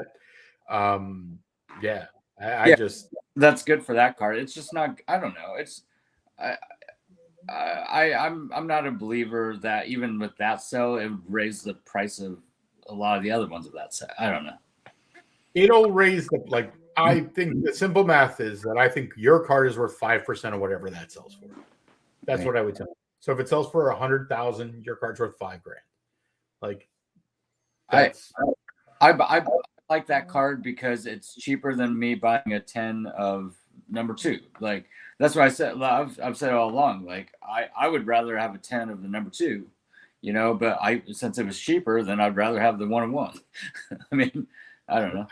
I just think that, like, I'm so anti PSA these days. That's the problem. These days, like, I get your idea of like, hey, it's the numbered whatever. I'm like, but man, if I don't think you spend and I don't mean this negatively, as much time looking at 77 graded cards to look how bad they are at grading them. To go, man, I own a good 10 that's sitting in the safe, and I'm like, I don't even want to look at it because I'm afraid. You know, like it. You know, it's hard to have that much invested in a number. Like, there's no significance for it to me. You're just copying something that's already done and throwing shiny and a number on it. But isn't that But isn't that the same thing as like going, this card has a 9 on it and this one has a 10 from a PSA from a random guy that I don't know but who it's not. But it's not a reprint. That's the whole thing about these. They're reprints technically. Yeah, I mean, again, it's like, and It's just I know there's a lot of people who like the one-on-ones and like that stuff. I don't like it. I never have, and I've stuck true to that from the very beginning since we've ever talked about shiny cards, new cards, numbered cards. I don't think numbered cards have any value unless it's somebody of significant or something of significance where it's their first card or something Right, like that. And then like these Galaxy cards, you just brought up reflections. Biggest crock. People are paying like $300-400 for reflections. That series was already done, and those inserts were done years and years ago. They're just copying themselves over again, shining the card up, and then there you go. And they're thinking, "Oh wow, this is cool. I got this reflections." Yeah, but that came out in a insert this many years ago. They're not doing anything special. I agree with you, but ultimately, those aren't even serial numbered. Those reflection cards. No idea how many of them there are. But collecting is I don't know. But again, I would rather have the original. Like I got, I think it was Fettuccini that sent me the picture. He's like, "Hey, look what someone pulled." I said, "Yeah, that was cool when I saw that about 10 years ago." And he's like, "What?" So I sent him the picture, and he's like, "Oh, I didn't even know those existed." I said, "That picture has been around forever on the Boba Fett with the Han Carbonite. That thing's been around forever, and all they're just doing is so it's so lazy to me. It's like that's not what I want in my cards. Is just reprint it, shine it up, and there we go. Because there's suckers like Mike. You've said it before. They're just trying to do something new. Let's put a number on it. Let's do this. Let's put a logo. Let's put a debut. Let's put this on there. And I agree with to like again. It's like I agree, but there's like it's like Topps Chrome. This like 99% of that shit's going to be worthless, but 1% of it is going to be worth a lot. And like it's kind of the thing is like I agree, like it's complicated. Most things are complicated. It's like that's why I like the one-on-ones from that set. But anything else, it's like, and I like it's almost like how I feel about 77. It's like I'd like all the Lukes that are numbered because Luke is important. And like if they try to redo that again, it won't work. But creating a serial numbered version of Luke, it resonates somewhat with enough collectors. And sometimes I'm a collector where I'm buying what I want, and sometimes I'm buying what I think people will value. And most of the times I'm somewhere in the middle, to be honest, which is I can see why people like this, but they'll probably pay more than I care about. And that's what I would say about these cards. It's like I think it's neat to have a serial numbered version of a 77 card, but I don't value it nearly as much as I think some people will. Like that, so like if I can buy it at a song, I'd like to have it in my collection. But the moment somebody comes along and wants, you're perfect. You are the person Topps wants. No, I Sam, wouldn't mind having something numbered and shiny that was done before. Yeah, all right, perfect. This is the guy you want to sell to. Sam is the person Topps wants. They want to be like, no, what they told us last year was that was just last year. This year, I trust them. This year, my wife's not going to cheat on me again. My husband's not going to cheat on me again. They said this is the last time, right? Like they said they've committed to the flagship or the debut or the, no, I'm not. I just have come over to the dark side a little bit, AZ. And some of it is I really enjoy collecting. And because I hate PSA so much, my option is to quit or kind of get with the numbered cards a little bit. Would they do a Sapphire Empire? They would probably. I wish they would. If they did Jedi, Phantom Menace, and A New Hope, don't you think they do an Empire? I mean, there's Yoda, there's Boba Fett, there's Lando, there's a lot of suckers out there who would want that crap. So I would love it. Like I would buy it. Like I would love they'll do it next year, right? Because it'll be 45 years next year, so they'll do it next year. Like again, and what bothers me is the collectors would want those, like a lot of these newer collectors, and I get it. And I'm going to say something I've already said before. It's like they would rather have, I want that shiny Boba Fett. Oh no, I don't want the original one. No, I want this one. It's like, well, that's just a remake. I wish that they would appreciate both, but modern collectors aren't doing that. I mean, Sean's somebody who owns both of that card. He owns the one he owns in a 1-on-1. He has a PSA 9 of the original. It's I like, again, my argument for why I might want it is I don't I've seen PSA 10 Yodas. They look like PSA 8s. And literally the guy who bought it was like, this looks like a PSA 8, but I'm a registry guy and I need it for the registry. I'm gonna fucking buy it. So like I know nobody likes to hear my broken record on PSA, but those are the two pillars right now. PSA and Topps.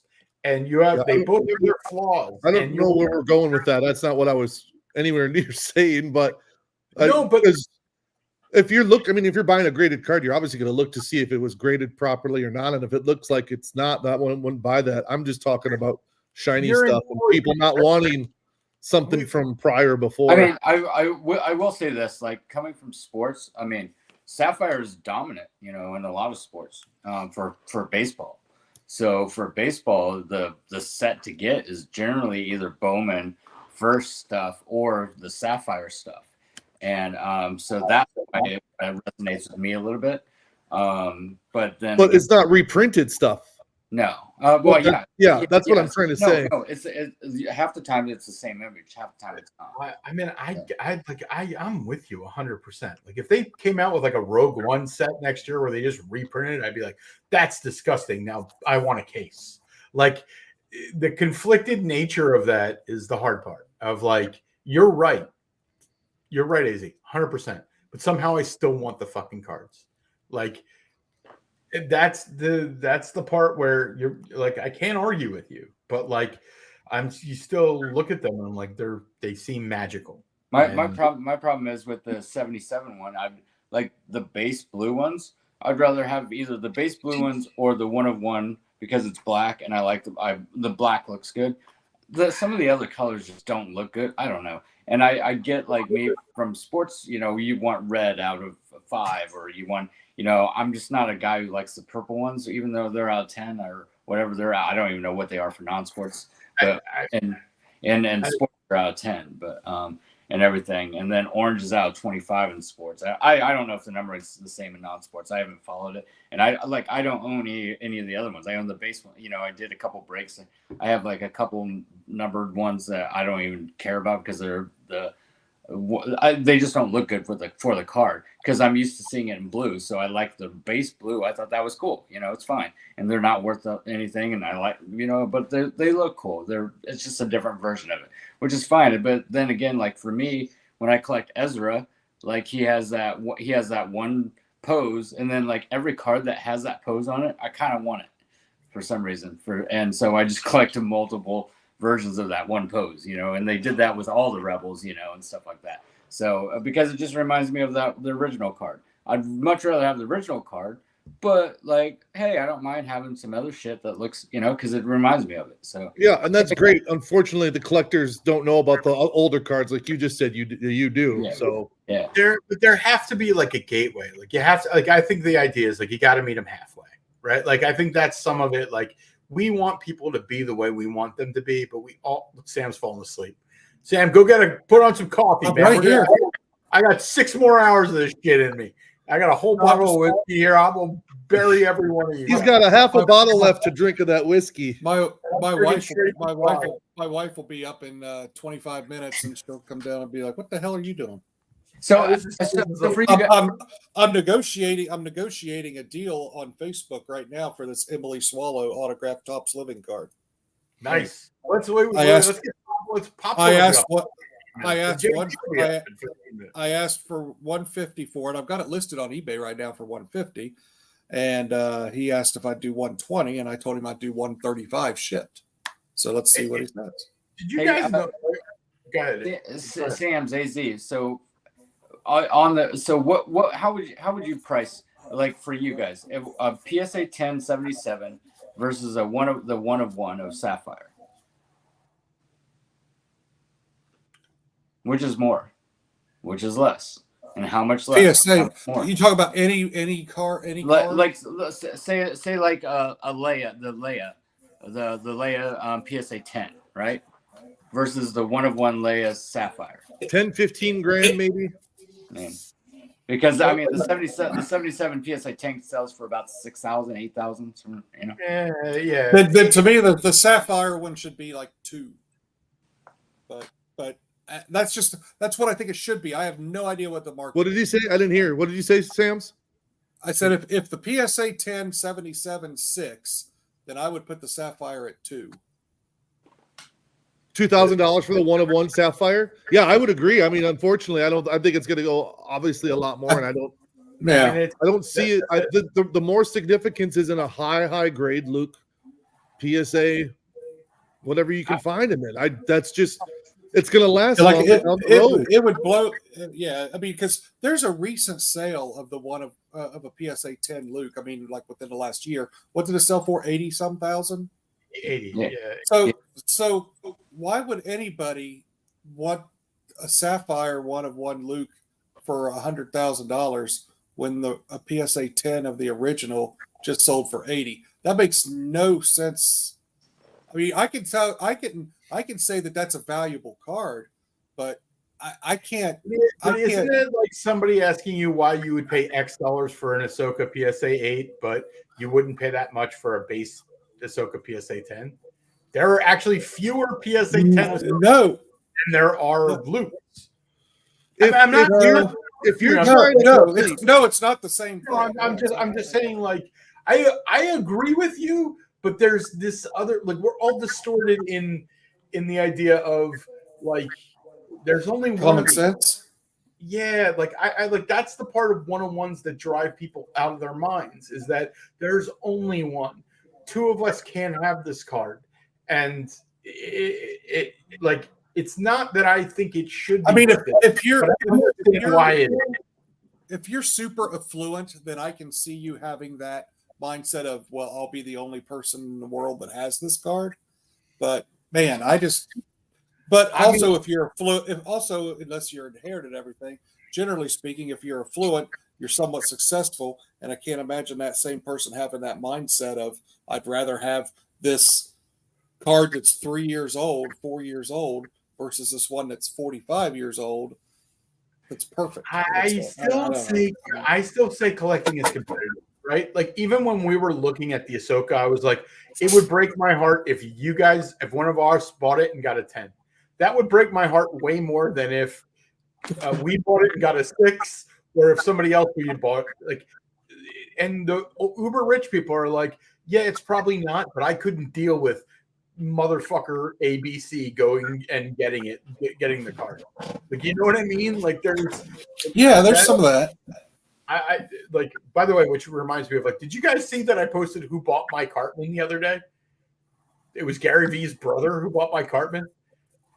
I thought it was very fun. I saw, like, Alan Vernich. I'm surprised you sold that. I have like 4 more, and there's it's just the mode I'm in. I don't trust PSA anymore, and I have more. Those are hard to grade. I graded several in there. I only got. But you did, didn't you get? Yeah, you got 2 10s, right? Like, you out of like 8. Sure. So, like, I can buy those cards for $10 a piece, and and I have 5, and there's 1 at PSA. I just don't value the 9 versus 10 anymore, and not like. That's exactly where it's at, which is like I sold my Rick Grimes from Walking Dead. That I regret more, because that's a hard card to find and a hard card to grade. I don't think the Cartman's, like, you get 9, if you don't get a 10, you get a 9, right? Like, I think I had 1 8 maybe, but yeah, you get my point. They're thicker cards, and they're nice stock of cards. I'll live without it, right? Like, I mean, I think I can replace it. But maybe I'm wrong. I think I've got all of them in a 10, except for, I think, can't remember whether it's Stan or Kyle. I think it's Stan. That I've got a 9 yet. And it's a hard one. Stan is a hard one to get in a 10 because it's a dark border. See, Cartman's white, got the snow around it. Stan is dark, and so it's harder to get a 10. I'll like, sometimes, like I said, I'll live with that. That I think you can get. I think I can buy a box. Like, I can buy a box for $400 and get 3 Cartmans out of it. Like, it's just. Well, see, have you priced that lately? I haven't priced them, but I just found 6 sets, and I found 3 more Cartmans. Like it doesn't. I'm cool with it. Like I like that's the issue with like when we're talking about how you price a Luke is like there was a new PSA 10 solo. Like that's an increase from 10 to 11. Like you own a PSA 10 Luke, there could be another one. Right? There could be 10 more. But if you own the 101, there can be no more. And that is a powerful thing. No, there will be. There'll be another one of one Luke and another one of one Luke and another one of one Luke. I get it, right? And you're right. And there have been one of one Lukes before that and one of one Lukes after. But this is the first time they've taken their biggest brand, Sapphire, and made that. I get it. Like that was my point about Topps Chrome. Most of the stuff is going to be valueless, but there's something in there that is going to be gold. Now, it's probably not what we Balin. It could be, or it could be fucking Wade Wrestling because he wins 12 Oscars. A lot of the stuff we don't know, and it just but like I can tell you that they cannot rebuild a brand like Sapphire and then make a Luke like it. It took them 20 years to build that Sapphire brand, and then it took 50 years to build that card. I don't own any of these cards. Like, I don't own any of these cards. So, like, I'm not pumping up my own stuff. I'm just saying, like, I get why it's worth that much money to somebody who has a lot of money. And for me, it has part to do with the fact that PSA is not to be trusted. And, I don't know. But you own numbered cards, right, AZ? Like, clearly you own the Ahsoka. So, like, I don't know. Yeah, of significance. I'm not going out there trying to buy Ahsoka cards down the road that aren't. I think the idea relevancy is of what is of significance. I think in the moment, nothing seems significant, right? Like, you know what I mean? Like, even Victor Wembanyama, it's like 99.999% of those cards are going to be valueless.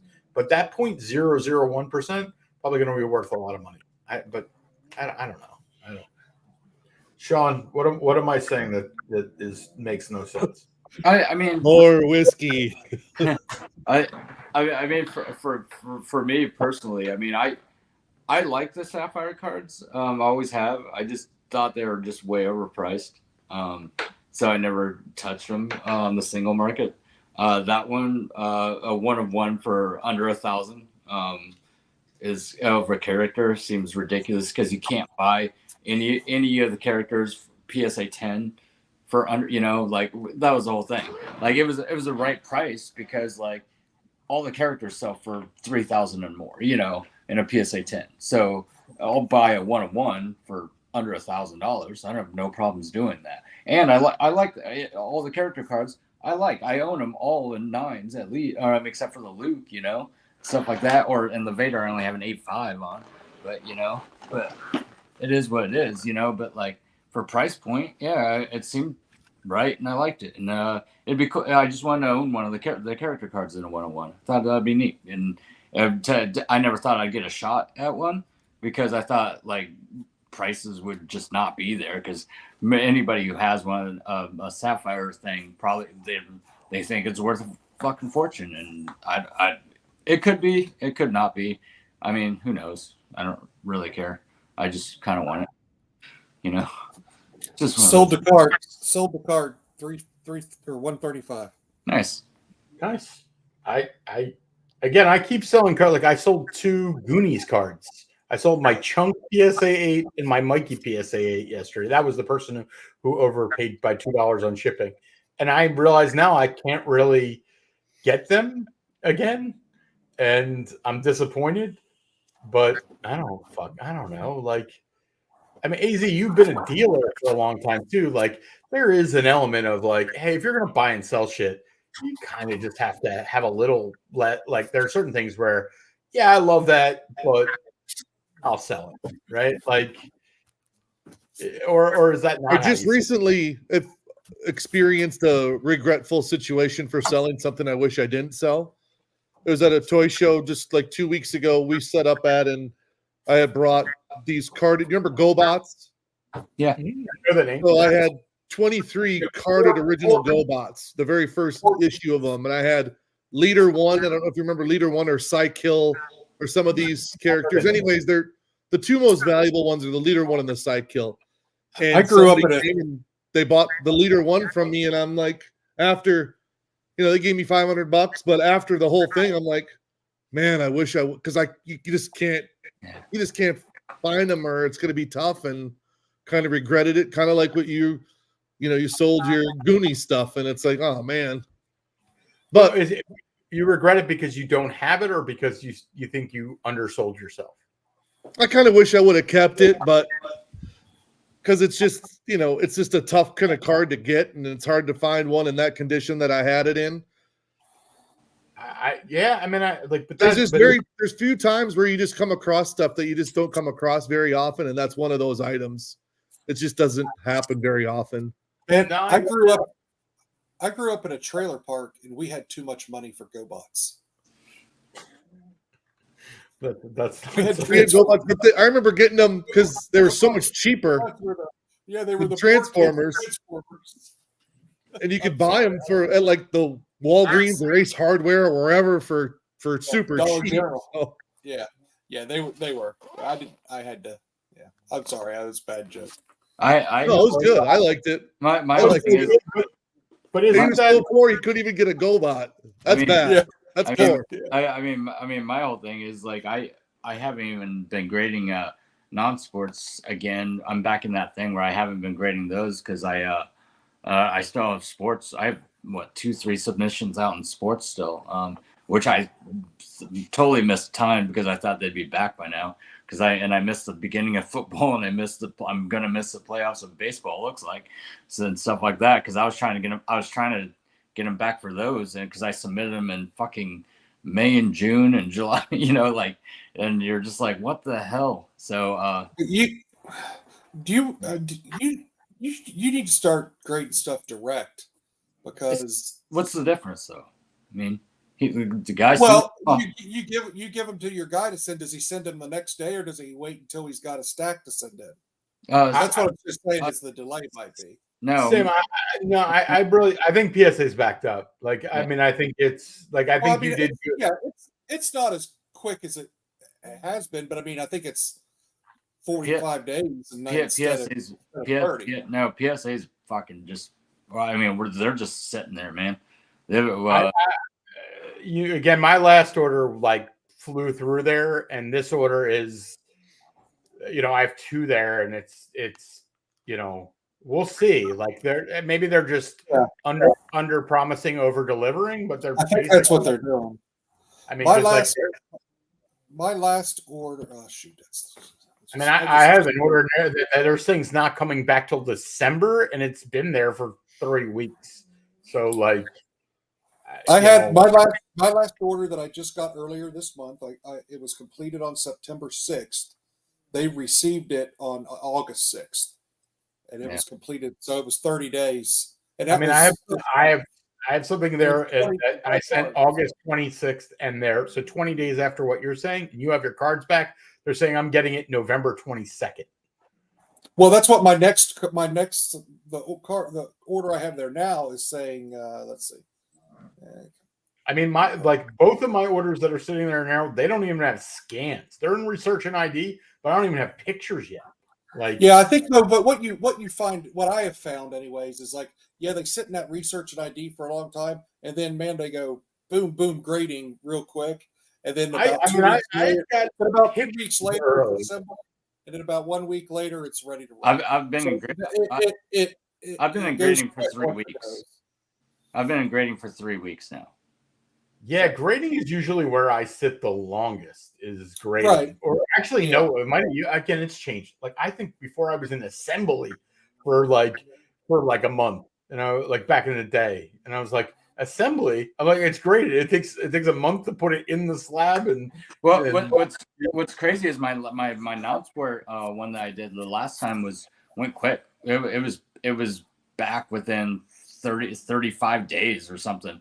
But then, my sports used to fly. But these last 2 or 3 sports, I don't know. They got blitzkrieg for football, I think, and that just fucking Yeah, they must have, because the specials weren't as aggressive this month as they had been too. So that they might have dialed it back a little bit because they got submissions. I would have sent, like, I went to use the app to submit, and they're telling me all my non-sports qualify under the Pokemon special. And I'm Yeah, like, I think they do. Yeah.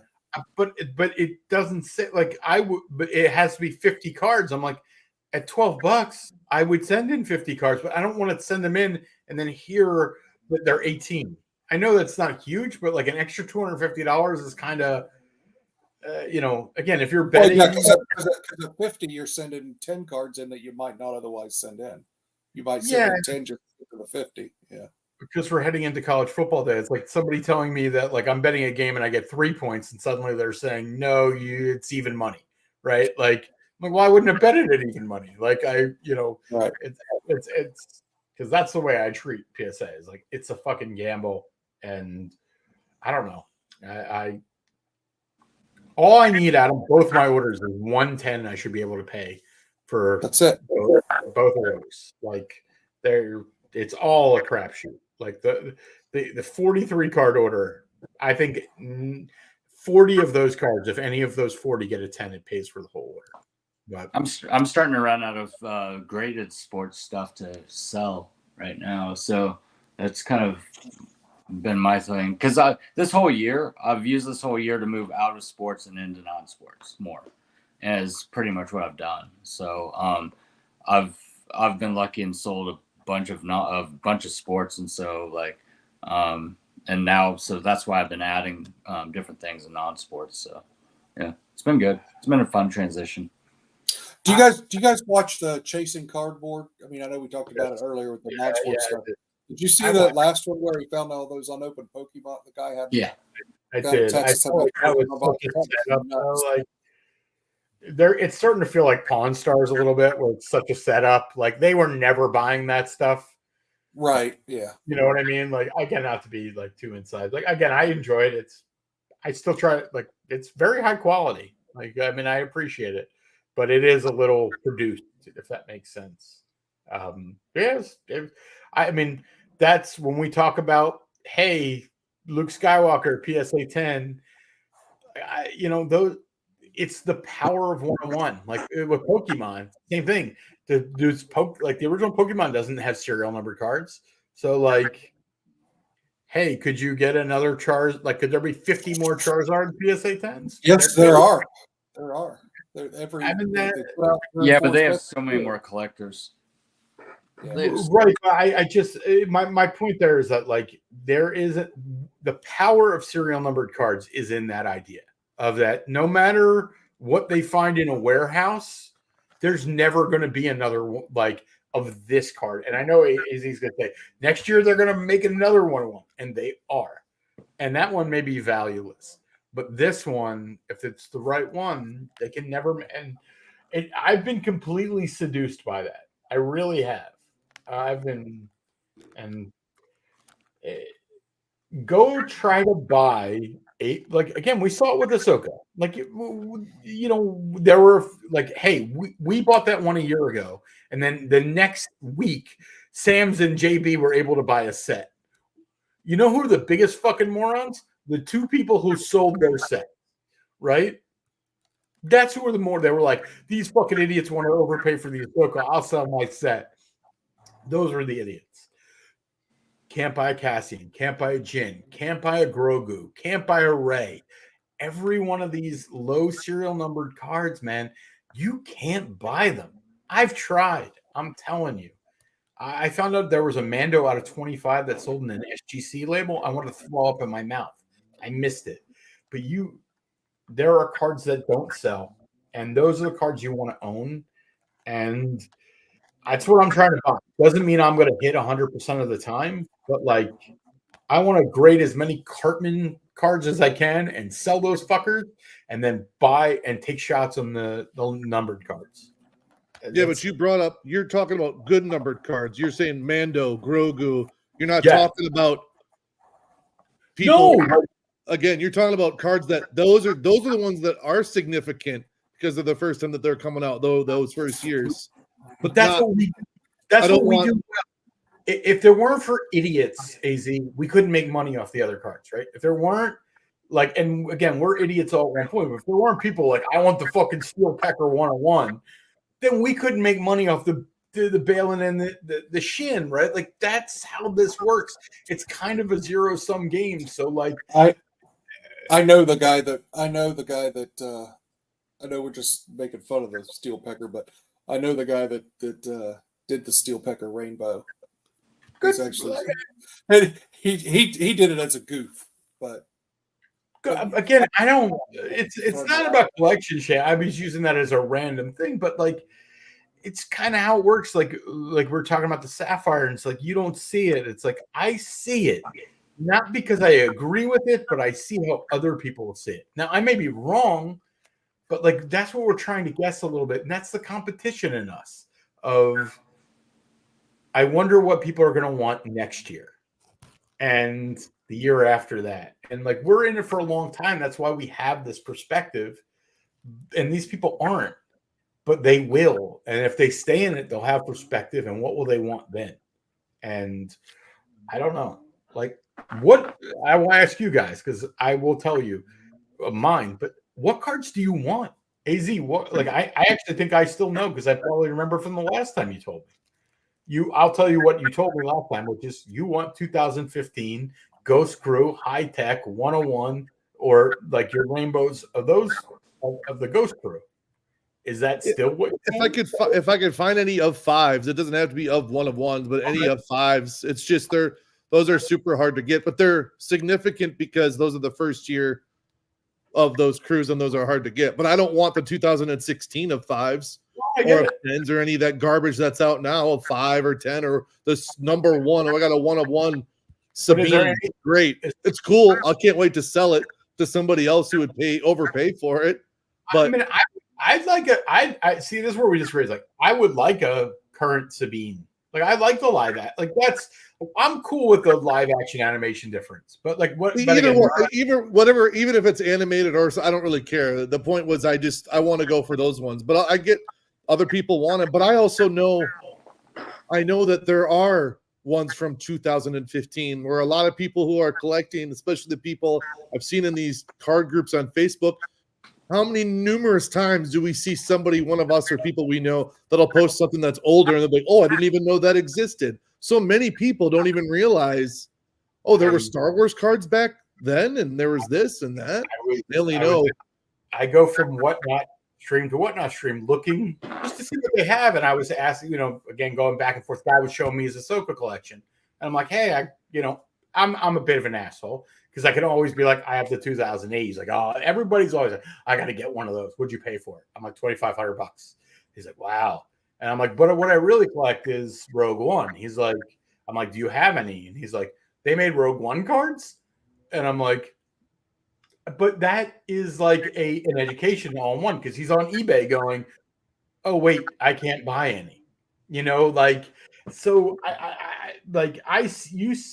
there are two parts of it is like you see the ignorance as pure ignorance.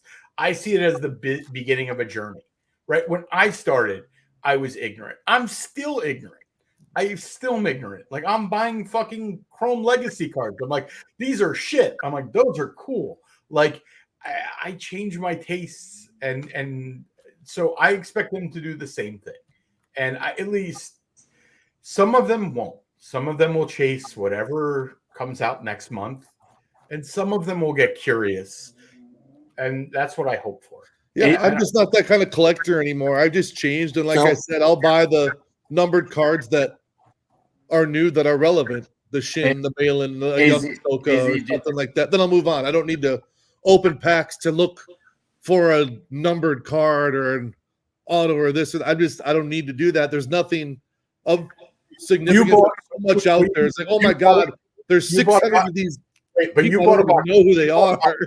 You bought a box of Chrome, right? Yeah. And so did I. And we're both asked. Like, I'm just saying that from the idea of we both are the same thing. Look, we don't want that shit. We're not going to open these boxes, but we both still bought one because we got caught up a little bit in it. Do you know what I mean? Like, I don't mean that negatively. I just mean right. But my past self would have bought a case.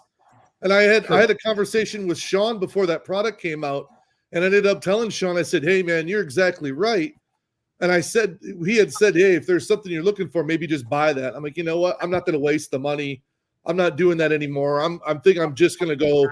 I'll wait for the market to kind of go down a little bit for an auto number Ahsoka or a Shin, and then a low Balin, because now that so much product has been opened up, there's so many out there that you can get for a fairly good deal. Because I would have paid what it cost to get a box just to get one of those cards out of there. So I'm like, well, I don't want the other stuff, and there's the odds are I'm not going to get it. Just give me the card and that card. I was just pointing out that logically we're on the same place, but we still bought a box because it's kind of fun, right? Like I fucking hated it. I wanted to break everything in the world, and I got it for $60, and people are paying $300, and they're excited. I still think it's like I wish like I would. I don't know. Yeah, it is exciting. I'm not going to do that anymore. But I say that today, but I just also told Sean, I'm like, if they have a case of Chrome, get it for me. I'm going to buy I'm going to buy a case for the first time in my life because I know people on Whatnot are going to buy the fucking boxes. You're exactly right. They will. I just don't want to go down that road anymore. I'm done reselling, opening up boxes there. I don't want to do it anymore. I did it already. I've been down that road.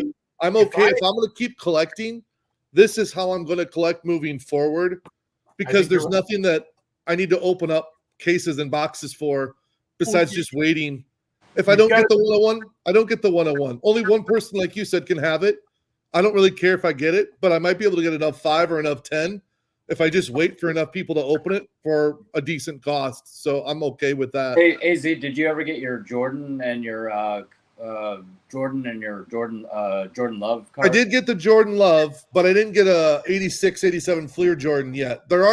I see them all the time. Yeah. People are just a little bit too high, and I haven't sold enough of the Star Wars stuff that I have that I want to get rid of to use that money to go get the Jordan yet. But I got another show coming up in October, like 12th and 13th. Front Row card show is going to be coming into town. So what Jordan Love did you get? I'm hoping to see something there. They had a few people had some Star Wars, and I'll try to find something there, but not very many people still bring that to the shows. Which Jordan Love did you settle on? The Immaculate Nice. rookie patch auto. The patch wasn't that great. I think it was to the 49. Is that right? 49? Yeah. They're not that expensive. They're attainable. It's when you get crazy the F10s and the F5s, or if it's a laundry tag or something that now you're spending over $1,000. You're like $1,500. It's different if you go into like Flawless or I don't want to. Or National Treasure. Some of that stuff's just crazy. Yeah, but you can get some of the stuff in fairly decent pricing. Yeah. I'm a degenerate. Like I had made like an attempt, and I wonder, AZ, like because you had said like you were thinking about getting out of cards. I'm divesting from cards, and I have sold more in the last 60 days than I'd probably sold in the last year or so. But I bought more cards. As soon as I fucking sell, I buy more, and I'm diseased. Do you have that in you, or do you I don't know. I wanted a nice high grade Luke rookie, nice high grade Leia, like a lot of the stuff that's on our rookie list, maybe. Like some of those good ones I'd like to have. Maybe like a top 10 in my mind that I'd like to just have, including like a Michael Jordan rookie card, like certain cards of significance. Other than that, I don't want any more of the other stuff. I stopped collecting, like even with my figures, my toys. I'm going to dump and get rid of a lot of my toys. And the only ones I want are like something that's just of value. Like I just want the early bird kit mail away. That's just the 4 figures. So I want to get rid of all my other stuff. And then I just don't, you can't have everywhere. And I just kind of want to narrow it down, just do a few things. That's a normal progression, I think, in collecting. You go from quantity to quality, at a certain point. And I think everyone starts out by, at least with me, both with my toys and with the cards. I start out just wanting everything I can get my hands on. And then as you learn and as you mature in your collecting, that's when you kind of, it takes a while, sometimes years, to kind of hone in on exactly what makes you happy and what makes you satisfied. And usually it ends up being fewer quality. I don't. I think. I mean, Sam, I'm with you, but like, I feel like I invent things to chase. You do. After, but like, No, but That came out of the holster real quick. I'm not about You do. he's right. Like, I'm not. This is no self doubt. It's just like if you don't. Like, I was down to 3. I've been at the same 3 cards that I want for. You love the 2 chase. years. You love the chase. But like, if I don't add cards to it, like, what am I going to do? I'm just going to either buy stuff I don't care about, or I'm not going to collect. Like, and I think that's Well, true. that's why I've enjoyed this 24 Chrome product so much. Is for the better part of a year, there wasn't anything that came out, and there wasn't any.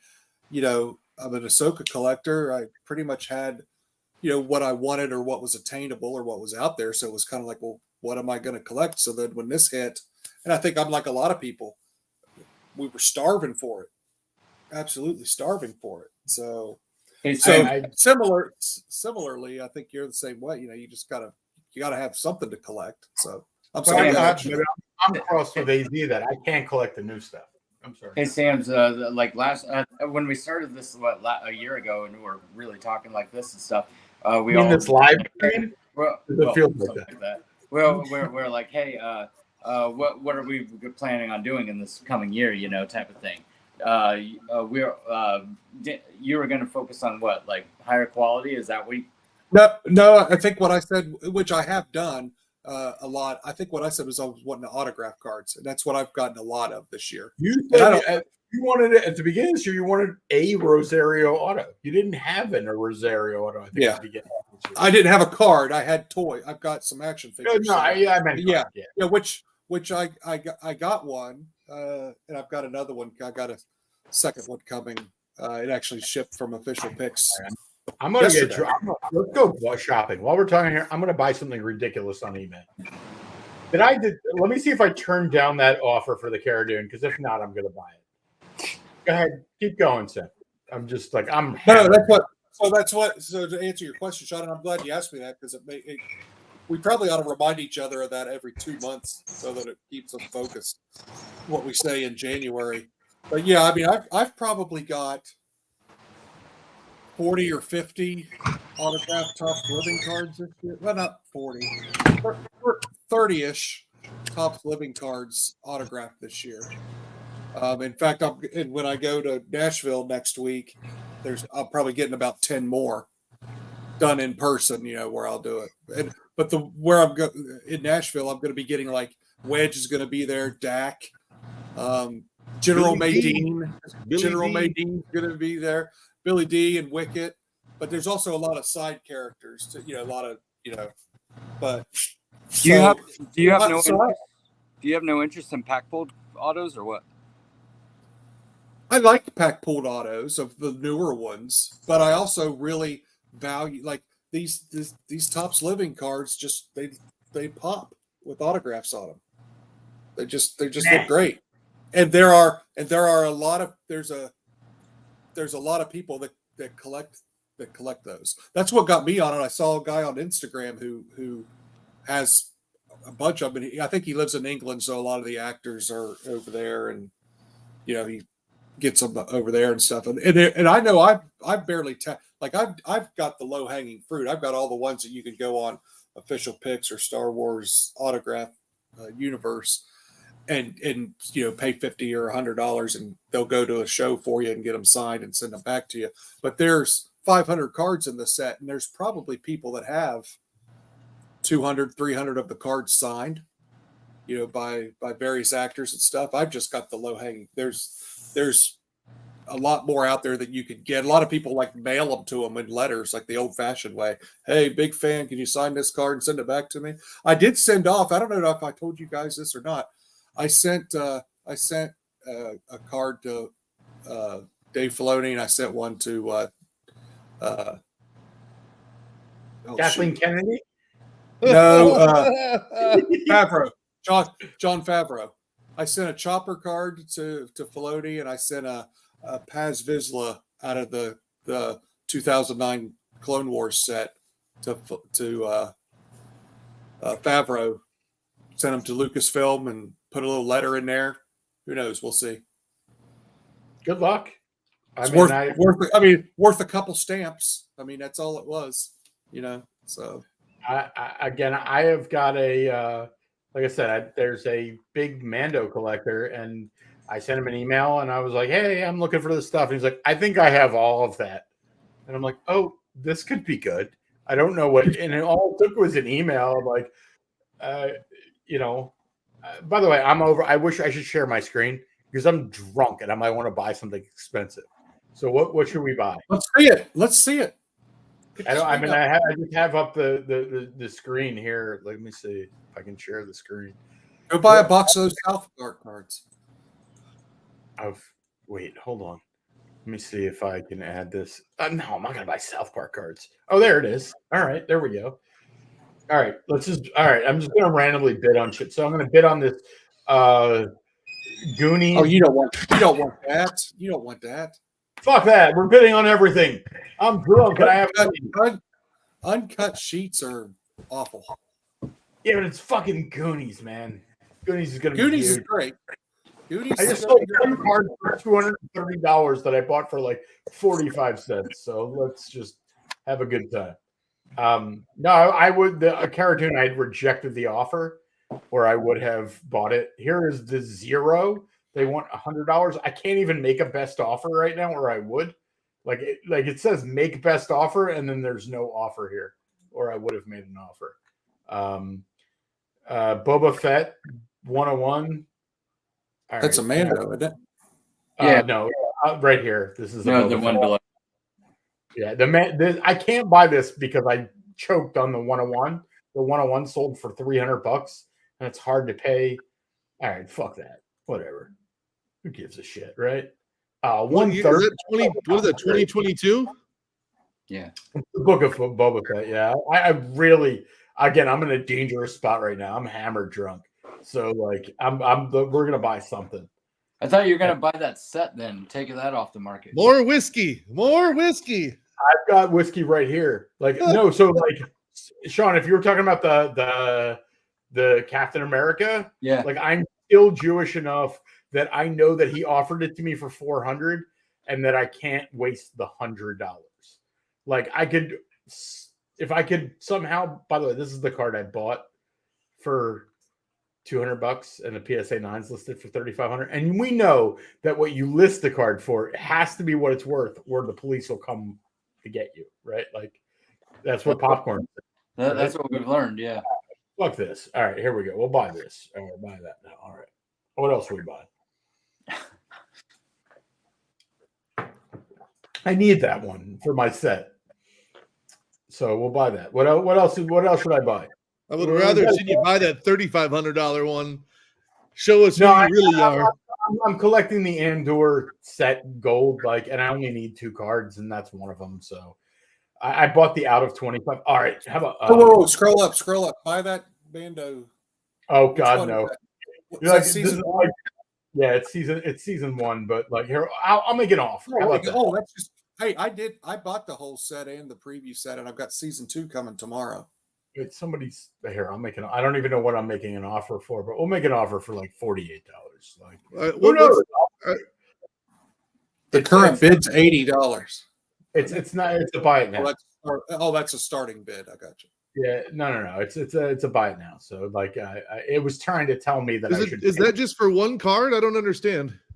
It's 5. Episode 3. Yeah, it's 5 cards. It's theoretically. Oh, those cards. Okay, yeah. I think I have some of those. I just don't know. That's the first really good looking Grogu. Yeah, I don't remember what I remember those. I want to buy a box of this, but it's too pricey here. The icon. That seems high because you can buy the whole silver set or the whole gold set for almost that price. Yeah, but like there's 36 packs. I can sell the packs for like $800 a piece on whatnot because people are. Stupid. Yeah, you'll make money on if you could repop those. But Sean's right. Yeah, I think I paid for. I got the gold. I think I got all 3 sets for about that price, or $200 or $250 or something like that. Yeah, I've just bought the silver set for $40, and I paid $80 for my gold. So, yeah. If somebody has the last here, we'll see what we wake up to because we'll just get we're having guys. By the way, I'm having a great time. I really appreciate you guys. I really do. Yeah, and I'm having a lot of fun here. We'll bet 105 and see if we'll take it. We'll wake up. Who gives a shit? I would have been like at 80. I already spending other people's money. I already offered 80. I already offered like 90 and he said no. So I need stuff for whatnot. That's my argument. That's my fun way of telling myself I can. Yeah, then you can start selling characters or sell them by the number or sell them by. I can't do that. I will sell by the pack. I will sell like 5 packs for X dollars, but that's the best I can do. That's what's going to happen with this new Galaxy that's coming out. People will go nuts and start selling that by the pack. And all right, we'll buy this. Oh no, I can't buy this now. It's on ComC. Because if I was on, I'll buy it on ComC. There's already so much hype on that Galaxy coming out. It's insane. All right, because they're going back to borderless. This guy offered me. I would buy this right now. They had offered me 50. Like I would buy it right now, but they offered me $4 cheaper. I'd buy a box of Ghostbusters. Like, who's going to reseal a box of Ghostbusters? Nobody. That's okay to buy. Hey, mine comes sealed. On Monday, I get it. Yeah, we bought it. We bought it already. We don't give a fuck. It's just money, guys. We can make more money. But let's keep going. Keep it going. I'm telling you, I'll spend $1,000 right now. Oh, I got to change with the post because I almost bought that. That was you guys see what that was? All right. I'll take that card. Buy me that card, that Cara Dune. I'll take that one. Oh, I was gonna buy that. You know what? I'm glad you said that because I was gonna buy the Katie Sackhoff if you said the Katie Sackhoff. Because awesome. I'm not buying it now, but it's an awesome card. There's a better price on that. 90 on the patch auto? Yeah, because you don't want that one. That one's not the first one. Is that like you're right. I know. I like again. This is not my first rodeo, but I appreciate it. I appreciate you looking out for me. Just saying, if you're gonna buy something like that, then there's a better one out there. So no, I know what you mean. It's not it's only that $12.99. That's probably a digital card. You might be careful. Yeah. No, this was like again. I made this. I think I turned down the offer because that was the card that we talked about earlier, right, Sam? Where like the Morgan Ellsworth auto. Yeah, I think I turned down the seller made counter offer. Let's see. Did I already deny it? All right, fine. We'll buy it. Is it digital? I don't care. If it's fucking digital, then I own a digital card. I don't give a fuck. No, guys, it's $15. Yeah. It's not digital. If it's digital, then I'll tell them to cancel. You need to go watch Fiddler on the Roof again. That would be super expensive if it was digital. It better not fucking be digital. I mean, that would be way too much for digital. If it's not digital, then you did good on that card. But they're like $10. I don't see where it doesn't say digital anywhere. So like, if it's digital, by the way, there's another one that's cheaper than this. It just there's one right here that's cheaper. If you look at the corners on that are beat. So to save the $3, I bought the good one. But the guy that sells all the digital cards starts them at $12.99. So that's what I saw there that made me. It could be. I will tell you, I will fight. Like again, you're not. I bought one the other day. I bought a fucking digital card the other day. It was it was a Ahsoka. What's the saber crystal? Cyber crystal. The Kyber crystal. Kyber crystal card, and it was on auction, and it wasn't just. I mean, there were several of us that, and it said cyber in it. I guess the rest of my watch list ended.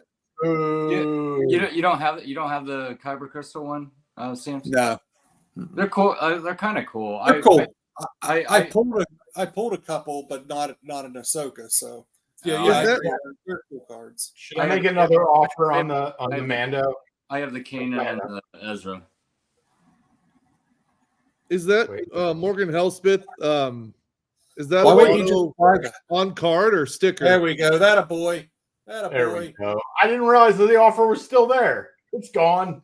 We bought it. $212. How much more do we have to spend, Vanna?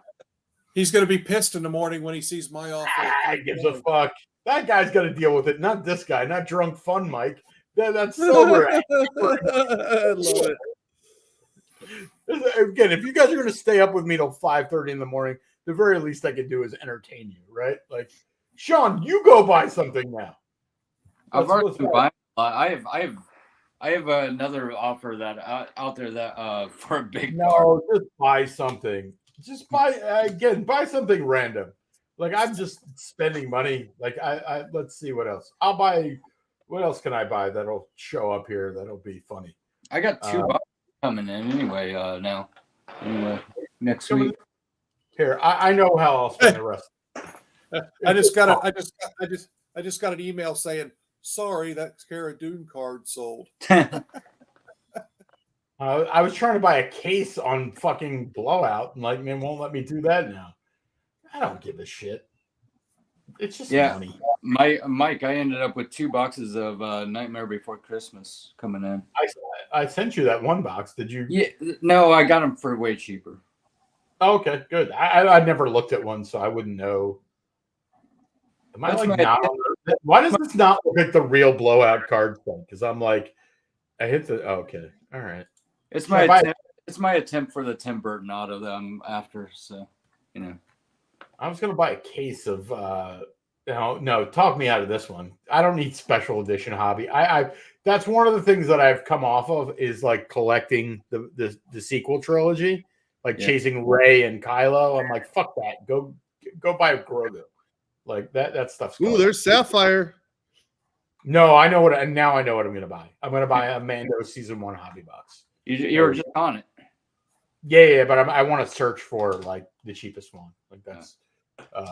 They're usually right around 160 to 180 mark.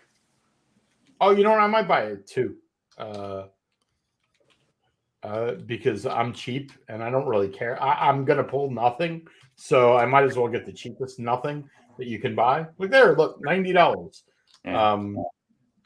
Yeah. I don't know what else. What else should I want to go back to like I can't believe I bought everything on my watch list.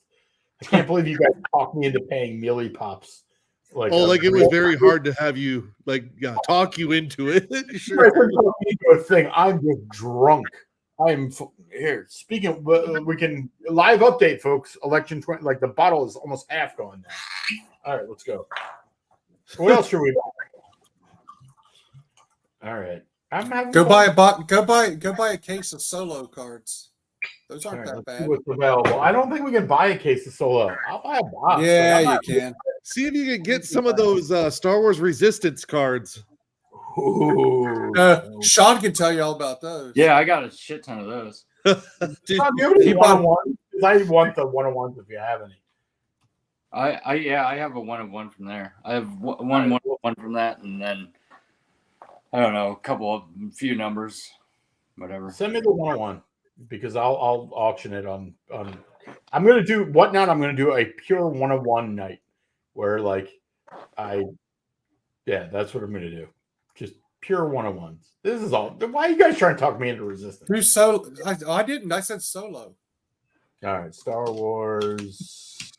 So, did I bought the box of Ghostbusters, right? Put in case. Was that case? I couldn't find one. I think I looked for one yesterday.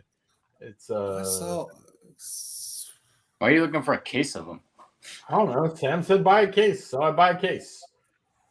Just don't talk me into buying like a Series 1 box. What year was that? Put your money where your mouth is, big guy. Buy a box. What was All it, right, here you go. 1977 Star Wars box. I don't care. Like, hey, it's Amex. I'll just dispute the charge. $8,000. Put in tops. Oh yeah, good call. Tops, and they're Series 1. You guys are not the friends I need right now. These are not the droids you're looking for. Wait, why am I getting like garbage? Wait, search by highest. Yeah, that's somebody. So okay. Whoa! Back up the category: sealed non-sports trading cards. No, we're good. We're good. Like, I'm not buying it. This is what I saw yesterday, and like I thought about making an offer. So this person has, you get a box of everything, and they have all 3 sets, but who cares? It's like if they don't have an offer, but like, hey, it's in Phoenix. Hey, see, that can't be that far from you, right? Like, what part of Arizona are you in? How far are you from Phoenix? Yeah, that's close. Hold on, let me see. Hold on a second. So it's got 1, 2, 3, 4. That's 5. awesome. It's got every box. That's crazy. The issue is essentially, but all the value is in. He's high, but he's not. He's not not. that high. Crazy. He's not that high, right? He's- Like again, at 18, right? Like, and also it's like, all right, I can't see the Luke, but if you bought all that shit, do you have a bad Luke? I don't like. Well, remember, I just recently sold my master set for $1,000. So those are 1,000. Just again, they could if they're good condition. I'm just trying to 1,000. Yeah, if you reverse it out, like these 3 boxes are 1,500, these 2 boxes are 500. So that's 2K, 3K. You're still at 20,000 for these 5 boxes, and that's so the series 1 is based on the condition of the box is about 10 grand. I've seen it for less. I've seen it for more. And it's not BBC. It's like it just makes it like here's 14.5, here's 11.4 best. Yeah, but you could get them if you got cash. You can get them for 8 grand, 9 grand. Some people will just be willing to. That's why it's like if that person wanted 15, it might be a thing. But like at 23.5, it's close. It's probably got like 18 to 20 grand worth. I'd say close. Yeah, to. but most of the stuff I don't want. Right, you know what I mean? Like, if I wanted Jedi boxes and I wanted Empire boxes, I just buy them. It's no, these are empty boxes. How much did he say he has on it? 23,000. Yeah, 23.5. Yeah, it's just too much. Which like, means, yeah, if you were local and you offered the guy like 15 grand, I don't see why you wouldn't take it. Well, I think what you would do is you would pay for these 5 boxes and then get everything else free. Yeah. It's the only way to like look at it. And these boxes can be had for 2 to 3 a piece. So yeah, I mean, I guess you could get to like Series 5. You can get like some of those are like $1,500. And the other problem with that Series 4, which is a big deal now, is you're not even guaranteed that's the error box for Series 4 anymore. If it's a non-error, I wouldn't pay over $1,000 for that box. This is a deal at 15,000. Like it's a buy at 15,000. Anything less is anything more is. Very cool though. It's great to see on there. I'll have to keep my eyes and ears open locally. That's the kind of guy though. Look and see what his other items for sale are. That's the kind of good. Yeah, it's a good idea. Although he's only got a 98%, approval at $38. Might be worth me giving a guy a message and saying, "Hey, I'm local. I'd like to see what you have. Or are you up for cash and trade?" Yeah, I mean, yeah, for sure, right? Like because 15% on eBay discount right out of the gate is $3,000, right? Like it's 19. It ends up being like 19.5. Yeah, and he can't I'm telling you, in this market, there's no buyers. And that's why if someone had cash and said 50, I'd be like, damn, like, dude, you wouldn't take 15 cash. That's you have again, if you're serious about selling, you'd have to take 15 cash. Yeah. Like, that's a tall offer. There were some there was a time that these boxes were here. I mean, here's a Series 3 unopened. Yeah, it's not here's Series 3 2550 unopened. Like, all right, we're getting somewhere. I don't know if I'm this drunk, but I'm close, right? Like, yeah, I think we're out on that. The closest thing I could do is buy like a 1985 Goonies box. Like that might be. I looked today, by the way. I was like, all right. I've been looking at that set. I just can't get myself to pay $50 for a set. Because how many cards are in the set? You don't see them. It's all conditioned on. It's all conditioned. I have sets. Like it doesn't matter because so much of it's off. Like I'm telling you can't find. Right. And these are also you don't see these at Comic-Cons and shows No. and everywhere. Like you see everything else. I've never seen Goonies cards for sale locally. This Or is any shows. this is about what they go for. Like you could probably find one for $5.50. What was that 129 down there? Was that just the box or something? No, it's just It was an empty box, yeah, empty. Box. Okay.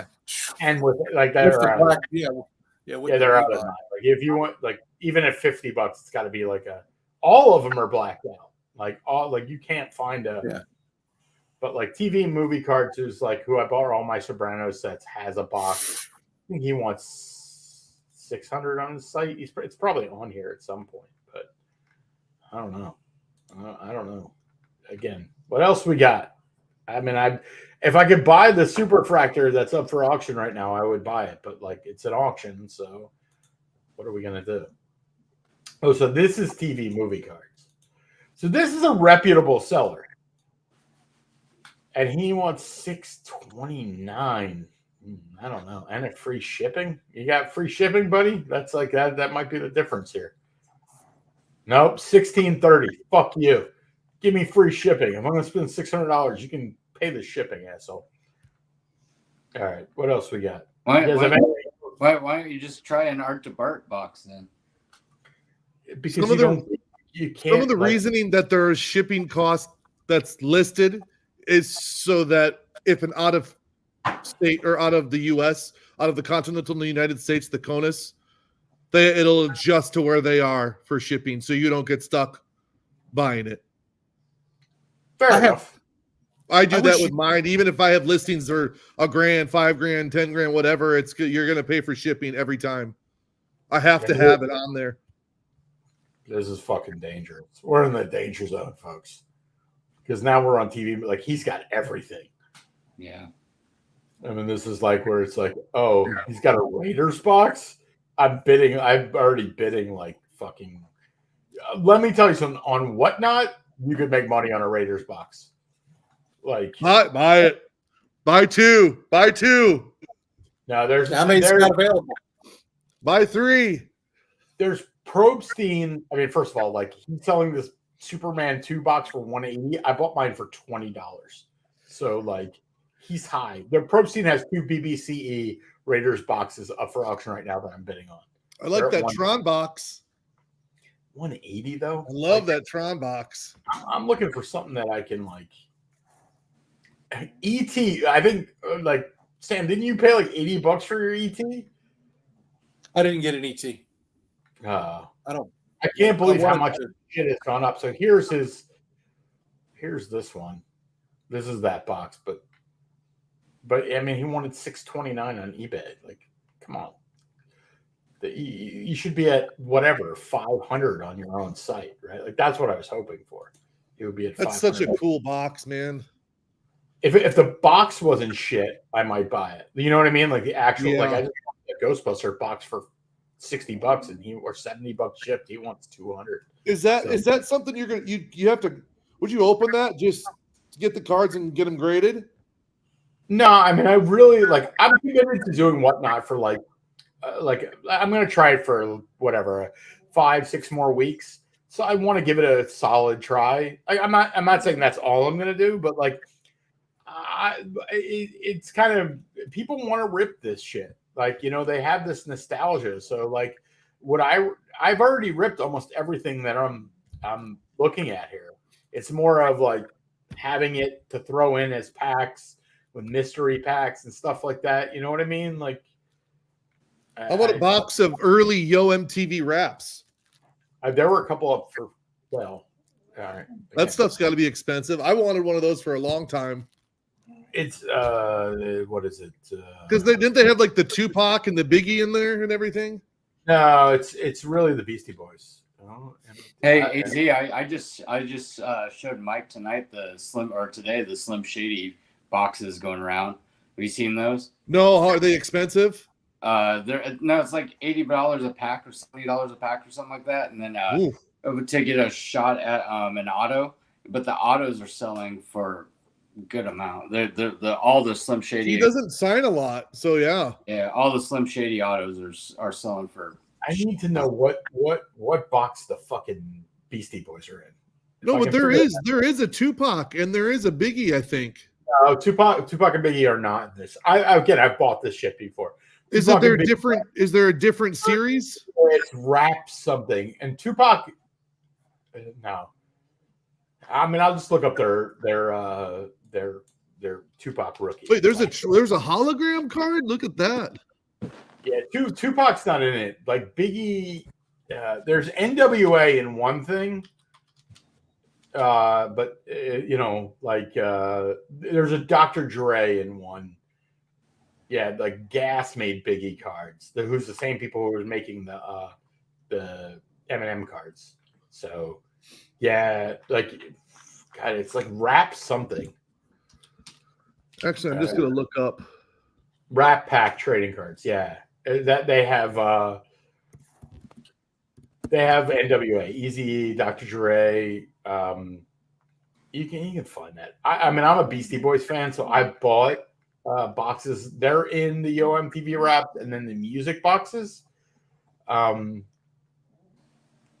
Digital Underground is in there. Yeah, but I don't think Tupac's on them. Like I know Tupac was like a featured player in Digital Underground. All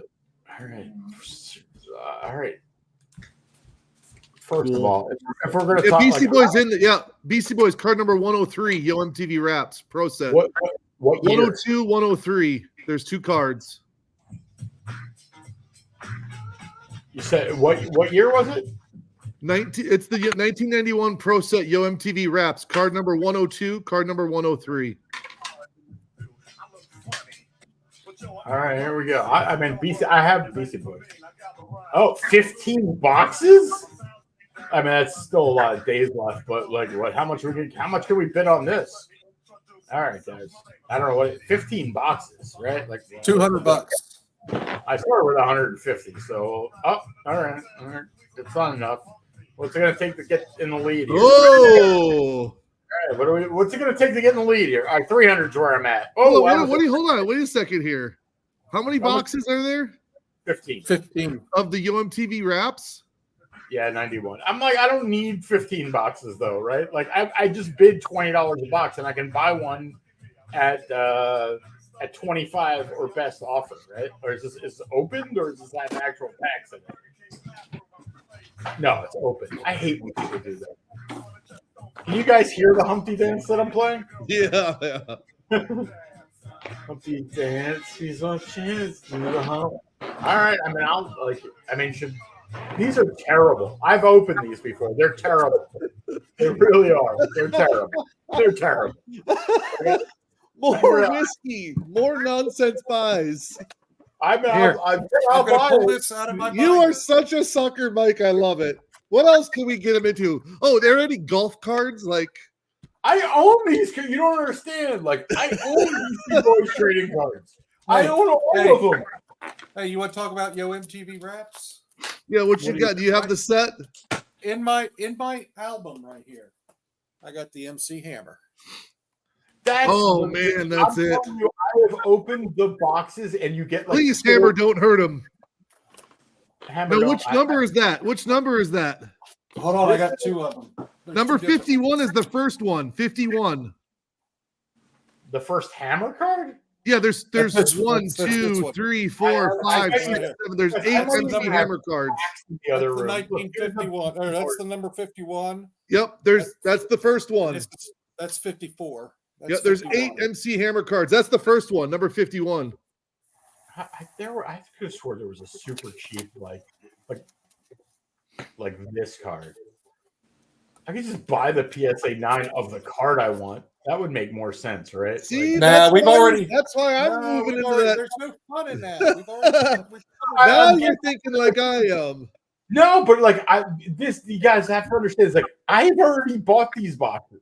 This is not like new to me. Like I've already bought these and opened these. I've actually even graded one of them. Maybe not this one. By the way, this is the card you actually want, the 1988 Panini. But that's a different story. Like If I can buy a cheap, Why? I'm not Italian. I wasn't buying stickers, in Uruguay back in. I don't know. In Dark Rizzo, if he's woke up now, he'll be like, "Yeah, that's. Oh my God! Wait, Card Vibe is up. Like a Card Vibe. The Discord didn't chat. Like, where is that? Hey, don't look now, but we've picked up like 3 Discord members. It's like Tom's been up. It's like. It's like, guys, I put the Discord. Anybody can come in. Are we still live on YouTube? Yeah. Oh my God, it's been like 6 hours. 5 hours and 8 minutes. This all started with I was like, I feel so bad for you guys on the East Coast. It's 2:40. Yeah. 2:50 No, listen, my here. wife is getting ready to come down the steps, and she's going to look at me like I'm an idiot because she's getting ready to leave for the day. I wish I could tell you I'm not usually up. It's all because when Sean got on, then the party got out of control.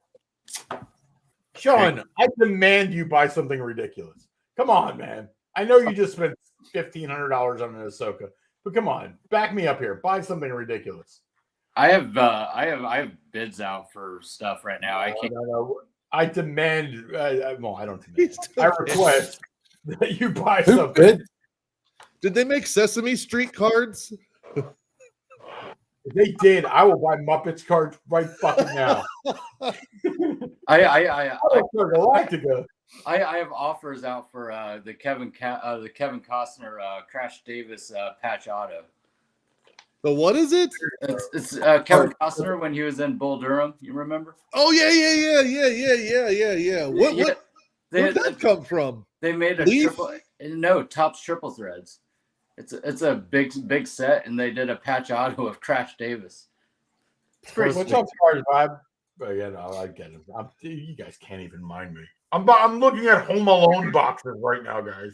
Home Alone 2. If we're Home Alone 1, we'd be all right. But Home Alone 2, I've lost my fucking mind. Did they make Home Alone 1 cards? They probably They did not. they? They did not. Oh, is Donald Trump in this one? I think he is. Maybe that's why it's worth some money. Trump rookie. Donald Trump Home Alone debut. No, the Donald Trump rookie's like some. Oh, the Playboy. Yeah. But is he in this set? Can somebody look it up? Because if he's in this right set, there. Well, there. Hold on. Scroll down where there was pictures of a bunch of the cards. There's got to be other screens where you can just look up Home Alone 2. Yeah, Donald. There are. I'm on them right now. Let me just. Here, I will. I'm on it right now. I don't fucking care. I don't see Home any Alone Donald. 2. Nah, he's not in 1992 there. tops. Nah, no Donald Trump cards, or we'd be all about that. All right, I'm gonna buy a Barack Obama rookie and a Donald Trump rookie, and then I'm gonna set fire to a Joe Biden rookie. That's what we're gonna do tonight. All right. Didn't this start with like the election stuff? Vote Bistan. Everybody must vote. Like, hey guys, I got so drunk and spent a lot of money. You guys all have to vote for Bistan. That's what this is all about. Sure, why not? Give me one other one here. I'll buy. All right. 8 men out. Two more glasses. Mike won't remember anything. I don't fucking care. I really like. I get this. Again, back in the day, you go to a bar. Like this is the cost of like a round of drinks for all of us, right? Like I'm in for Bistan. You sent me a gold. That's right. I forgot I sent you the gold Bistan because I really want the Wee Wonk, whatever his name. What time is? Hey, I've got those. I've got the turtles. I just sold my one turtle. It's series 2. Series 1 I'd be in. Like, I'm sorry. I got the movie series 1. The Secret of the first movie. Better. Should I buy a box of Costco for $58? Wait, Video City. Did they make horror cards? How about Friday the 13th? Or we I would be great to open right now. If you could get some of those, open those up on Whatnot. Get some horror cards to open up on Whatnot. That'll go well. No, I want. All right, how about Donkey Kong? Those are the scratch ones, though, aren't they? You got the regular ones, and you got the scratch. Oh, I thought this was like a whole box for $30. I was like, I'm in. Wait, doesn't Sam's? Don't you have those? You know, I don't have he the doesn't- Donkey Kong. I got the the Nintendo ones with the Oh, punch out. I couldn't remember. I knew you had one of them. Yeah, I mean, the I'm Nintendo just ones. trying to decide how the best way to waste money is right now because I almost bought 5 packs of Donkey Kong. But I'm like, what am I going to do? Like, I have. Throw me $100, we'll kick you in the balls, and we'll call it a night. All right. I mean, There I'm you not go.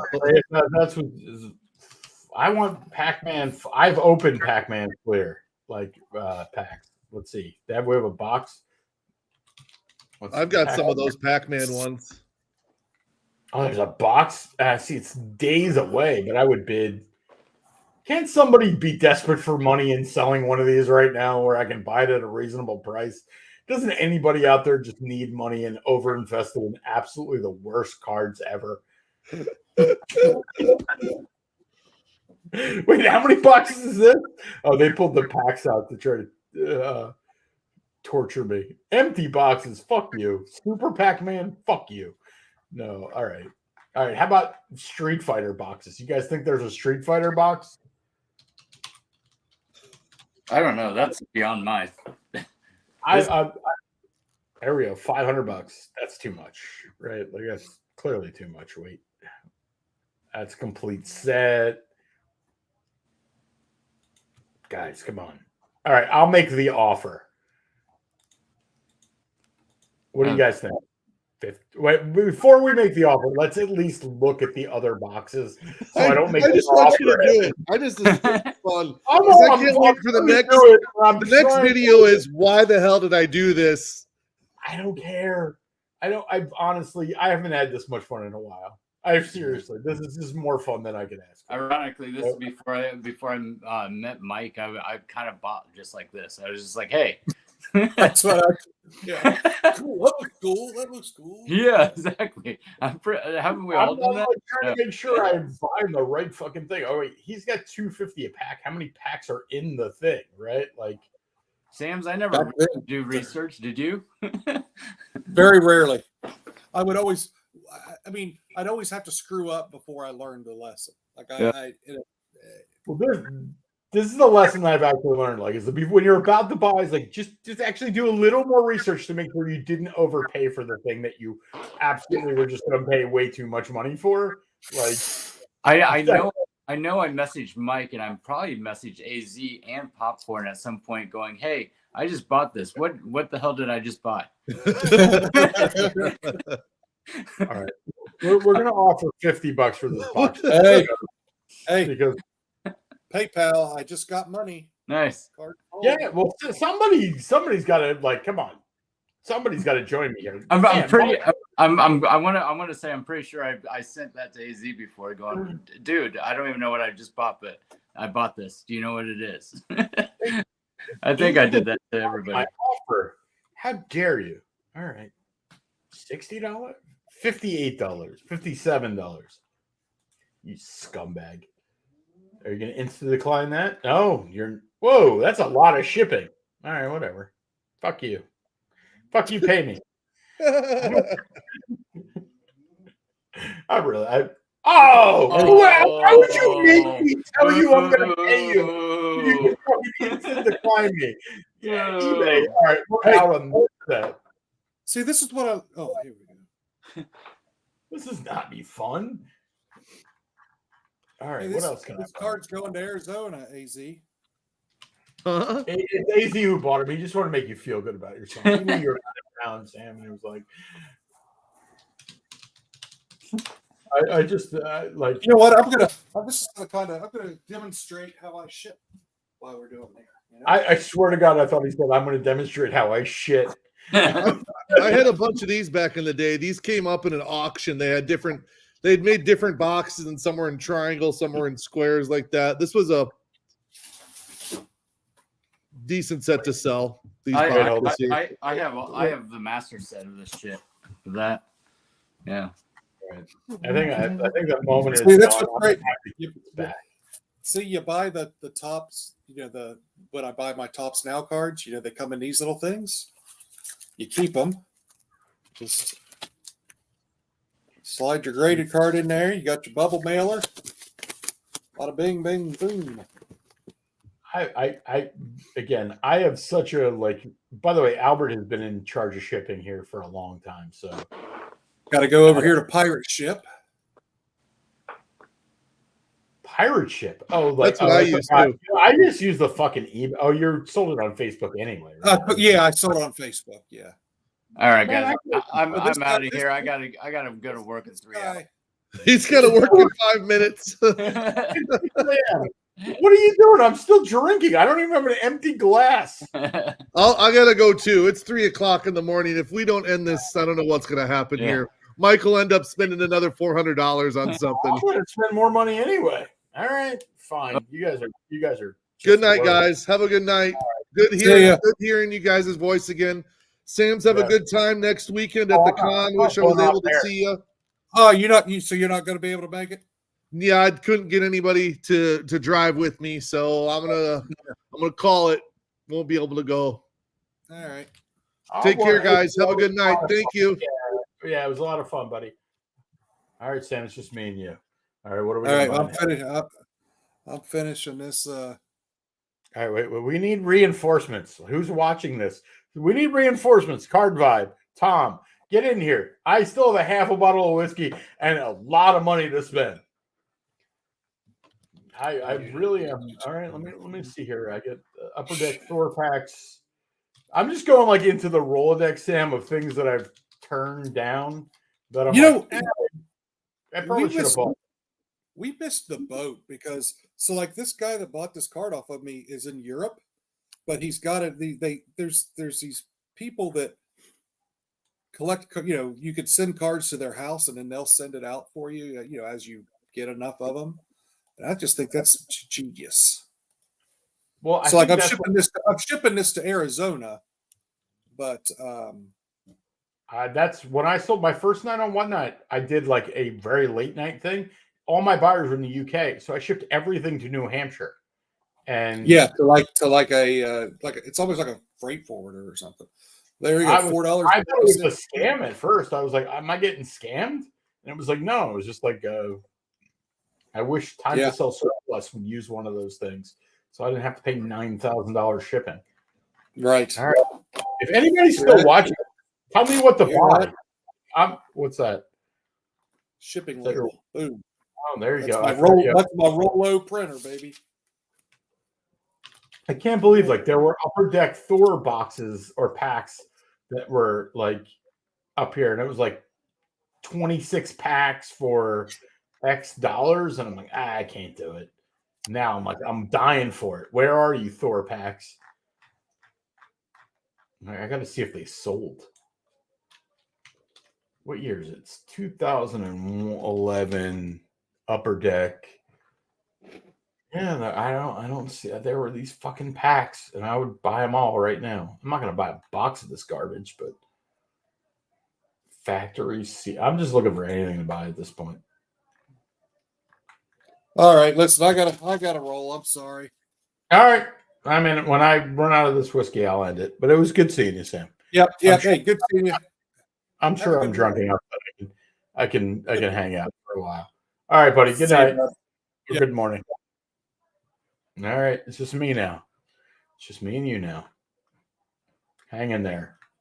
I don't know how much longer I can stay conscious, but I got this much whiskey left, and when we're done, let's see how much money we can spend. Wait, why am I looking at sold listings here? Bids, offers. I don't even know what I bought. No. Yes. No. I can't believe I bought everything on my watch list already. This is not fun. Oh, I'm not going to do that. Or are we? We're not going to do that either. All right. I guess I should call it a night. I've eaten so little and drank so much that we'll take a look here. How are people? I think everybody who is like, there are 8 people who are watching this. We're 5 hours and 22 minutes, up 7, down to 7. But I swear everybody has fallen asleep, and that's the only people that are watching this at this point. All right, well, let's increase the max bid on here. I don't know. What do you bid on something like this? I just bought one recently. This is going to be painful when I have to pay for all this stuff, isn't it? Whatever. That's life. Albert's sleeping underneath me. Whoa, what the hell is that? Adam's Family box. Too much money. All right. Saved by the Bell. I don't think I can buy a Saved by the Bell box. I wish there was like a full box, something. Here we go. Whatever. $12. All right, let's make an offer for $8 and see if they'll ship it. All right. Oh, maybe I can I'll buy 2. Right? What does that sound? I don't know. Like, all right, continue. Am I offering $8? $30. Wait, 60. Yeah, there we go. We're trying to buy 2 boxes. Are they going to take it? They at least going to offer, like, are they going to entertain the offer? I don't know. We'll see. We'll find out in the morning when sober Mike wakes up and then has to deal with all the money that drunk Mike spent.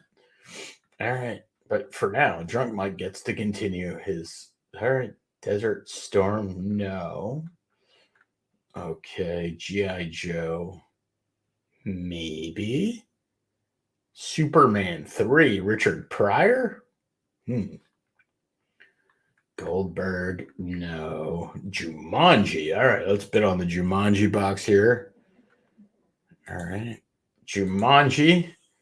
I mean, I'm looking chat. Somebody keep me awake. The dog is asleep underneath me. I'm half a bottle of whiskey deep.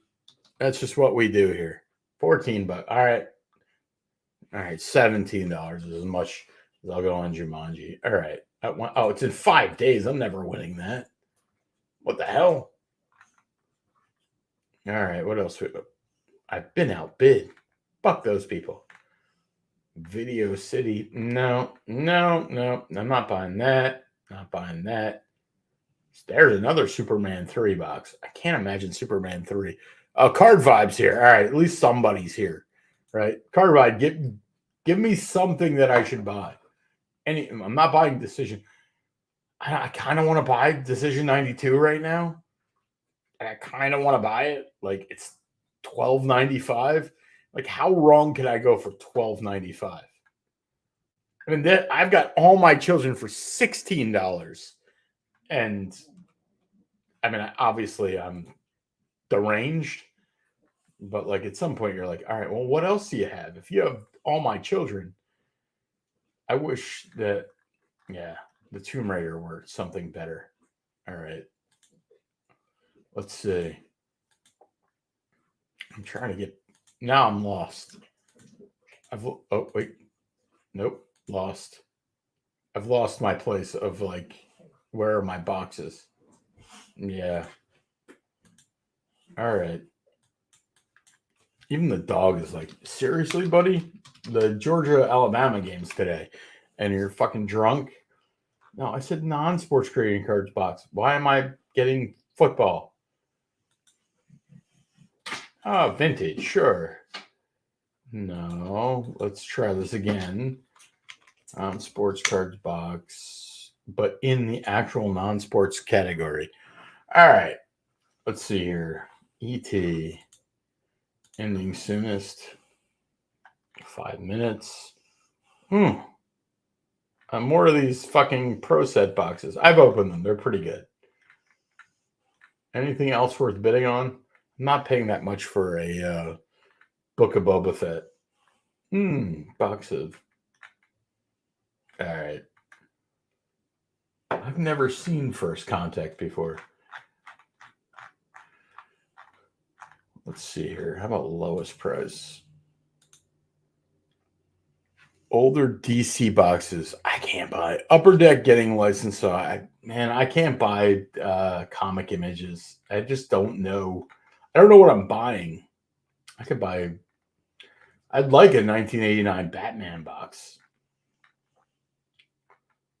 Man, there's nothing here.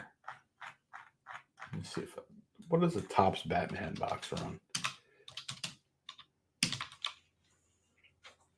1989. That's just Oh my God. I don't realize how drunk I was till right now. I don't really drink. By the way, for those who don't know, like, I don't really drink. So me having a half a bottle of whiskey, this is going to hurt tomorrow. This is going to hurt. That's just the way this is going to go down. It is 6:09 a.m., 5.5 hours into a live stream. Yeah, mistake. A lot of mistake. That's an empty box. Sons of bitches. I'm drunk enough that I wouldn't figure this out. That's series 2. Man, you used to be able to buy these cheap. Holy bundle. Yeah. Empty, empty, empty. Stop trying to sell me empty boxes. I hate people who even list empty boxes. They should be put in jail.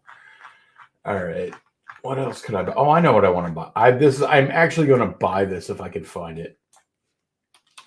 Golden Eye. This is my favorite thing to open. It's usually cheap. Golden Eye. All right. Does anybody have a box that's a reasonable?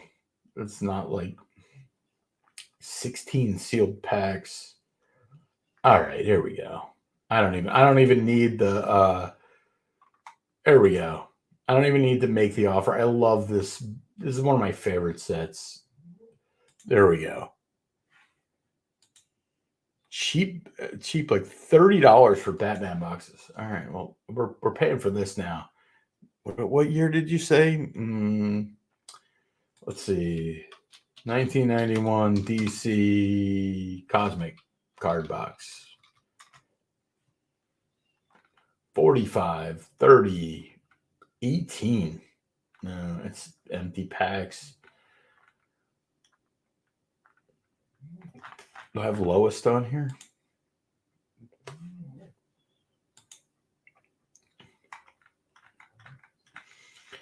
I'm going to need to go eat before that. All right, here.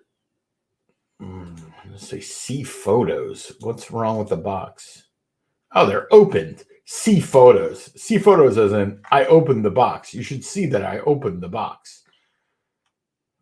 Assholes. All right.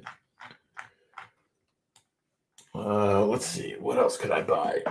Oh, I know what I'm going to buy. 2016 Rogue 1 packs.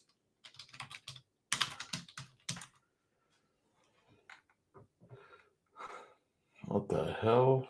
I know that people have. Why can't I find this in the right?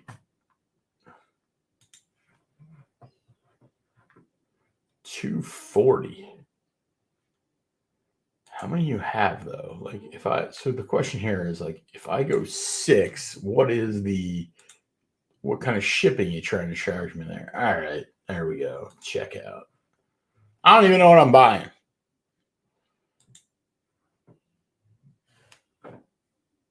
I have to make all this back on Whatnot. So Tuesday nights, Whatnot, come open this shit. All right, what else we got here? I just bought 6 packs. I hope they were hanger packs that I just bought. Oh, no, they weren't hanger packs. I'm an idiot. Whatever. Where are the hanger packs? I'll buy those too. Motherfuckers. Yeah, these were not fat packs that I just bought. No, they got me. Oh, no, they were. They were. Good. Good on me. These are actually hanger packs. There's 16 cards in a pack. So that was all good. That was all good. That's what you want to do. All right. Let's see. Star Wars Blaster box. And then I have no idea how much money I spent. We're going to have to look at the damage we did. Oh, before we sign off. And I got to go eat the rest of my Chinese food that I picked up 19 hours ago. Ooh, it's going to hurt tomorrow. Got to admit, I'm a little too old to be this drunk. All right. Journey of the Child. 2 packs. I like when they're like, I asked for a blaster box. I didn't ask for 2 packs from a blaster box. Huh. 10 packs. See, like the shipping. I was going to buy this and like fucking $10 shipping. Fuck you. And the horse you rode in on. Yeah, there's like, I'm not buying that either. Solo blaster box, $29. That seems crazy. All this seems crazy.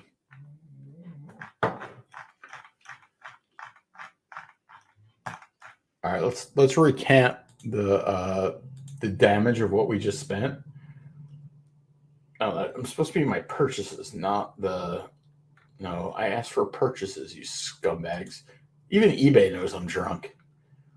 All right, we spent 20, 60, 212. That's 370. 15. Wait, that's not 370. I can't even add up. I can't add. 60, 270, 285, 350, 380. 380. Not a bad number.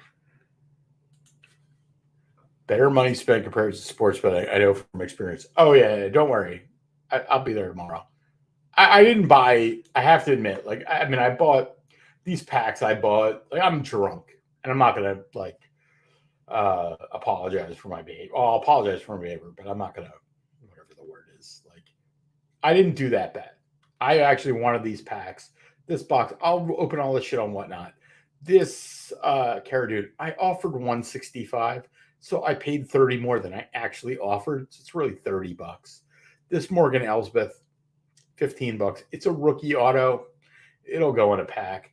The Ghostbusters, yeah, that's kind of a stupid thing, but same thing. I'll sell these packs on Whatnot for 3 for 15, and I'll sell half of them, get my money back. The Saw, I kind of needed. That's it. Like, it's like, even when I'm being crazy, I can't be crazy. Like, those guys had a chance to talk me into pure madness, and they missed out. Like, I don't mean they missed out. They're probably good friends and to not doing that, but we'll see. This Cad Bane, I want to bid on that Cad Bane. This set. I mean, it's really weird. I really have not. I deleted a lot of stuff off my watch list, which is smart. It's smart because if it were on my watch list right now, I would just buy it. Is there anything left? I bid that. I'm not going to pay $7,000 for that. I'm not going to pay $130 for that. Nor that. Gaius Baltar, close. I bid on this. There were some bid. That's the other thing. I have quite a few bids out that, I could wake up in the morning and a lot of these bids will get accepted.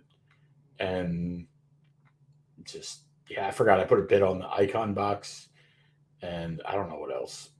Like, probably some other stuff. Wait, here, let me check my messages. Dog is sound asleep. I am hammered drunk. So we'll go through the offers too. I offered on the Pro Set boxes. I offered on that. Submitted an offer on this set here. Oh god, yeah, I've quite a bit. So we spent $380, and we have offers of a lot sitting there.